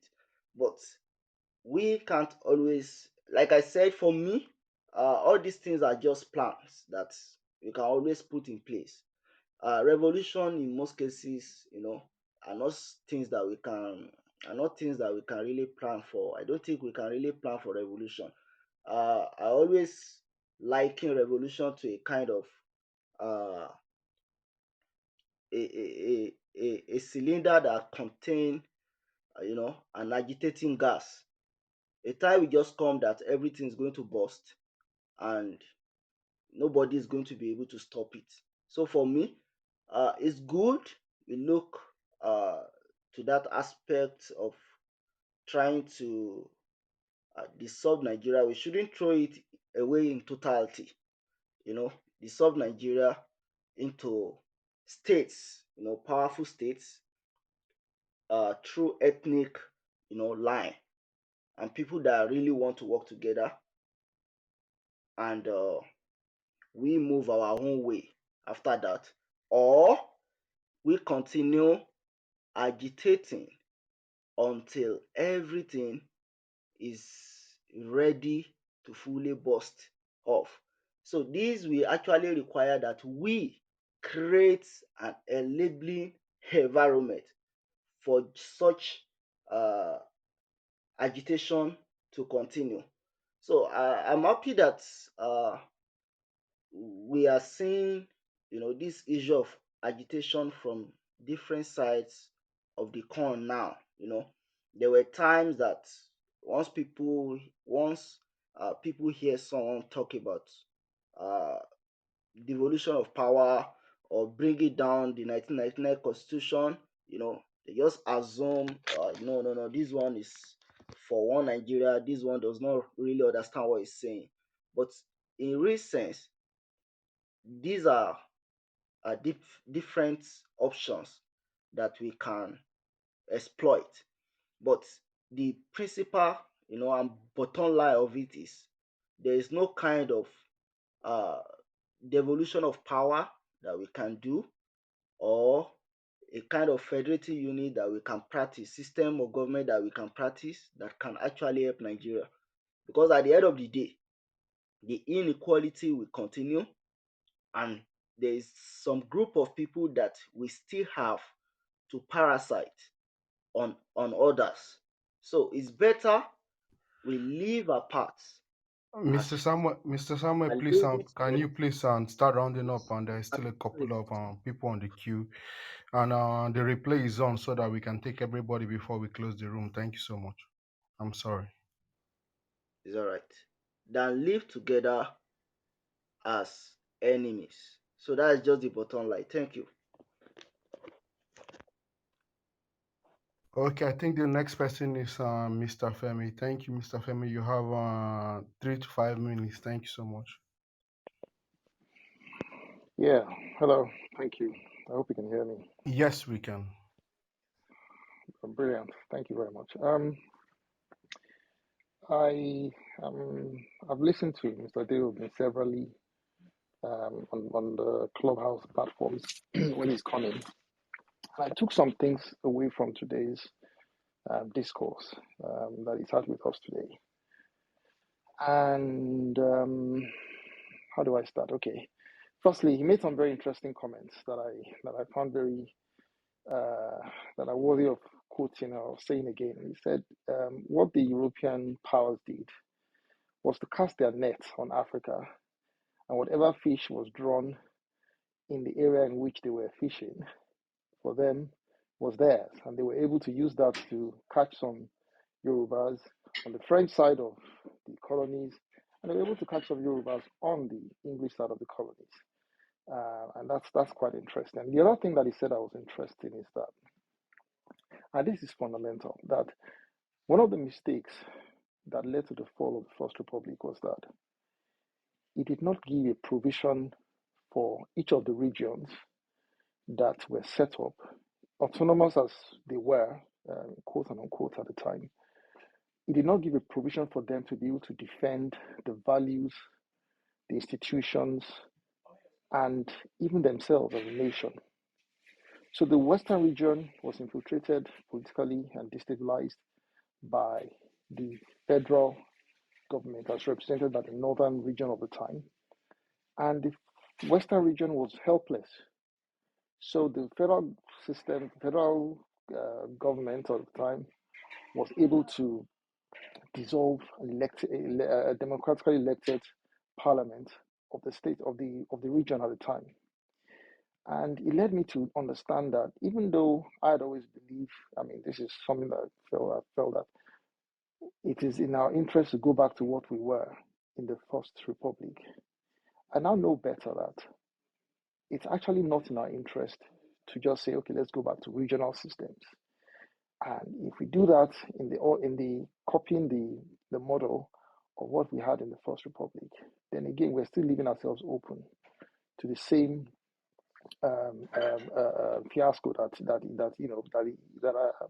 happened at the time, where the federal powers were just able to come in and destabilize the regions. So he said this, and I agree that we should not just have a regional system where we have autonomy economically, but they should also be able to have their regional independent policing system. But critically, and this is the part that I have a question to throw to the House, and you mentioned about an army, if you like, an armed forces that can defend each of those regions. Now, I do not know any country in the world, in terms of precedents, that has that system where within a country, different regions are able to operate an autonomous army, because I suspect that might be difficult to work out. And I think that might be a challenge to what we're trying to achieve, even though I still feel it is worth embarking on it. And Even though I feel it is worth embarking on it. Mr. Femi, Yeah, hello. Switzerland has that structure. Come Every again? region has its own army. Okay, thank you. Thank you for giving me that information. I didn't know that. Okay, so yes, if it is possible, then of course, bring it on. That for me is actually going to be a workable idea. Now, for everyone that has been saying here that, we should just go our separate ways, we should balkanize the system, I'm sorry to say that most of what people have submitted just sound very wishful to me. Wishful because the country that we call Nigeria, and I wish Patrick was still here. That's the man from the Middle Belt that, has spoken severally in defense of the Middle Belt on this platform. You see, when you say, oh, let's just balkanize it, we fail to Sorry, recognize the sorry, fact Femi, that, for sorry, yeah, Femi. go I'm on. sorry for interjecting. Because sometimes when people talk about this balkanization, I mean, it always amuses me, because so when you talk about balkanization within the context that people talk about it, so it means that from time immemorial there was a country, and right now some group of people and are now asking for balkanization of the country. But No, but there in is the a case of country Nigeria, currently. that's I'm sorry, but in the case of Nigeria, there was never a country up No, until I disagree with you, and I want to 1914. finish my submission. Yeah, so we There are only is a asking. country, Sorry, we whether no, we I just like want it you or to not. use the right phrase. There We are only is asking a to. country We right just want to now. revert to the status quo. Nobody is Okay, asking for any so and balkanization for because you to there was achieve no that, you country in the want to first place. balkanize what exists right now, right? So there is a country, whether we like it or not, there is a country, and we as all of most of us that are in this platform today are citizens of that country, whether we like it or not. Even though we say that and we believe, and I am also one of those people that believe that it's a geographical expression, but there is a country. So what is now is what you want to balkanize, to say we want to go back to a state before that country existed. So, and I still believe that it is wishful because this country is a melting pot of many, many, many, many, many, many ethnic groups and ethnicities. And it's a delicate balance that you want to achieve. So, of all those ethnic groups, it's only the region occupied by the Yorubas that you can say they have an advantage of both geography and homogeneity to be able to say they want to leave, even if it's practically decided I want to leave. If you look at all the neighboring regions, including the southeast, the south-south, there is so much of different splinter groups that it would be difficult to say, let's just balkanize. And you would end up having the same situation that the eastern region had, which was one of the things that made it difficult for Ojukwu and the leaders of the Biafran revolution, that they were not only contending with the might of the federal forces of Nigeria, but they were also contending with groups that fell within the eastern region that themselves were agitating against, in fact, sometimes working against the interest of the eastern region, and made it difficult for them to achieve what they wanted to achieve. So it's a complex issue, and that's why I believe that what Dele Ogun suggested makes sense. It is a game of numbers. It's like, for example, where if you watch National Geographic series where animals, they show animals in the wild, and you saw big cats fighting. So sometimes they don't fight because inside them, both sides, they know that the catastrophe of engaging themselves toe to toe in that fight will be so much. So they just sort of make noise, and the one with the loudest noise or the biggest chest will come, the other one will submit and just, walk away and give the territory to the other person. And what he has said makes sense in that let's make it a game of numbers. Let's say the West, the East, the Middle Belt, up to Southern Kaduna are speaking in one voice. Then, when the roar of that voice, of that one side alone, against the roar of the core north, will be such that the core north will just know that, look, the game is up. And even if we're in a confederacy that includes the core north, so long as they don't have that monopoly of power over the armed forces, like Dele Ogun said, that they told them they must have the highest numbers in the House of Representatives, they must have the highest, they must control the armed forces, and they must control the police. So long as they don't control that police, yes, they may be a liability on the rest of us, but they will know their place. They will know that, okay, you are no longer dictating the shot. You are just a people that needs to get yourself together. And that will force them also to get their acts together and try and grow. So you see, I believe that it is a good way to start to say, let all the other regions unite and let's say, we've had enough of this. And let them speak with one voice against that one group that believes the status quo that we have right now is in their best interest. And then, of course, The rest will be history. And as far as somebody said in concluding, that if you try to speak about changing the constitution right now, it is tantamount to treason. That is because we actually, in the first place, accept the legitimacy of the constitution. I think the first and fundamental question is the fact that, and that can be argued in the courts of law, that was this constitution by the people of the country? Did we ever come together to say, this is us, as the Constitution purports, that this is us determining that this is how we want to live together? Absolutely no. So there are fundamental questions that even make the question of the Constitution itself, as far as I'm concerned, illegitimate. And I'm sure that can be argued well in place in the court. So let's not just shout balkanization without having a proper way of achieving this. And I believe that what the man has proposed, and if anyone has a better option, please lay it out in terms of how to achieve it, especially without unnecessary bloodshed that will probably lead nowhere. Yeah, I'm done speaking. Thank you.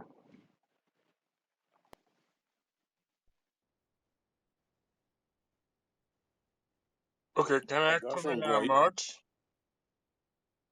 SB, you can go on, please. I Okay, don't thank see. you. Sorry, Yeah, SB, sorry. Are you still there? Yes, I am. Okay. Yeah. okay, thank you. I'm going to start. There are two things I'd like to talk about.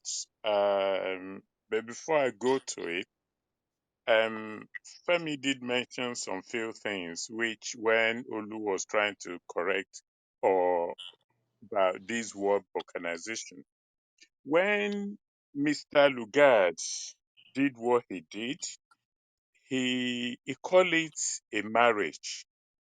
And as we now know it, this was an illegal marriage. It was a marriage of force.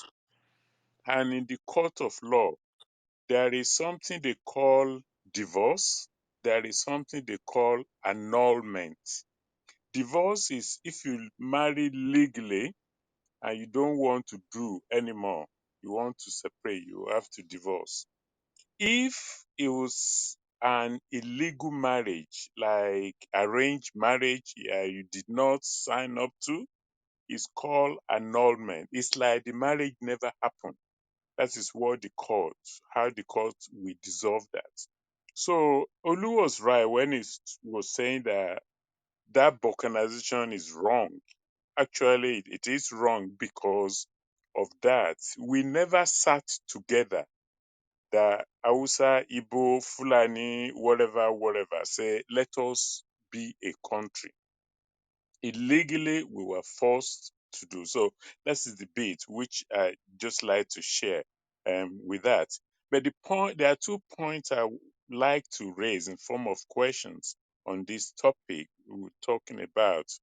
Desmond Tutu died today. Is there any Desmond Tutu in Nigeria, in Yoruba land specifically? Is there anybody that could do the work this gentleman did? He was a Christian, he was an archbishop, but he fought and fought and fought for his people. Do we have any? And if we don't, what can we do to, because the religious group, both Islamic and Christianity in Yoruba land. I'm a hardcore Yoruba nation now kind of a person. I've lost interest in Nigeria. I don't believe in restructuring or whatever. This is the point where I'm going. Now, these religious, the two groups mainly, we cannot write them off because they have millions of people following them. Oyedepo has his own in millions, Redeem has, Chris Oya Kilome, I think I'm right, I've forgotten Chris something, you know the person I'm talking about, and so on and so forth. They have got large followers, and it worries me that we can't have any of them like this gentleman that died today. That is that. I put that aside. If anybody's got any better way, any genius way to break into this large reserve of power. The second one is let us the northern island, when the Irish, when they are fighting their fight until today, when at least they've got to some good point, they have got two wings. They've got the political, that is the Sinn Féin, that is meeting with people about the issue, and they have got the another group, the IRA, that is doing the dirty job. Is there a way for to emulate things like that in terms of getting things done in a better way? Maybe it'd be good to look deep into the role, because they're just the same group. The IRA, the Sinn Féin, one is political, one is not. So that is just the little bit of contribution or questions I would like to ask. Thank you. I yield.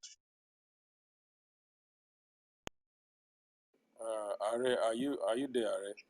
Okay, Mr. SB, thank you for that question.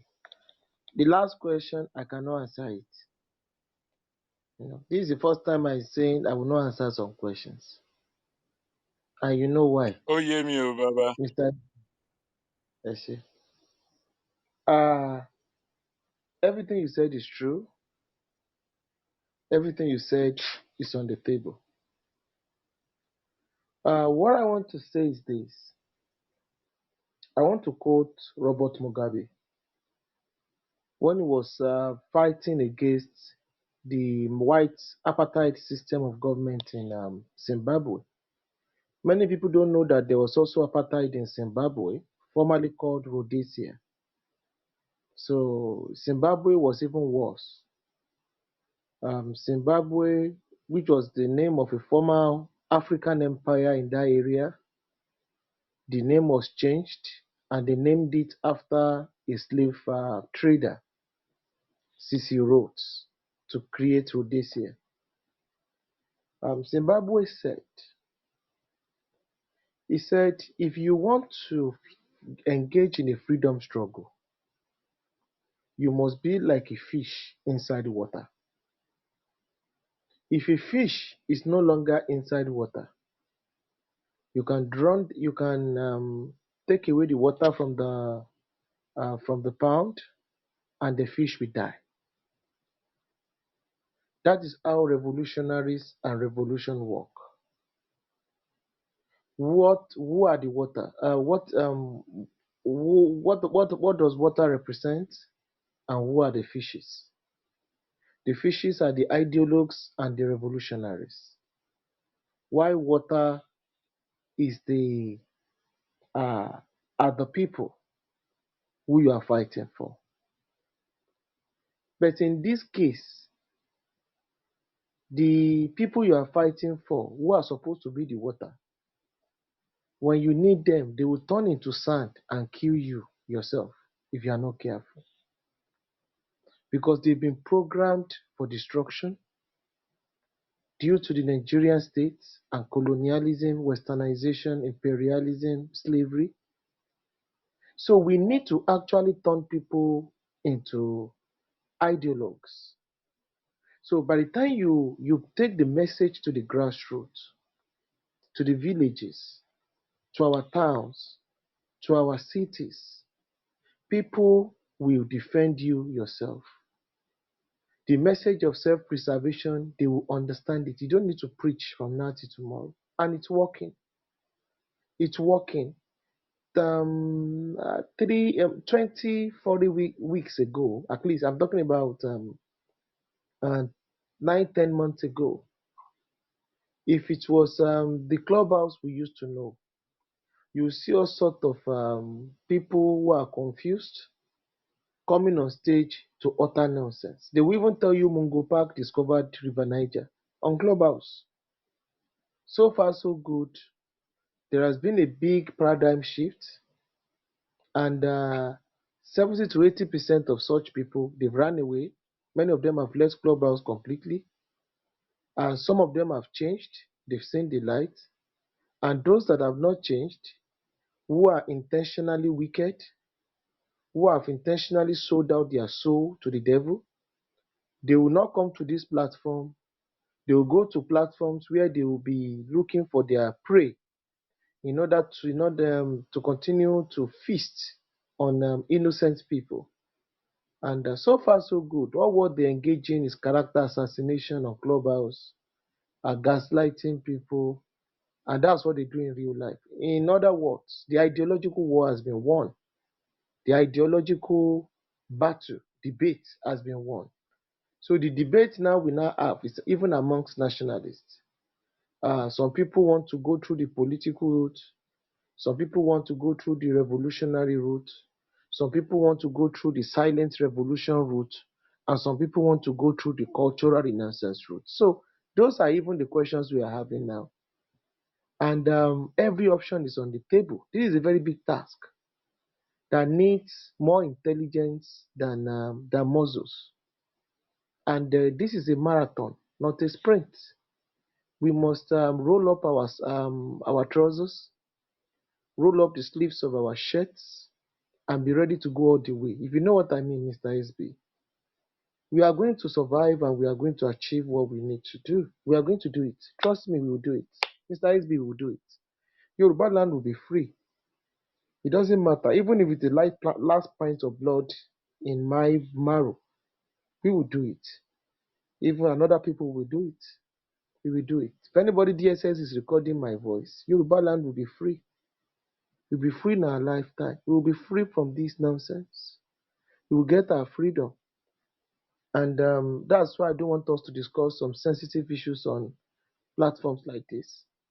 I know you're on our platform, so we are going to talk and we are going to continually organize. We are not doing anything wrong. We want to get out of trouble. You said something about the church, because I remember that last question. Well, I don't want us to talk more there because these people, one way or the other, they are also within the Nigerian government reach. Don't forget that Buhari started the um, you know the destruction of the autonomy of Pentecostal churches in Nigeria. Do you remember the Kama Act, Mr. SB? Yes, sir. Exactly. So he knows what he's doing. What you are already thinking, Buhari was already thinking on destroying it with his hegemonic agenda. The guy is an unapologetic Fulani irredentist. He's an unapologetic Fulani hegemon, oligarch, and so we are unapologetic Yoruba irredentists. If they want to call us that, we don't give it that. So, and the Kama Act, he wanted to do it. He has signed it into law. It's just for any government to come and put it into action. So at least he has done that. And that's why we need to re-strategize, you know. And how can we beat this system? We can beat this system. The missing link for the Fulanis was Ruga. So if they've been able to Rugalize us, change the demography. So in every southern state, there are close to one Fulani local government. So the northernization agenda is complete, and Nigeria has been transformed into a Fulani empire. So maybe we would have said our salvation would be bloody, very, very bloody. It will be catastrophic, which is what they want. But fortunately, we escaped that bullet, and many of us were able to shout on top of our voice, and were able to expose the wicked ones amongst us who wanted to give up our ancestral lands for Fulani secular colonialism, which in German we call Lebensraum, living space. So the issue of the church, I want us to, even the mosque is also important. There are a lot of Yoruba imams, Yoruba sheikhs that are pro-Yoruba to the core. We have people like Baba Akeugbagood. I don't want to mention names here. that are far more pro. And the funniest thing is that Akeugba Gold forefathers, my Akanuris, who migrated 200 over 200 years ago into over 300 years ago into the Oyo Empire. So they know their Kanuri. But this guy is more loyal to the Yoruba race than people who have tribal marks, who go all around junketing around in Abiti Ajakap. People like Obasanjo and Co. So we need to tread softly and not put all our cards on the table. That's my own approach since. Because our enemy are listening to us, they are monitoring us, and they are afraid. They don't know what we are going to do. And this is where I disagree with people like Nnamdi Kanu. You don't put all your eggs in the basket. And as regard to what Mr. Femi was saying, because I didn't want to respond to Mr. Femi, you know, Mr. Femi, Nigeria will balkanize. And USSR with all its nuclear weapon, it's balkanized, and nothing happened. This is the age of nationalism. There is a wind blowing across Africa. And nobody knew Corona was coming in 2018. Nobody knew COVID-19 would change the world in 2019. From 2020 to this current moment, everything has changed. Don't worry, things are going to get better. But as we nationalists, we need to be prepared. So when it comes, we are not going to be disorganized. That is why the one Nigerianists are afraid, because they know the day of reckoning is coming, and they don't want us to be organized. They want us to solve the problem as Nigerians, but they failed, because we are going to solve the problems as Yorubas, and we are going to be free from this madness. You understand? You can see those who want to continue to preach the status quo. Once they see the truth, they run away. I told you about the guy that was telling us that it is an ethnic group. Immediately he was put where he belonged. He ran away. So we need to make sure that those people like that are in the minority, and those of us with the right intention are in the majority. As regards to the churches and the mosque, those kind of conversations we should not be hearing it here. The case of Desmond Tutu is a different ball game. And I want to say this: the freedom struggle in South Africa, apologies to what I want to say, was a failure. Yeah, was a failure. Because those who actually meant well for South Africa, like Chris Hani, Stephen Biko, all of them were assassinated. And somebody like Mandela, who wanted political power instead of economic power, was sold to the people, and he sold out. That's another case. Maybe we are going to open a room for that. Mandela sold out. So it was a sellout. I've answered your question, Mr. SB. Mr. SB, Yeah, Ben. Yeah, yeah, yeah. You are. Thank you. thank you, sir. Just a little bit. See, Alagba Femi. So maybe I speak English. Sorry. Femi mentioned about the various nations in Nigeria at the moment. I just want to point out one thing, that it's not the difference in language that is separating us. Rather, it's the beliefs, our values in life. We may speak different languages, but if we have the same value, it's possible to live together. There was what was it called? Middle region, where after the Western region, the Midwest, the Midwest, as it were, you have the Isoko Urobo, you have all kind of things. They were a region living happily together, even though with different languages. So far, they have the same values, maybe values in terms of education, in terms of how we treat each other, in terms of equalities. They will live together. So having numerous nations is not a complex thing. It's the values that is important. Thank you. Okay, thank you, SB, sir. Thank sorry, you, Mr. SB, I SB. think you are absolutely right, because Yeah. homogeneity is not just about having the same culture, the same language, the same history.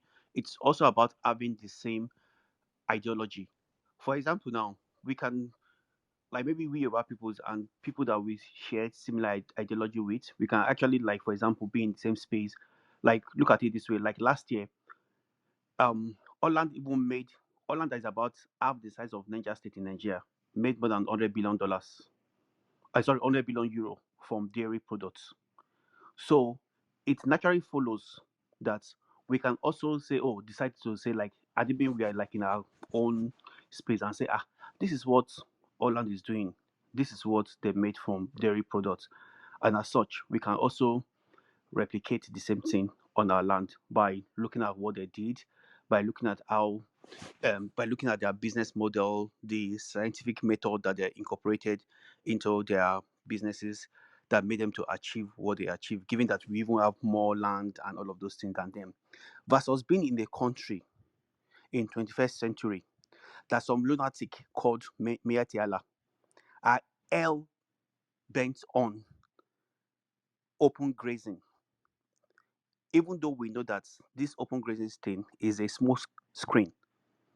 We know the agenda behind it.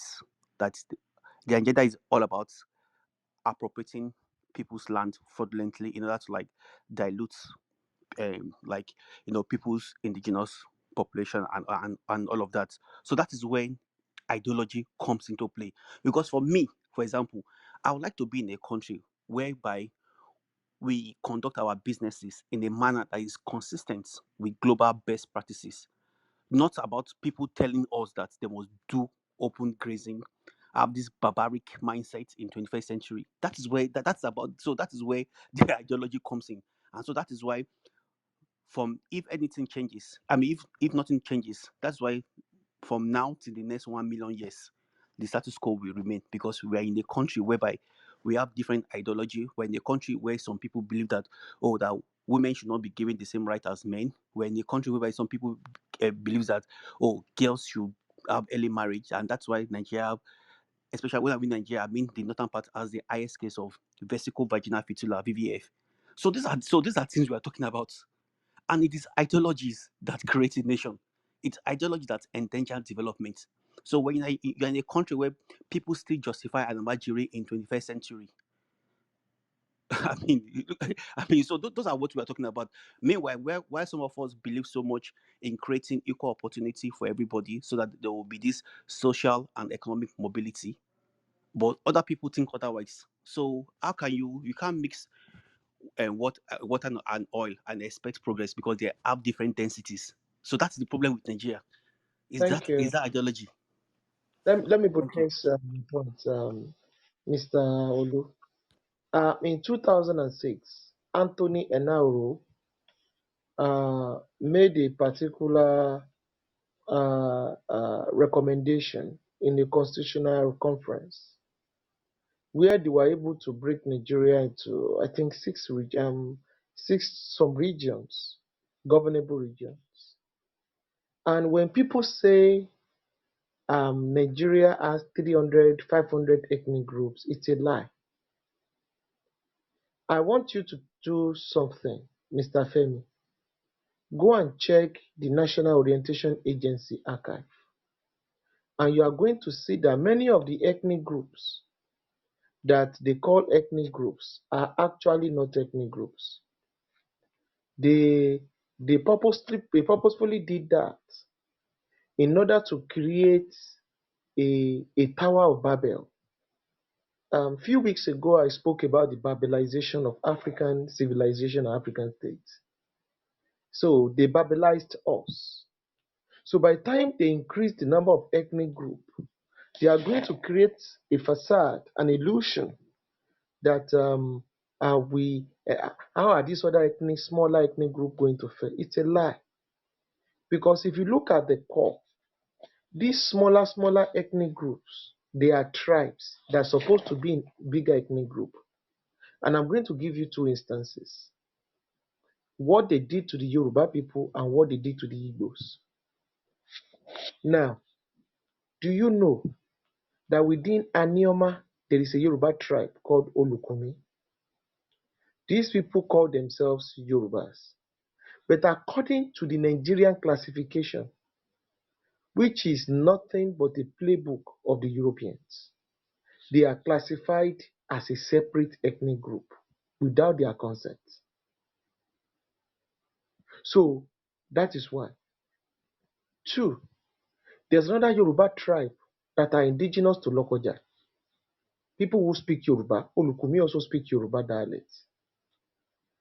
There is a Yoruba, the ancient Yoruba tribe in Lokoja who are Yorubas who have never denied their Yorubaness. They are called Oworo people. Do you know, according to Nigerian classification, they are not classified as part of the bigger Yoruba tribe ethnic group because of the geopolitical construct of Southwest. They are now called Oworo ethnic group, in which in reality does not exist. So Oworo people are Yoruba, but because of the process of divide and rule, which Mr. Dele Ogun alluded to, which he called the balkanization of the bigger ethnic nationalities in the south in order to keep the Sokoto Caliphate still in power, making two. Another Yoruba ethnic, another tribe within the Yoruba race are the Okon people in Kogi West. Do you know what they did to the Okon people? When you go to Kogi State, website, they will tell you there are three major ethnic groups in Kogi. They will tell you Igala, Ibira, and Okun, which is absolute bullshit. There is no ethnic group called Okun. It is Yoruba people. But they want to brainwash and turn Yorubas into minorities at all costs. You take 2 million from there, 3 million from there, 1 million from there, and you destroy them. They've been doing this since 1960, ably supported by the British. So when many of us speak with passion that we are facing extermination, some people think it's a joke. People from Kogi State will know what I'm saying. Yorubas from Kogi. So you now have children that will say, "What is your ethnic group?" I'm Okun. Ask him what's the tribe. He will tell you Maba, Mapamuro. He will start telling you all sorts of nonsense. You start asking questions. But your name is Ayodeji. You are bearing Yoruba names, Yoruba tradition. What is happening? He will keep quiet. Because in his primary school and secondary school, and maybe he even studied in the north for university education, because they give them priority to go to the north. They make sure they don't even come to the south to study.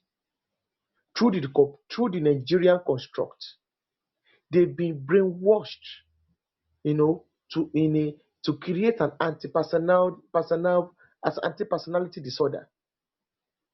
You understand? So they don't know. They can be 50, 60 years, but they don't know who they are anymore. And these are people just across the border. They are just our people. So that is another three ethnic group that they've been able to stylishly destroy. And we don't know. Many people don't know. That is what the Nigerian state is doing consciously. Consciously. Another Yoruba ethnic group are the Ishekiris. The Ishekiri people are Yoruba people, but Nigeria has turned them to an ethnic group. The Akoko Edo, another Yoruba ethnic group. The Nigeria has turned them to a different ethnic group. The Ogorimagongo people, they speak Yoruba, they have Yoruba affinity with us. These are people that naturally should be within the Yoruba enclave. That is close to five to six ethnic groups, tribes, Yoruba tribes that Nigeria has designated as ethnic group. So when they say Nigeria has 350 something ethnic group, it's a lie. In the real true sense of it, we are just maybe 50 or 60 when the real proper classification is done. But what they are doing is to divide and conquer. Let me tell you about the Igbos. That's why you see many Igbos trying to be emotional when they speak about this. Now, what happened to the Igbos? You see the Igbos, the Ika, Agbo people, the Anioma, Kwale people, there is a conscious effort to turn these people into what? Into different ethnic group and tribes.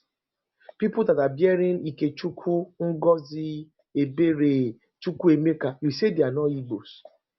You say they are Bini. Does that make sense? You start putting out all sorts of jargons to justify in order to destroy the Igbos. You must turn them into minorities. Break them into pieces and turn them into minorities. And I'm going to give one example of how they did it in Europe. Because they did it in Europe to checkmate Germany. It was done in Europe to checkmate Germany after the Second World War. I'm going to tell you what they did. So they they were able to decimate the Igbos. So you have Anioma, you have Agbo, you have Kwali, you have the Ingbanke people in Edo. These are all Igbo people, but they've been able to turn them what into minorities. And according to Nigeria's constitution, the Nigerian classification, these people are no longer Igbos. The Ikwere people now, that one is an epicenter of confusion.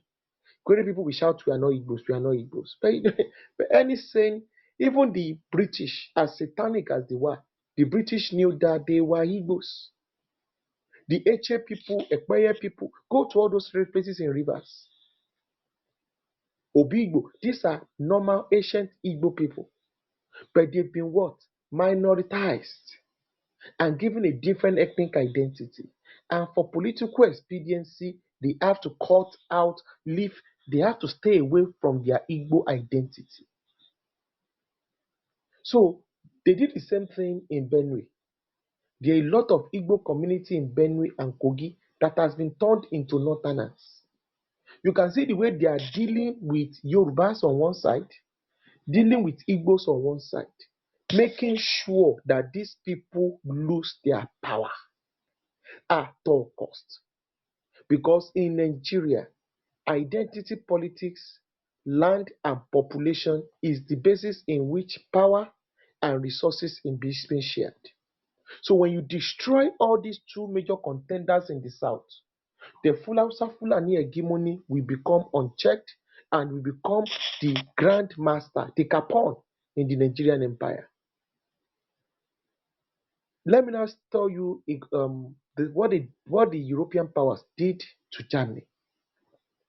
Germany was a thorn in the flesh.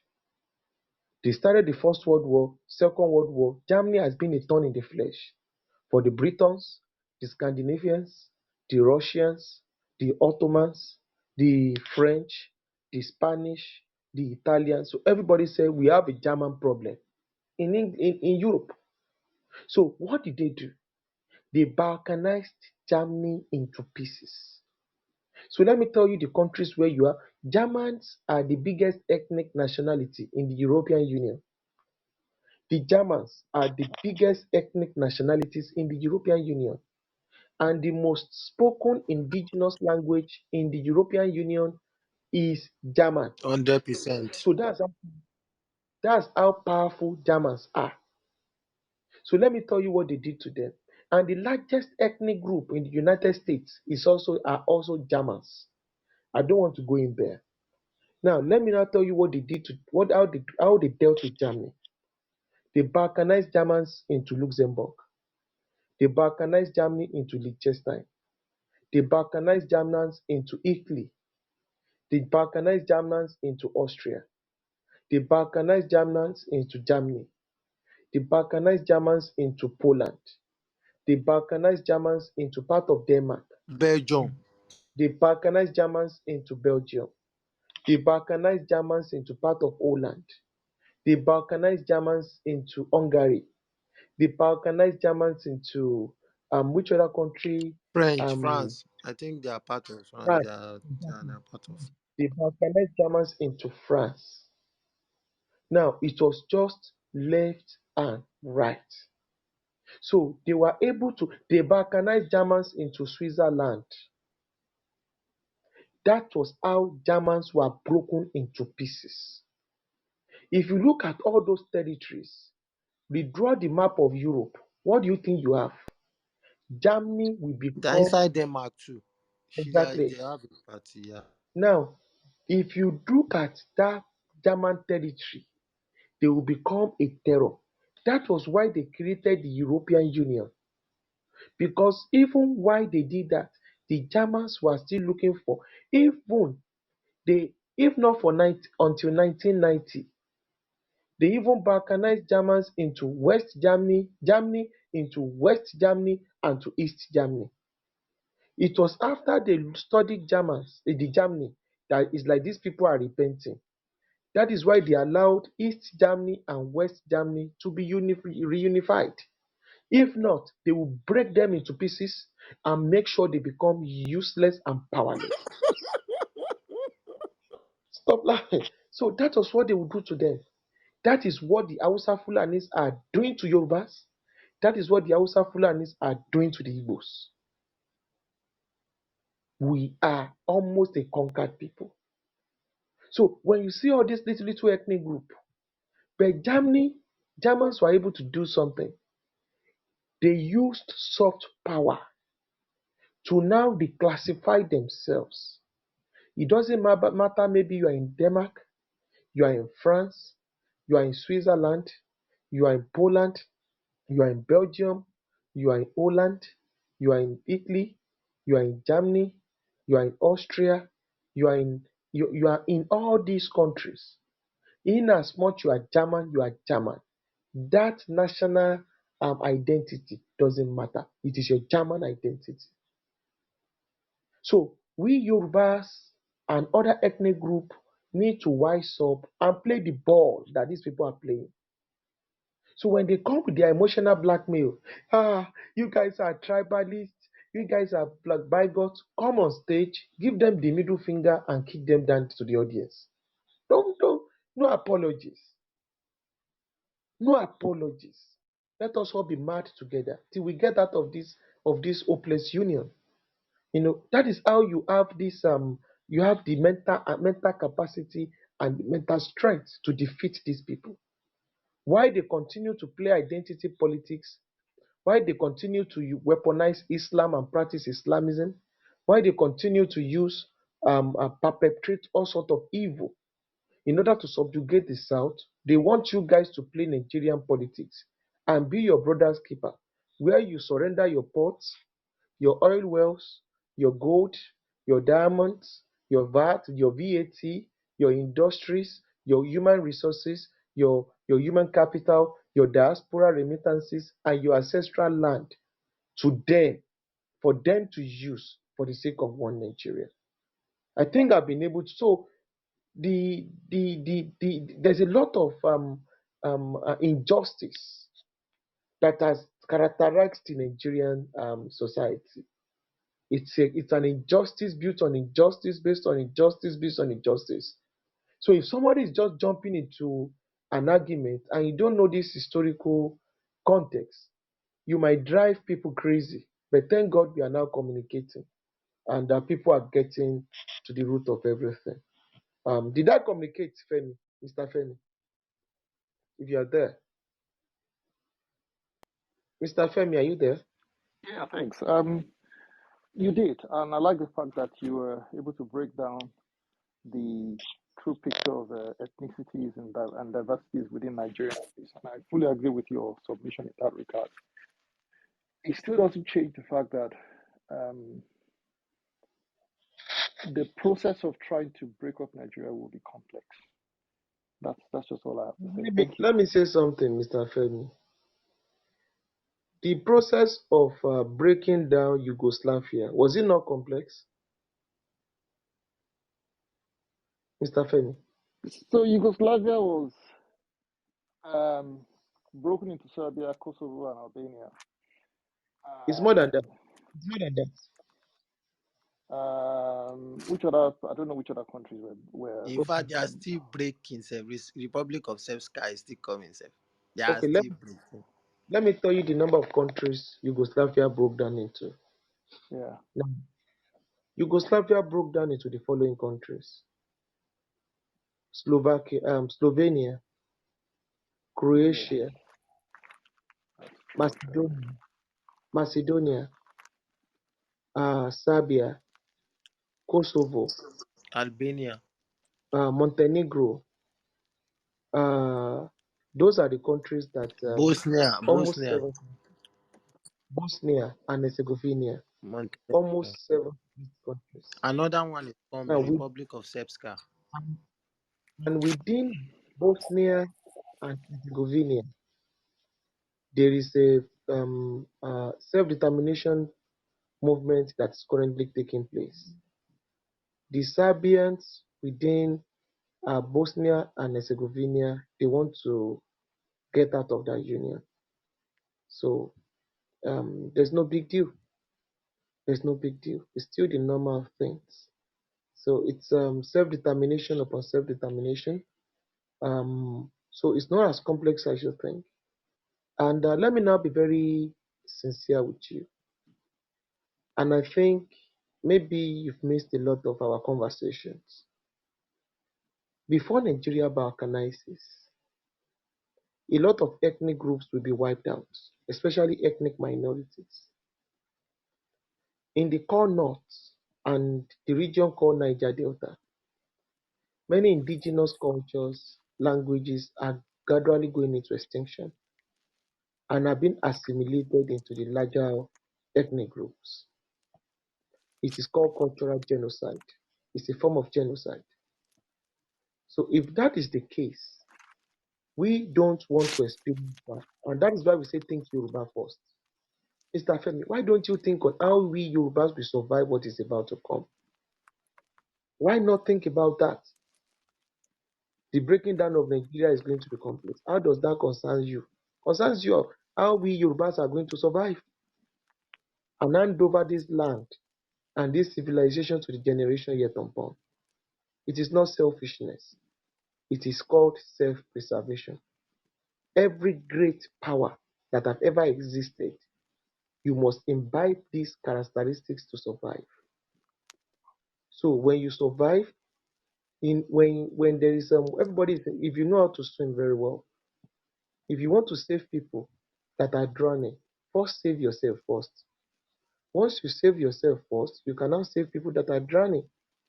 But you've not saved yourself. Even when if you're in the plane, the safety tips, they will tell you save guard yourself first before saving your child. So that is the case of Nigeria now. If we've spoken on top of our voices, we've spoken to other ethnic groups in Niger Delta in the north. If they want to listen, let them listen. If they want to act as spoilers, devil's advocates, I wish them all the best. But we Yorubas, we survive Nigeria, despite anybody, no matter what anybody tries. So, so that's it, Mr. Femi.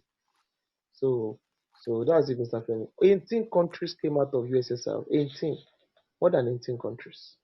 So I forgot maybe if I'm right, a lot of countries. So did I communicate, Mr. Femi? So thank Thank you you. very much. Thank you. Um, thank you very much. All right, Yeah. can I Um, just chip in? So Yes. the yes, please, Yoruba ma'am. also, one second. I just want to add that just look for our philosophy as Yoruba as well. As part of analogy that Are was giving about the hairline and all of that. Yoruba say binon joni, tó bá jó ọmọ ẹni, a máa kọ́kọ́ gbọ́n tara wa ni. So that's just what I wanted to say. There is no wisdom that we need that is not already passed down to us. We just have to extract it. All right, thank you. Thank you, Are. Thank you, Brian Akonshi, for chipping in. SB, I still see you for you want to chip in, but I guess we'll have to do it quickly because I don't know how long the room has been running now. Brian Akonshi, is it up to 6 hours yet? Is It's oh 20 minutes to 6 hours. It's almost 6 hours. yeah So we we have have 20 we minutes to save the replay yeah before. Yeah, okay. I think it's about 5 to 6 hours, Brian Akonshi, to keep the replay Oh on the really? database of Clubhouse. How about we round up in 10 minutes just so that we Yeah, don't that won't be a yeah, problem. That won't be because a we problem. need that replay is key. Yeah, Tiwa, yeah, Tiwa has very not much. spoken. Sir? Tiwa has not spoken. Yeah, that's where I want to go to. That's why I said let's round it up in 10 minutes. And once Tiwa is done, Tiwa, please go on for 3 to 5 minutes. I will just before that the remaining minutes we will use it with the moderators to have a roundup of their thoughts, a roundup, and because I have two quotes because Are was Are had to remind me of those quotes yesterday, and basically from all these kind of questions, especially the saying that have just been said by some of the things said by Mr. Femi right here. So I would read that again as my own submission to end the room. But Tiwa, are you there, please? Tiwa, are you there? I don't think Tiwa is there. Okay, well, if Tiwa is not there, SB, 1 minute, please. I see that you have something to Okay, share. okay, yeah, I won't be long. There's something brewing that I like just to chip in about. When the Irish were given the English problem, Tiwan, they didn't know what to do. There's something they did. They sent some English people to Ireland, Northern Ireland, to settle. And they eventually become what you call the unionists. They are the ones that are now antagonizing the Irish people. They're not Irish, they speak Irish.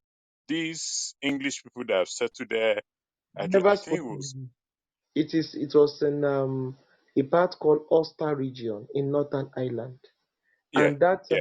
and that particular Mo mọ̀ pé máa sọ̀rọ̀ sí ẹ má ní pé mo dá yín dúró. Let me just finish. I know because I like to throw it, at you.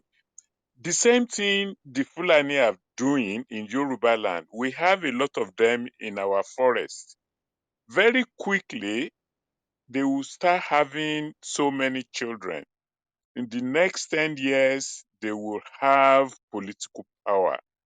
So my worry is, what do we do? Shall we not hurry up and get out of this shenanigan ASAP, or are we going to stay long on it? those are local settlements. They that procedure, it is called settler colonialism. It worked perfectly well in northern Nigeria, in the Middle Belt specifically, Plateau, etc. It worked. That was the what Buhari wanted to institutionalize through Ruga. And if you look at Think Yoruba First, we have a topic tomorrow, maybe today, the next 12 or 14 hours. The Ruga agenda, the key to can somebody tell me the topic? Um, let us For go back tomorrow? there. Is it for tomorrow? Yes, 1 minute, let me help you get it because I have it right here. The Ruga agenda, the master key It's in the master creating the in creating Nigerian a empire. Nigerian empire. Yeah. yes. So what you are just discussing is like the topic we are going to discuss in the next 12, 14 hours, sir. 4 p.m. Yoruba land time. I would want you to be there, where we are going to expose what they are trying to do. It is the playbook of the British. The British did it to the Irish. That is the best way to conquer a people. And they want to now do it at a bigger scale. They want to conquer the Yorubas, conquer the Igbos, conquer the Ijos, conquer everybody. And if you remember what Bauchi State Governor said, he said the Fulani man in Bayelsa speaks the Niger Delta language, so he's a part Niger Delta. That is what these new sons are trying to do. This not certain elements, that we share the same platform with in the name of one Nigeria. So this is what they do, and this is what we are going to unapologetically fight against. Yoruba land is Yoruba land. We won't share with anybody. We don't care what you say. We don't care what you do. Igbo land is Igbo land. No Igbo man should share Yoruba land, share it with Yoruba people. It is their ancestral land. It is their ancestral land. They should protect their land. Benin land is Benin land. They should not share with other ethnic group. You can welcome visitors. You are welcome, but our land is a no no. It's a no no. Don't conquer us through one Nigeria. Secular colonialism is real. So I understand, and I'm going to be talking about it in the next few hours. It's going to be explicit. Hopefully, you are going to be there. So it is secular, but those little ones did not work in the south. Coming in to create villages, it did not work in the south. So those ones are just cells where they kidnap, they destroy farms, but they've not been able to effect the demographic change that they want. That they want. The people have always been pushing back and telling them, you guys are nobody. So many of them are now becoming Igbo-nized, they are becoming Yorubanized. That's the bitter truth. Many Fulanis have been Yorubanized in Yoruba land, even though they are just a tiny, maybe 1% or 0.5% of the population. But Buhari sat down with the Fulani think tanks. They wanted to create cities, local government across ethnic enclaves in the south, and import Fulani from Mauritania into Mauritania, Mali, Sudan, all over Africa, with Niger Delta wealth into those spaces in the name of one Nigeria. That is what the British did to the people of Ireland. And those people, they don't speak Island though. They don't speak Gaelic. They only speak English, and they are loyal to the crown. So it's they were against regional autonomy for Northern Ireland. So the people of Ireland, the Irish of Ireland, had to take up arms, bloody war before they got their regional autonomy out of that bloody place. So that's the bitter truth. Mr. SB, did I quickly answer? Because I want us to quickly round up. Did I answer your Oh yes, question? oh yes, yeah, you Yeah. have. Thank you, sir. Please let's round up, and I don't want us to Okay, lose all these points. ma.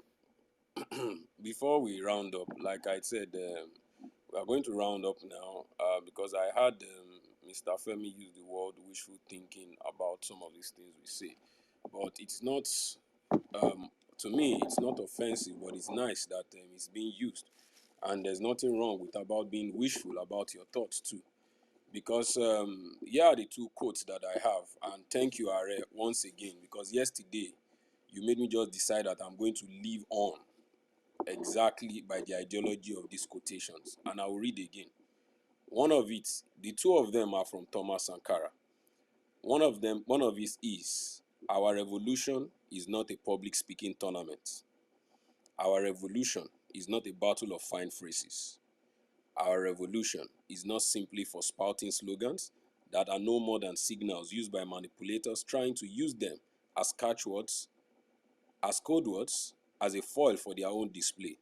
Our revolution is and should continue to be the collective effort of revolutionaries to transform reality to improve the concrete situation of the masses of our nation, Yoruba nation. That ideology is not going to fail. And the second one, which I also like, is that he says, hold on please, 1 minute please. You cannot carry out fundamental change without a certain amount of madness. In this case, it comes from non-conformity. The courage to turn your back on the old formulas, the courage to invent the future. Besides, it took the madmen of yesterday for us to be able to act with the extreme clarity today. I, for one, Valor, want to be one of those madmen. Thank you, everybody, for coming to Think Yoruba First today. Our session with Dele Ogun, understanding the Nigerian arcs from empires to tribes. We are going to have another session in 12 hours, 4 p.m. Yoruba land time. Ruga Agenda, the master key in creating a Nigerian empire. It's going to be a wonderful discussion as always, a learning session, an informative session. We implore you guys, everybody, the audience, and those of you that have been here to join us once again for a wonderful session.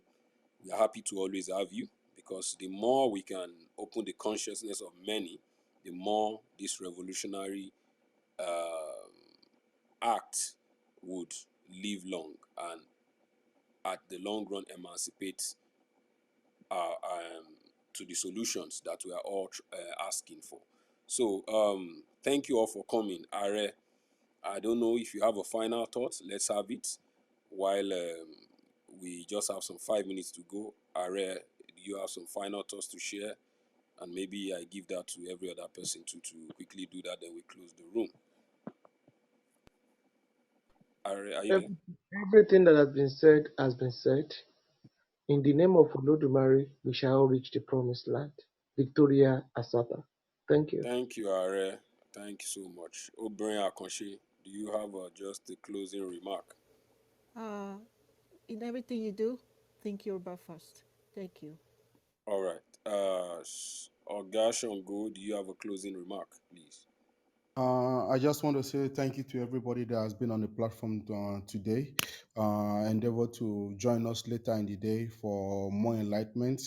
And I've learned so much today. I've learned that what has been in the past is still what is happening to us today. The extraction and the conquest and the feudal system from top to down. And these are the facts, these are the realities, and we have to continue to do what we have to do. Think Yoruba first and see and move to free ourselves, emancipate ourselves mentally to move forward. Thank you very much. What about uh, what about you, Mr. Olu? Are you there, Mr. Olu? I don't think he's there. Arakunrin Omoba, are you there, please? All I just want to say is let's learn to think Yoruba first. Thank you very much. All right. I appreciate everybody. Thank you all for coming. And before we close, I'll be playing the Yoruba national anthem before we close the room. Thank you all for coming. And for those of you who don't follow the room, please follow the room so that you can get the notifications of our sessions. Thank you all for coming and bless your soul and have a wonderful festive season as you still listen to us every day. Thank you. Please listen to the national anthem of the Yoruba land as we close the session. Thank you.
Thank you, everybody.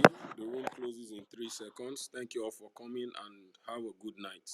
Bye bye.